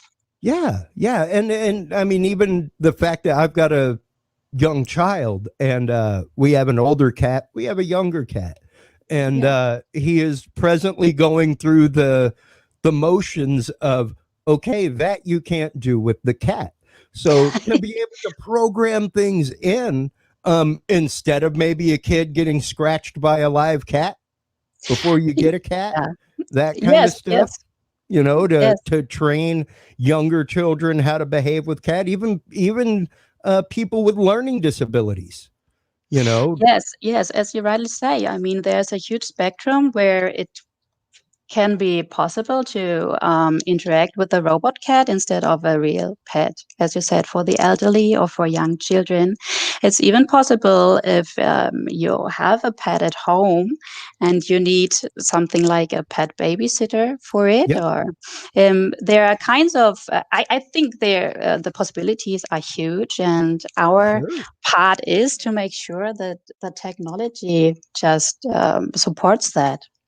Well, and how long has this product been in development? Is it already available out on the market right now? Is it a Kickstarter campaign or? Yeah, it's great you ask. No, it's not on the market right now. We are in prototype stage, but we are Okay. ready to show it to the world now. And we are planning a Kickstarter, probably a Kickstarter campaign this year, probably around fall. Okay. And yeah, so that's why we said, okay, we are kind of ready to go Yeah. public. And that's, yeah, we had the opportunity to kick it off here at CES. And what a perfect opportunity, you know, with places like Eureka Park, things like that. This really is an innovative and forward thinking consumer product show.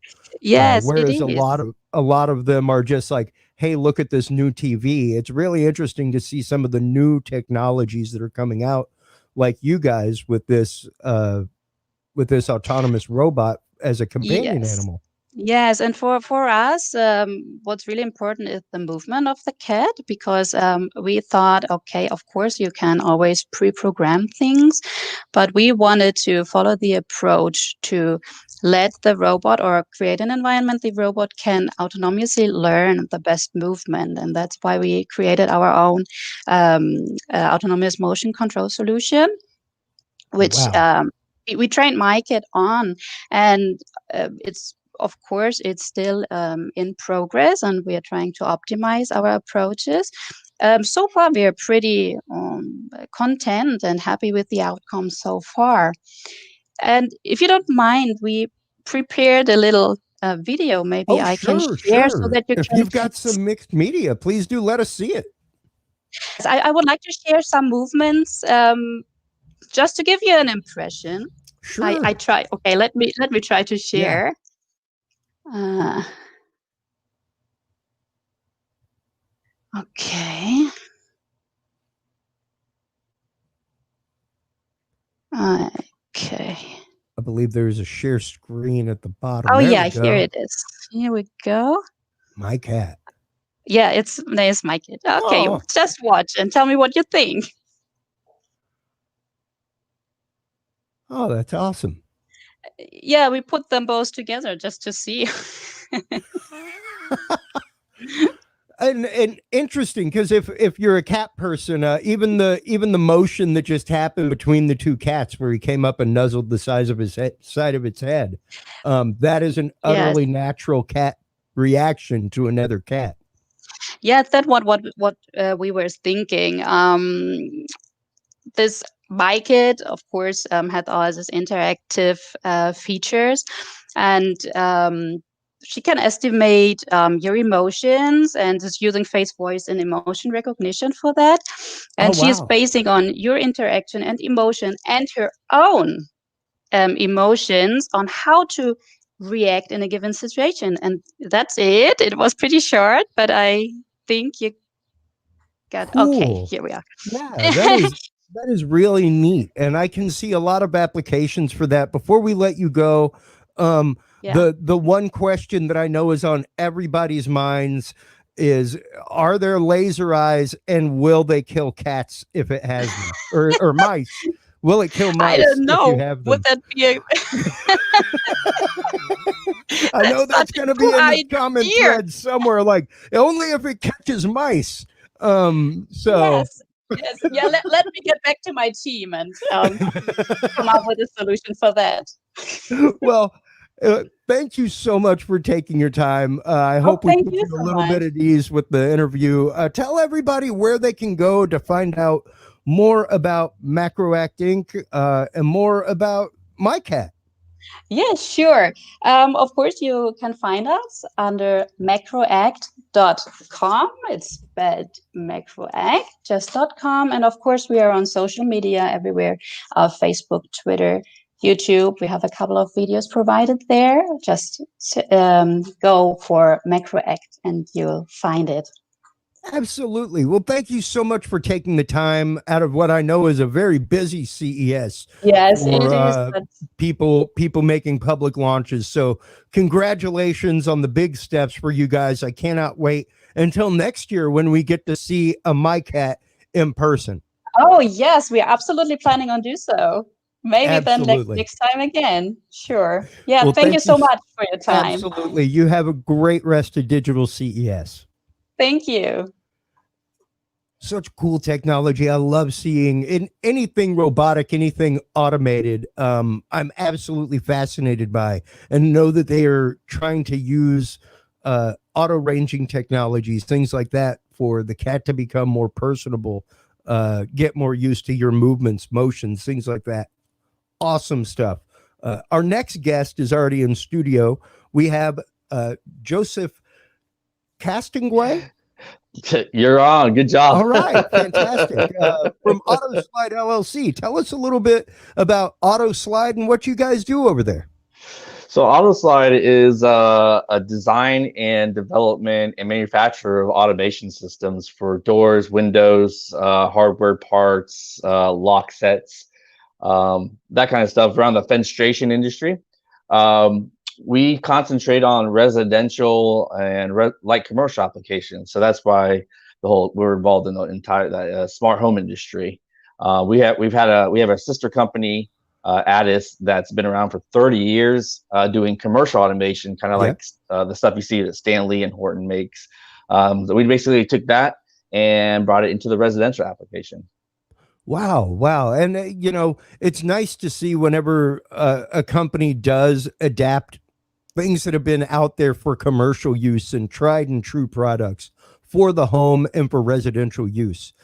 Because so often you find a lot of products, especially at regular big box stores, things like that, that just do not have that road tested quality to them that a commercial product really does, where it's been put through the ringer, those things get used and used regularly in a commercial environment.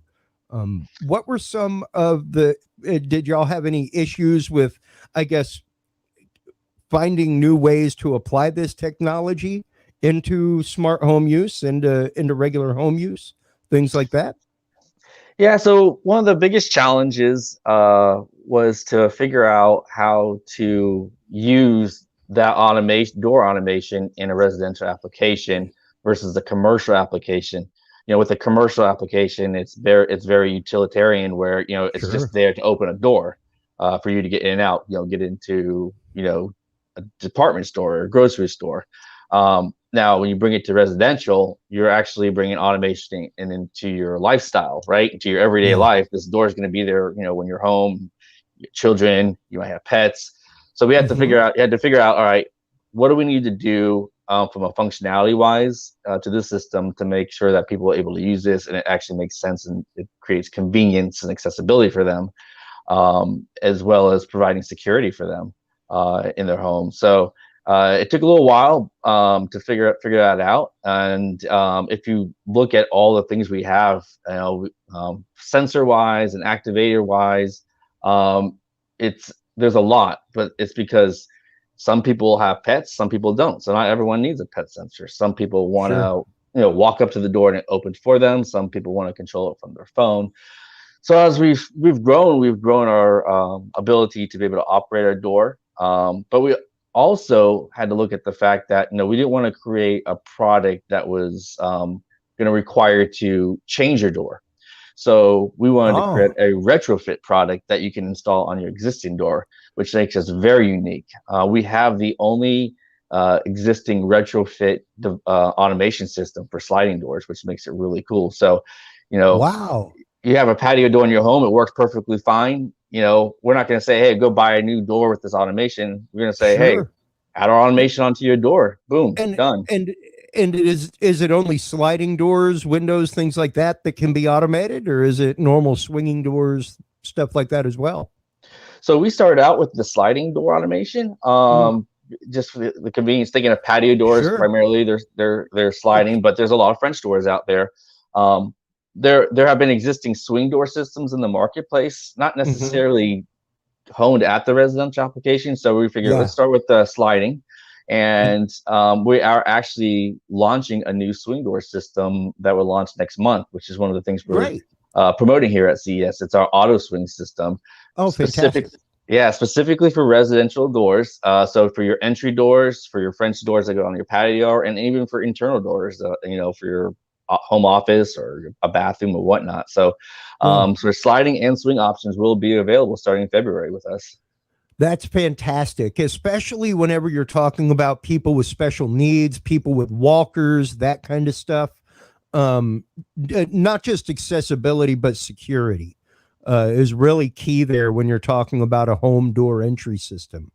And when you're talking about, especially, I work in the corporate AV field, so I spend a lot of my time in the back hallways of hotels and convention centers. So I see a lot of the automated swing door systems, stuff like that are made for large catering carts to come through unassisted, that kind of stuff. And to see that you guys are adapting that for home use, that kind of stuff is really, really fantastic. I can see that going big places, like I said, in the home use market for elderly and special needs people. Yeah, we do a lot of business in the accessibility market. That's probably our largest marketplace right now. And actually, with the just going back to the sliding part for a moment, we had when we first started promoting the product here, one of the biggest feedback things we got from the aging in place home remodeling people who deal with the elderly and the disabled and limited mobility. They didn't have an option for sliding doors. They would actually have to rip out the sliding door, put in a swinging door, and then automate that. And we basically solved that problem. Now you can use that sliding door and automate it through our stuff. The only other way is to go like a keyhole door where it goes inside the wall. But even then, you're talking about a destructive process. Exactly. You're talking about a process where you got to cut out part of the wall, make it hollow for the keyhole door to fit. All kinds of stuff. So the fact that y'all are able to come into a home and retrofit it for that kind of stuff, you're able to come in and, especially when you're talking about people with wheelchairs, that kind of stuff, and elderly people, to be able to maintain that privacy in a home, being able to shut a bedroom door, that kind of stuff, and not have to worry about the embarrassing moment of maybe not being able to get back in. Something along those lines. It really is fantastic to know that there's solutions out there. Real quick before we let you go, what are we know that that's being released in February, but anything out in the future right now that you can tell us about? Yeah, two things. So one thing we're actually launching in conjunction with our auto swing system is a new set of privacy software, which we actually started working on back in end of 2019. And basically what the software does, you can actually implement this into any of our systems, the sliding door or the swing door system, but it creates a hands-free access into a room, primarily bathrooms it was designed for. And then this, with the COVID happening, and are launching this right now, so we can help reduce cross-contamination where the bathroom is one of the biggest places for that. Using this in surgical rooms, surgical areas, stuff like that. Absolutely, like there's a whole marketplace, even in the restaurant industry. Absolutely. Well, the funny thing is, and I don't know if you've noticed this too, but you'll go into a bathroom. And the water's automated, the soap's automated, everything's automated except for the door. To get in and out. You still have to get the paper towel. We've got rubbing alcohol on the way out the door to sanitize our hands, but we still have to touch a filthy doorknob. Thanks. Exactly. So AutoSlide can help you with that, folks. Joseph, before we let you go real quick, one last chance for shameless self-promotion. Tell everybody where they can go to find out more information about AutoSlide LLC, especially if they are someone like me who has a walker-bound parent, something like that. Where can they go to get things retrofitted come February? You can go to autoslide.com. On there, find out more information about all of our products. We also have a dealer locator, so you can find somebody in your local area who's been trained, knows our products well, can come in there and give you an evaluation, an estimate, and install our products for you. Absolutely. Absolutely. Fantastic. Joseph, thank you so much for taking your time during what I know for everybody is a very busy digital CES. Take care of yourself. Watch that long walk over to your next meeting now. All right. Yeah. We hope to see you next year at CES with all kinds of fantastic solutions from AutoSlide, Joseph. Take care. Thank you, Dave. Appreciate the time. Absolutely. Man, like I said, I could see so many applications for that technology on so many fronts. Let's see. Who do we have? Do we have anybody in the studio right now? I don't see a name. So yeah, for me, CES is always super fun. Like I said earlier, as a AV technician, I'm normally in Vegas a few times a year.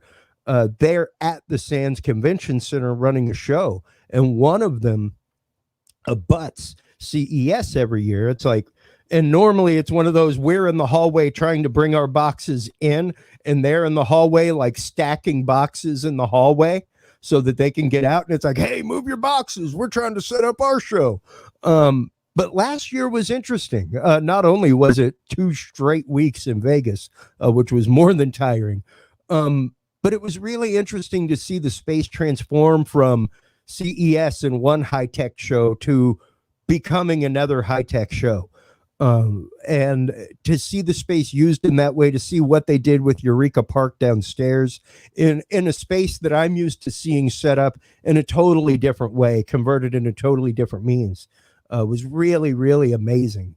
So I thoroughly enjoyed that, being able to walk around. I know myself, just a couple of the health products that have popped up today, I put on my wish list because, I'm not wearing my watch today, but typically my digital watch would be screaming at me by 10 a.m.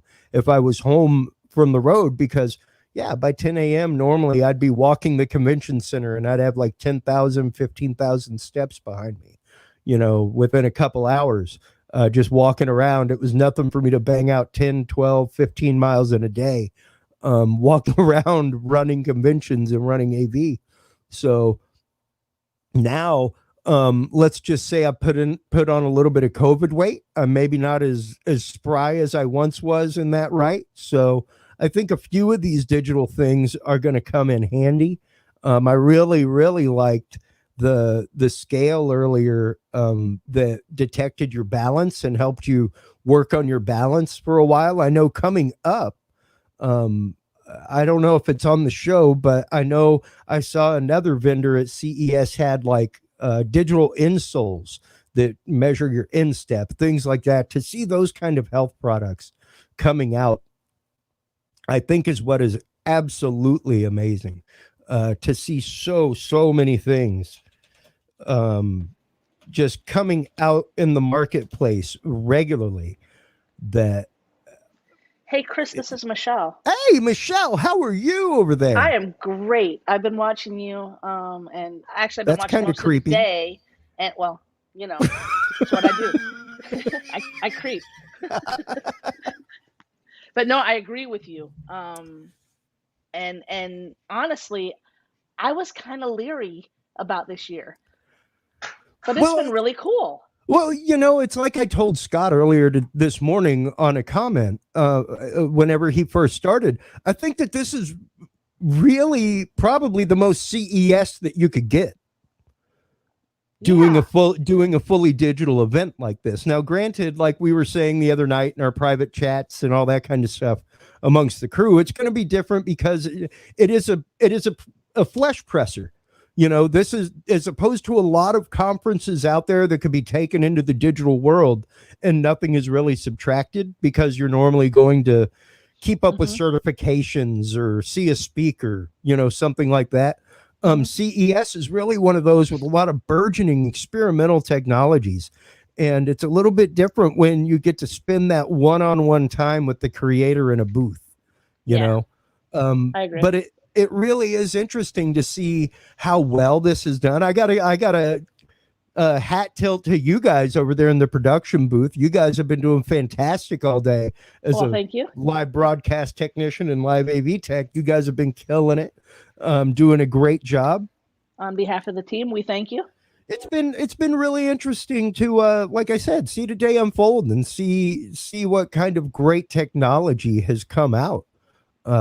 You know, earlier the one that I really liked a while ago was the infrared oven stuff. I have been into that for years, and I got to admit, like right now, I rent my home. I don't own it, and I don't know if my wife is ready for the rampant amount of experiments that are going to happen because I've already been told that I can no longer play with my Tesla coil.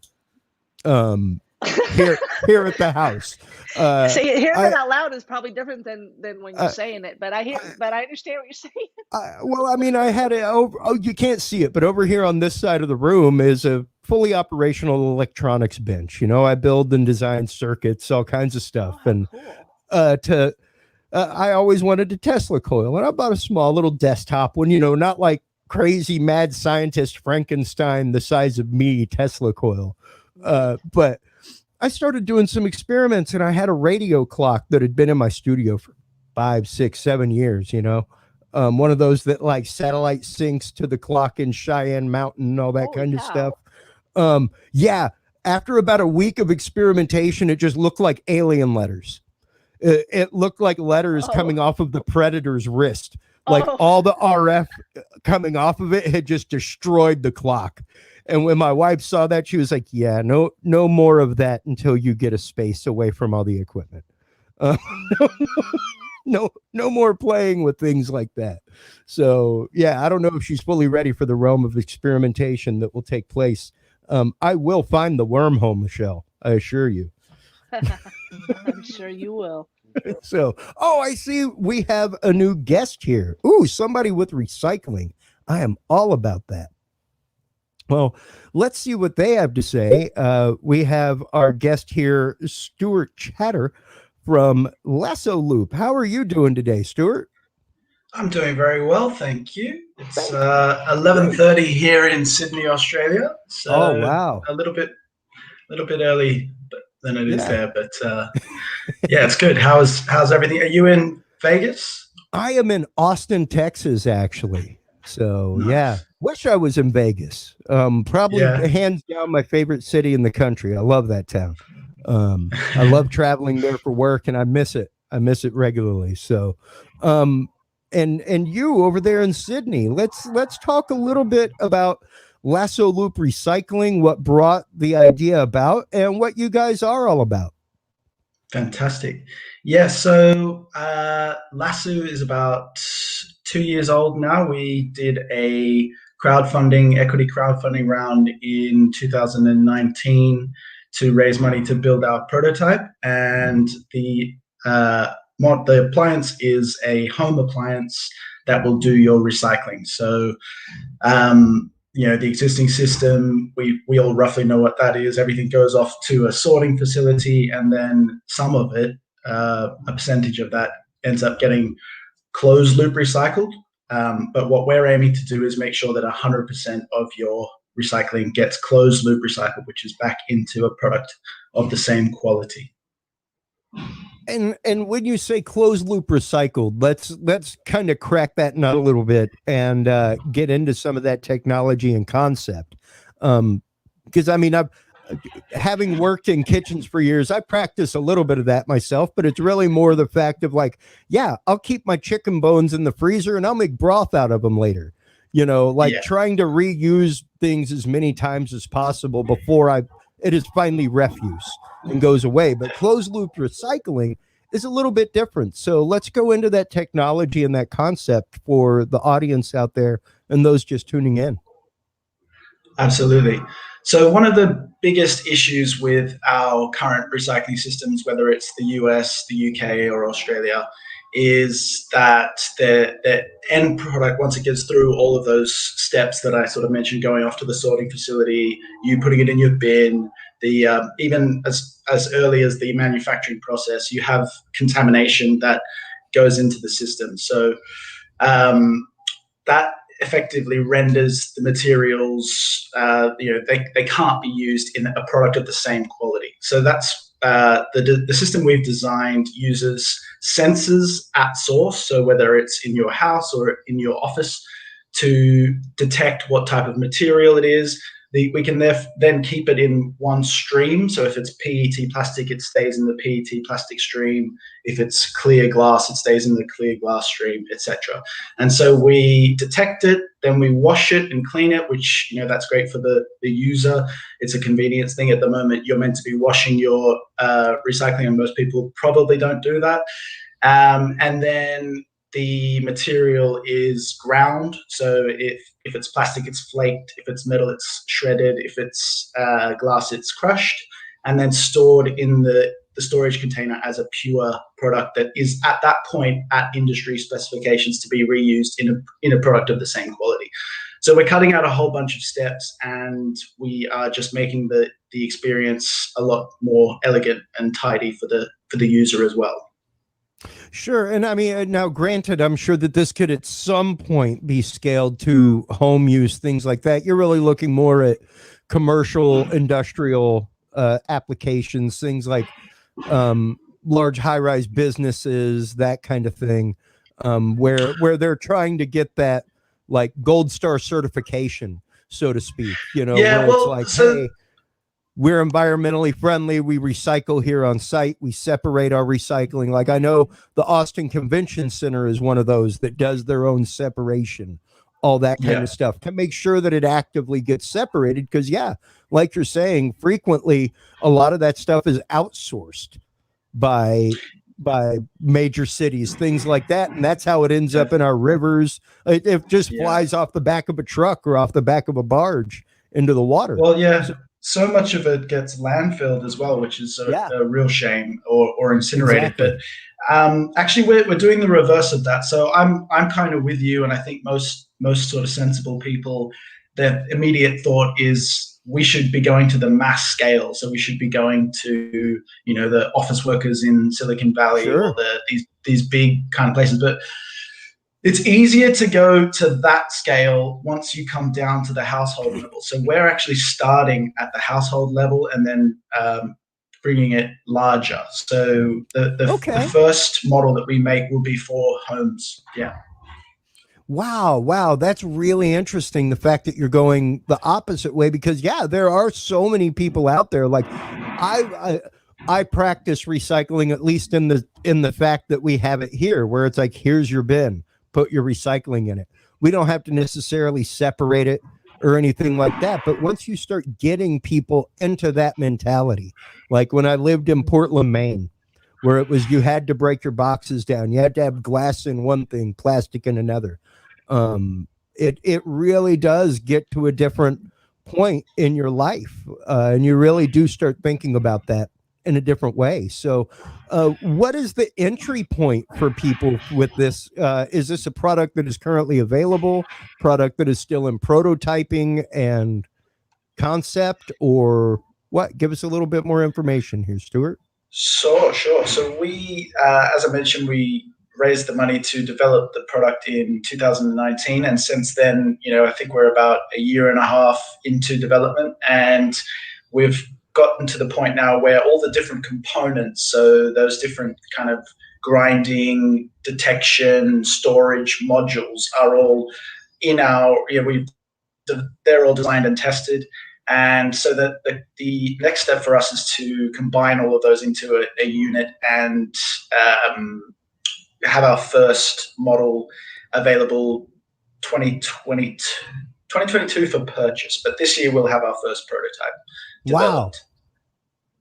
Wow, that is pretty quick development time, especially in something in that realm. I can see a couple of technical issues that you'll have to look out for, like dust, things like that during crushing processes. Of course, making it to where it doesn't look like a toy vending machine that some kid wants to stick their hand in, things like that. Or just there's make a it lot to of where testing. some crazy text and didn't like, well, this darn thing won't take my bottle. Let me stick my finger in there and see what happens. Yeah, exactly. No, it's definitely going to take a lot of testing. We're doing some pilot phases sort of this year, rolling it out and getting people to use it, because we engineers can try, but really it's down to the user to really test it out and see if they can break it. Yeah, no, it really does eventually come down to having a working model in like 5-6 people's homes and seeing how it does for 6 months, seeing what the usage is. And like you said, seeing if you can break it. It's like I help people with podcasts, and they're always worried about like traffic to their site. And I'm like, worry about your site breaking from traffic before you worry about traffic from your site. Like I think you put the cart way before the horse. Yeah, like, for sure. The day that your site crashes from traffic, have a bottle of champagne chilled to pop. Like, doesn't matter what your audience is, doesn't matter Baby what your steps. product is. Yeah. The day that your site crashes because too many people visited, be ready to celebrate.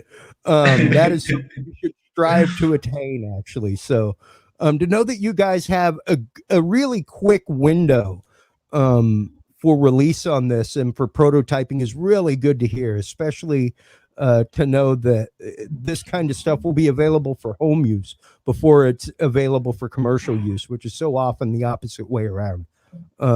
Stuart, thank you so much for taking the time to come on.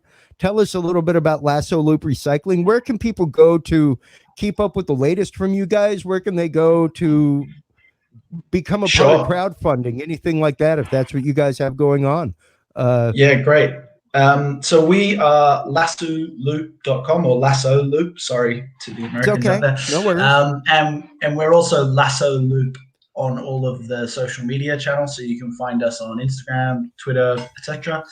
And yeah, the next, you're actually able to reserve a lasso now. So we have a site, a page on our site where you can reserve your lasso appliance for when it's released, and there's certain benefits in doing that now. So we'd love to catch you, and any questions, please reach out. I'm sc@lassoloop.com. Sure. I've got a couple more questions for you before we let you go, if you have some time, Stuart. I'd love to. One of them would be, are you I guess looking into the biomedical field for things like this? Great question. Especially when you're talking about sharps disposal at home, things like that, diabetics, that kind of stuff. Is that a market that y'all have explored at all or considered? Absolutely, we've considered it, yeah, and it's a great question because hospitals, for example, there's so much plastic used in those. Ask any medical professional, and they'll tell you it's horrifying how much plastic gets tossed away. The dumpsters are bigger than the food dumpsters. Yeah, so that's actually kind of one of the areas where we started thinking about this product. How do we maximize the value of those products rather than just see them go to landfill? And it is tricky, but that's what we're developing, is this sort of wash cycle that can take things that are, we're aiming at the beginning for food and beverage quality, but the application for this type of technology outside of the home and outside of the office is huge. Like businesses, hospitals, and restaurants, man. Restaurants and bars. Good Lord. Yeah. Even breweries in and of themselves, with the breakage from glass, all that kind of stuff, to be able to reuse, recycle. Anywhere where there's two types of materials mixed together, and the potential for contamination is a place where we can apply our technology that we've developed. Well, and what a great model you guys have come up with, like I said, to really reverse that development tree and go from consumer to the opposite direction. I think is really, really forward thinking. That's really fantastic. So thank you so much. One last time, tell everybody where they can go to find out about Lasso Loop Recycling before we let you go, Stuart. Brilliant. Thank you. So it's lassoloop.com, or find us on any of the social media at Lasso Loop. And any questions, would love to. And please, go ahead and check out our site and reserve your appliance. That'd be fantastic. Absolutely. Well, thank you so much for taking the time out of your busy CES. Hope you have many, many more interviews like this to come. And I hope to see a product reveal next year live at CES. So that would be great to see, a place where I can come dump my one-use water bottle that I purchased at the vending machine. So thank you so much. I greatly appreciate your time. Take care. Thanks for having me. Thank you. Absolutely. Like we were saying earlier, in between guests, the burgeoning technologies, things like this, that's what I love to see, just the utter realm of innovation that goes on. Our next guest, we have about 20 minutes left here, something like that, in the broadcast day. So glad to be able to anchor this. Chris Jordan here from the Talking Sound podcast, here with the Tech Podcast Network, GNC Week in Review, Geek News Central, Plug Hits Live, all those guys. Thank you so much. Thank you so much to the crew. Our next guest in studio right now is Jong-Hyun Ko from Fashion. How are you today? You are the founder. Is it Fashion? Yes, it's fashion. So it means it means you can make your fashion on anytime, every time. Yes. Great. Well, tell us a little bit about this concept, what it is that you guys do exactly. Well, we are making basically a digital closet, which is personal experience. So we are making personal digital closet, which can connect your closet to your favorite retail fashion shops. So while you are, like, a basic function is that you can mix and match through using our device, which is touch screen device, and mix and match what to wear for you every day. And while you are mix and match a look of the day, and you will get a product suggestion from your favorite shops. So it's really gonna be a smooth experience that you're gonna mix and match and doing shop without using spending so much time on your smartphone. Sure. Especially if you buy, like so many people do who are brand loyalists, that are used to shopping from the same provider, used to shopping, maybe they buy shirts from one location, shoes from another, things like that. It really would be a great way to be able to streamline that process, especially in this COVID day and age. Some people just have that awkward feeling about going out to a department store, that kind of stuff. So how is it that you guys are able to integrate what is in the closet, what is already in the brand mind of somebody, with the digital end and with the consumer end that is the end producer of the product? Yeah, well, starting point of our concept is like we think that well, fashion style is not a stack of data, or it's not like well, it's not a hype, but it is more like a observable phenomenon that which is happening in your closet. So we think your closet is the most valuable asset for the new commerce experience. So we choose to give users interface to register easily what they have in their closet, and we have like a connection, background connection with the shop. So it's like that's our starting point, and vice versa. So we asked many shopper retailers, and they ask them like what's their pain point. So we ask them, and they was saying that it is really difficult for them to showing their product.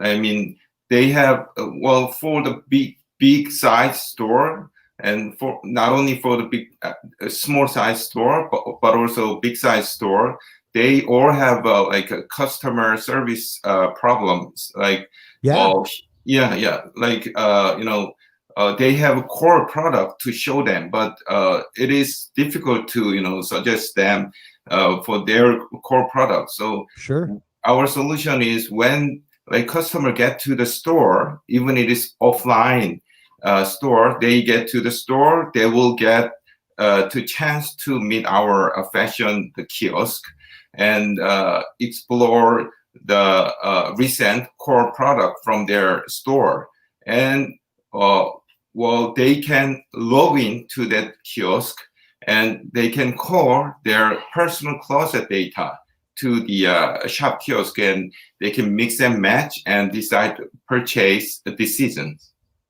Interesting, because I'm one of those big and tall people. I'm you may not be able to tell on camera, but I am almost 6'4", and have a size 16 shoe. So I'm one of those people that I might get shoe ads. I don't look at them because most people are like, oh yeah, check out these great shoes I got. Awesome. Do they make it in size mutant? Because the average shoe only goes up to size 13.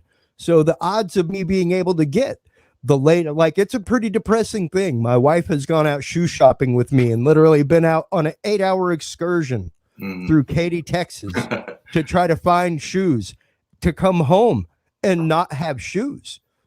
And she was like, I don't think I've ever gone shoe shopping and come home without shoes.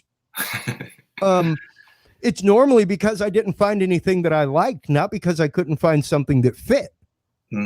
So for people like me to be able to go on there and say, hey, time for me to replace my walking shoes, and be able to find something that A, is within the style that I like, and B, I do not have to comb the internet to find it.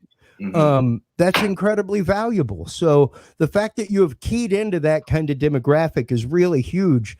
What kind of release date are you guys looking at? Is this already something that is available out there that people can utilize? Well, we are actually a really brand new startup. We started, this is first time, for us to showing to the market. I mean, the CES is first time. So we have finished developing of our product, and it's time to meet the market and making a business to start. Yes. Yeah. Well, it like we were saying a while ago, just before you came on, it's these burgeoning technologies, these new things. I know I work a lot of high-tech conventions, and one of the things that I saw recently was not recently, but last year before everything came to a grinding halt, convention-wise, was basic, almost the same kind of concept, but it was specifically for finding shoes for people with bad arches. And it was one of those, like, you took a picture of your feet, side and top, and it found shoe brands that worked for your feet. Well, there's many possibilities, collaborating with a variety of technology, like sizing or like automatic sizing things, or for AI recommendation with our product. So we are basically, open for many collaboration like opportunities. Yeah. And we have a video that shows our concept. It's a 90-second video. Oh yeah, if you got a video to show us, please. We love media. Okay, so is it okay to just show this screen like this, or? Sure. Yeah. There we go. We can see it now. Okay.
Wow.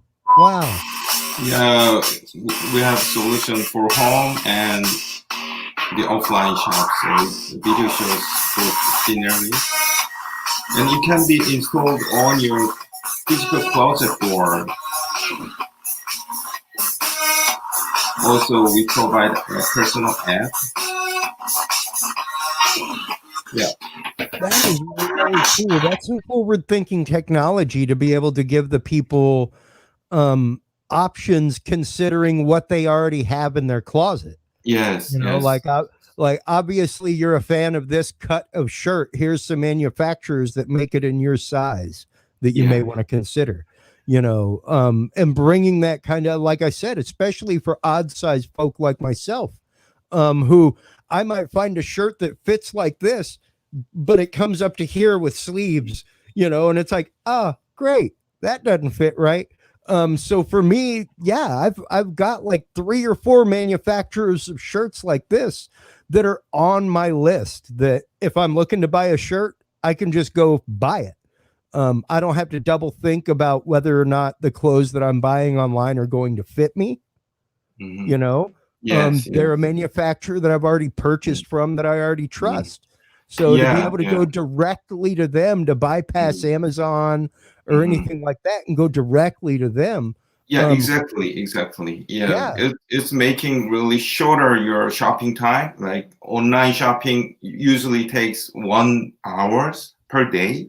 I mean, that's the well, we also we do our study our own, and research it to users. Then they said there's too much information. Like, more than 50% of our interviewer says that it's more than 50% says that there's too much information on online shopping providers.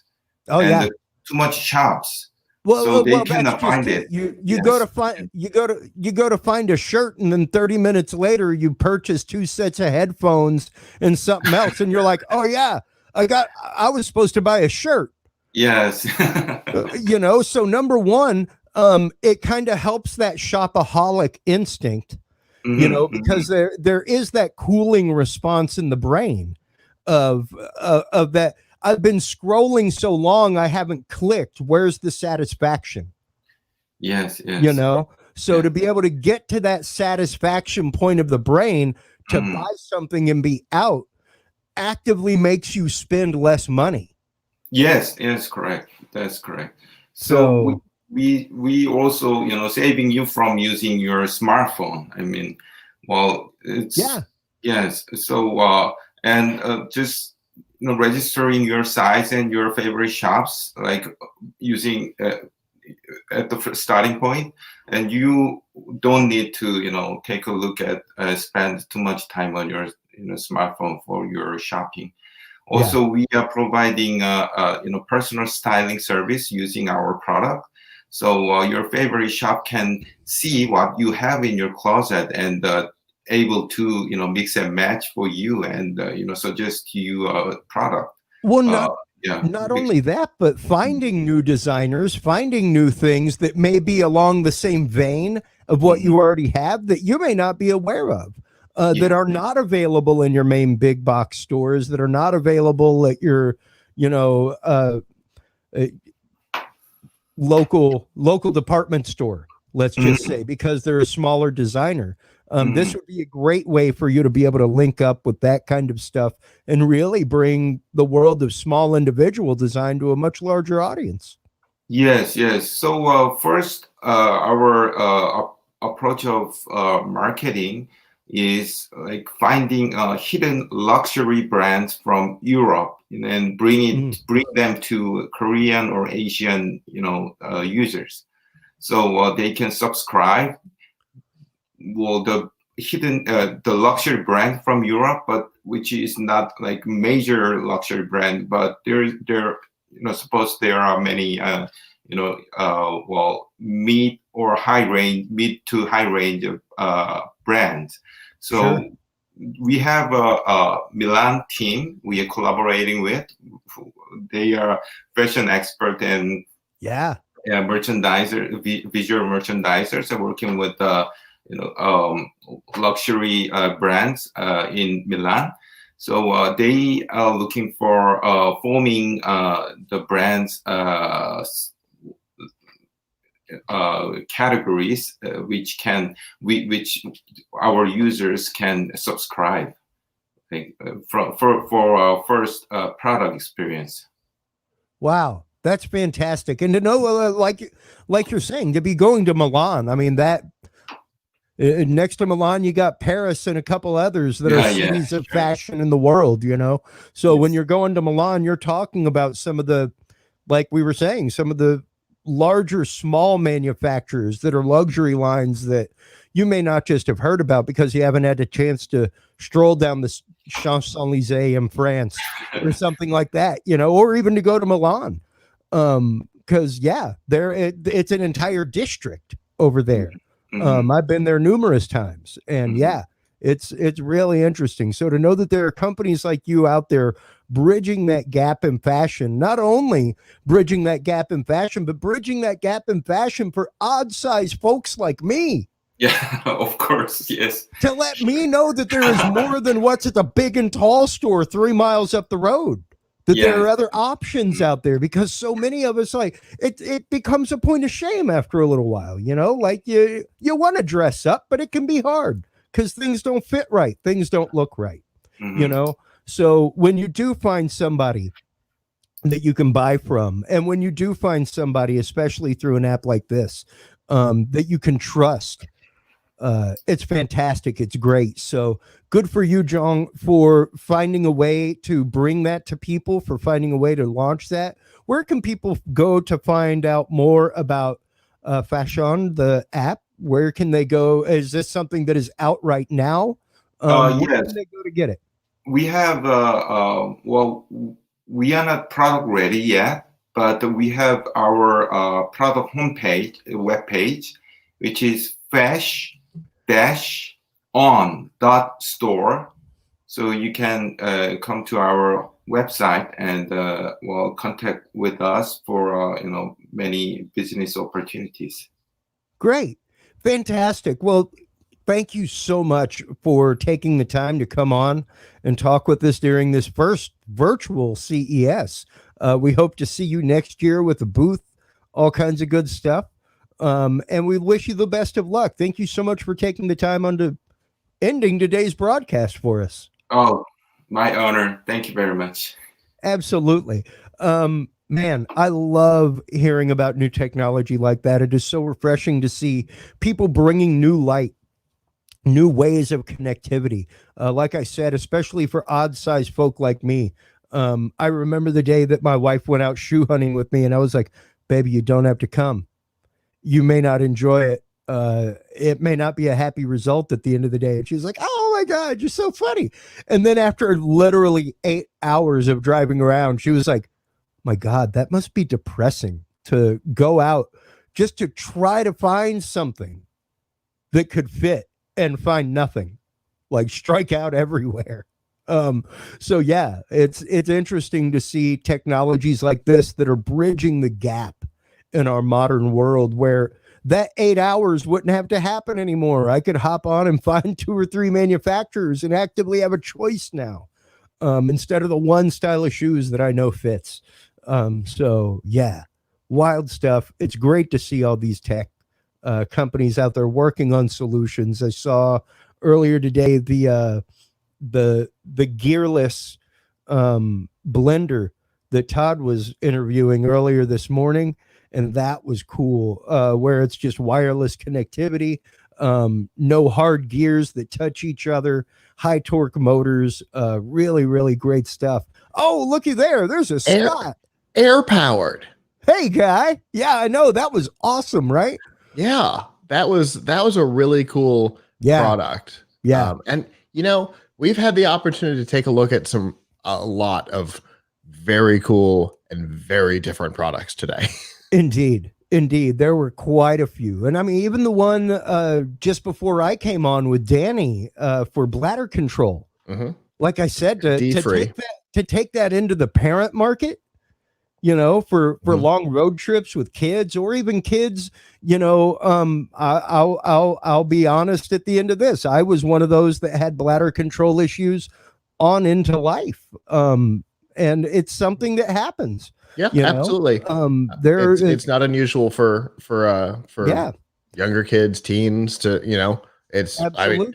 I mean, you wouldn't have a product like Good Nights that goes up to size 125 pounds or something like that, if it wasn't a common enough problem for it. Yeah, precisely. And you know, to see all these healthcare products coming out, I know we were talking about that the other night, just the wave over the last couple of years of health maintenance, things like that, especially elderly help, elderly care, that kind of stuff is really fantastic to see. For sure. Well, that comment that is showing up right there, thank you, by the way, leads us to thanking everybody, all of our viewers. I was looking at some statistics while I was off there for a while, because our backstage got really full, so a couple of us had to bounce out, and I was one of them, which is good. That means that people were showing up ahead of time and ready. It's why you were able to catch up coming into the last hour, was people were actually in and ready. So we bounced out here in this studio. Both of we were like, all right, we'll free up spaces. We actually got a pop-up notification and thing that said, oh, too many people. Yeah, because at one point during the day with Todd, I was like, hey man, do you want me to like throw web graphics? If you want me to just sit here while I'm working all day and pop up a website and screen share it, I can. And you were like, oh no, can't do it. Don't do that right now. Yeah, and we actually got a notification that we had too many people. So so while we were gone, yes, okay. Yeah. So if you were watching us on Facebook, you are no longer, because we hit the 8-hour cap. Oh yeah, you hit the 8-hour mark, which is fine. Goodbye, Facebook. We always tell people it's best to watch us on Twitch anyway. Twitch or YouTube are the best ways to watch, because we don't have any limits, and these kinds of things don't happen. Please do not hit remove people in the control room. If that is what just happened, please do not do that.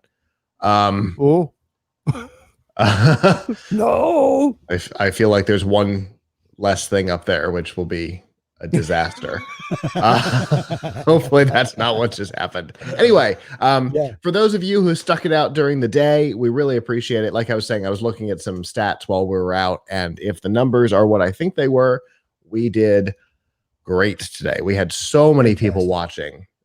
So that is always appreciated. And a reminder that we will be back again tomorrow, same time, 9 a.m. to 5 p.m. Pacific time, noon to 8 p.m. Eastern.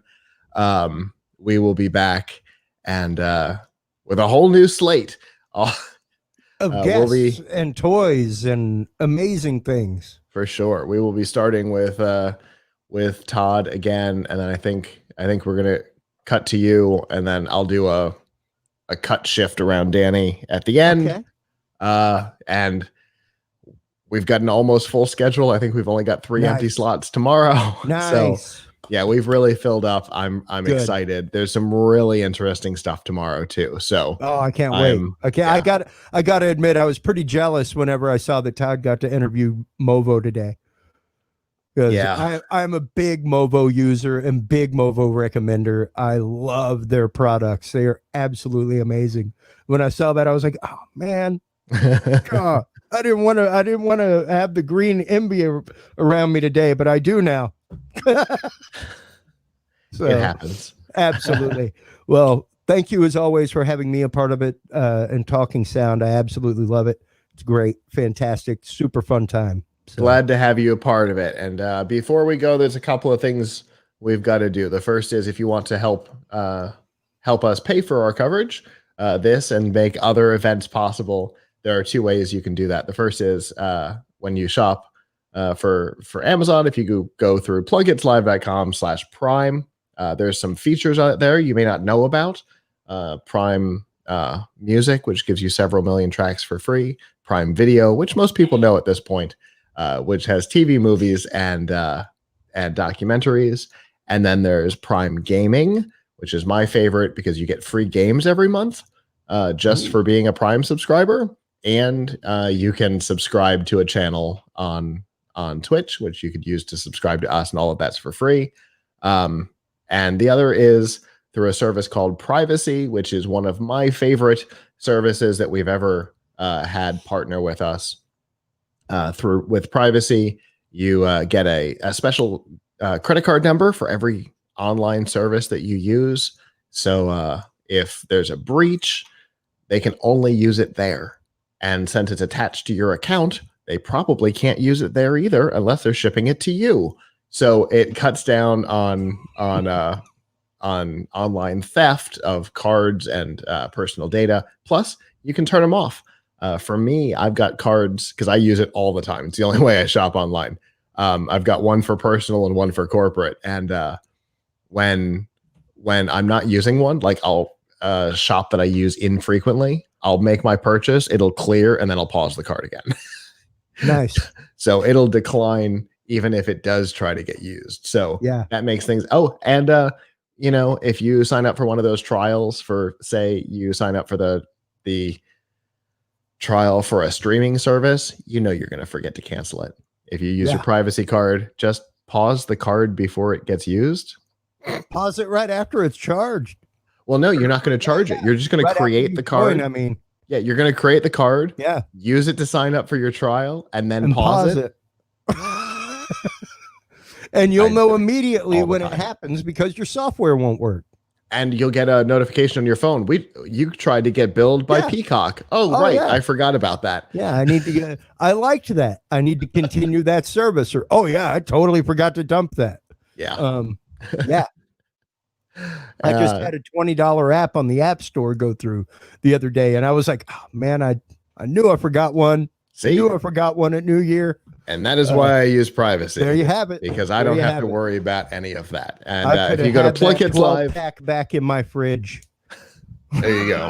If you go to plugitslive.com/privacy, they'll give you I think $10 when you sign up to try the service. And it's free because the merchants pay them. So you really can't go wrong. So plugitslive.com/privacy and plugitslive.com/prime. and none of it costs you anything different than normal, and it helps us out. So the other thing to say is thank you to all of the team members. We have a lot of team members from Plug Hits Live, from GNC Week in Review, Geek News Central, and the Talking Sound podcast.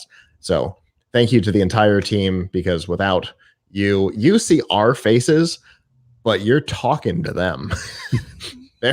They're the ones that are keeping this thing up and running for us. So thank you to, let's see, Nancy, Michelle, Dave, Adam, Terry. Is that our entire backstage today? I think. I know Kirk. Oh, Kirk, that's the one. I knew there was one more. Kirk and then Steve. So thank you to everybody. We appreciate your assistance. This isn't possible without you. So that's right. And with that, on behalf of that whole staff, almost all of which is in our backstage right now, I'm Scott.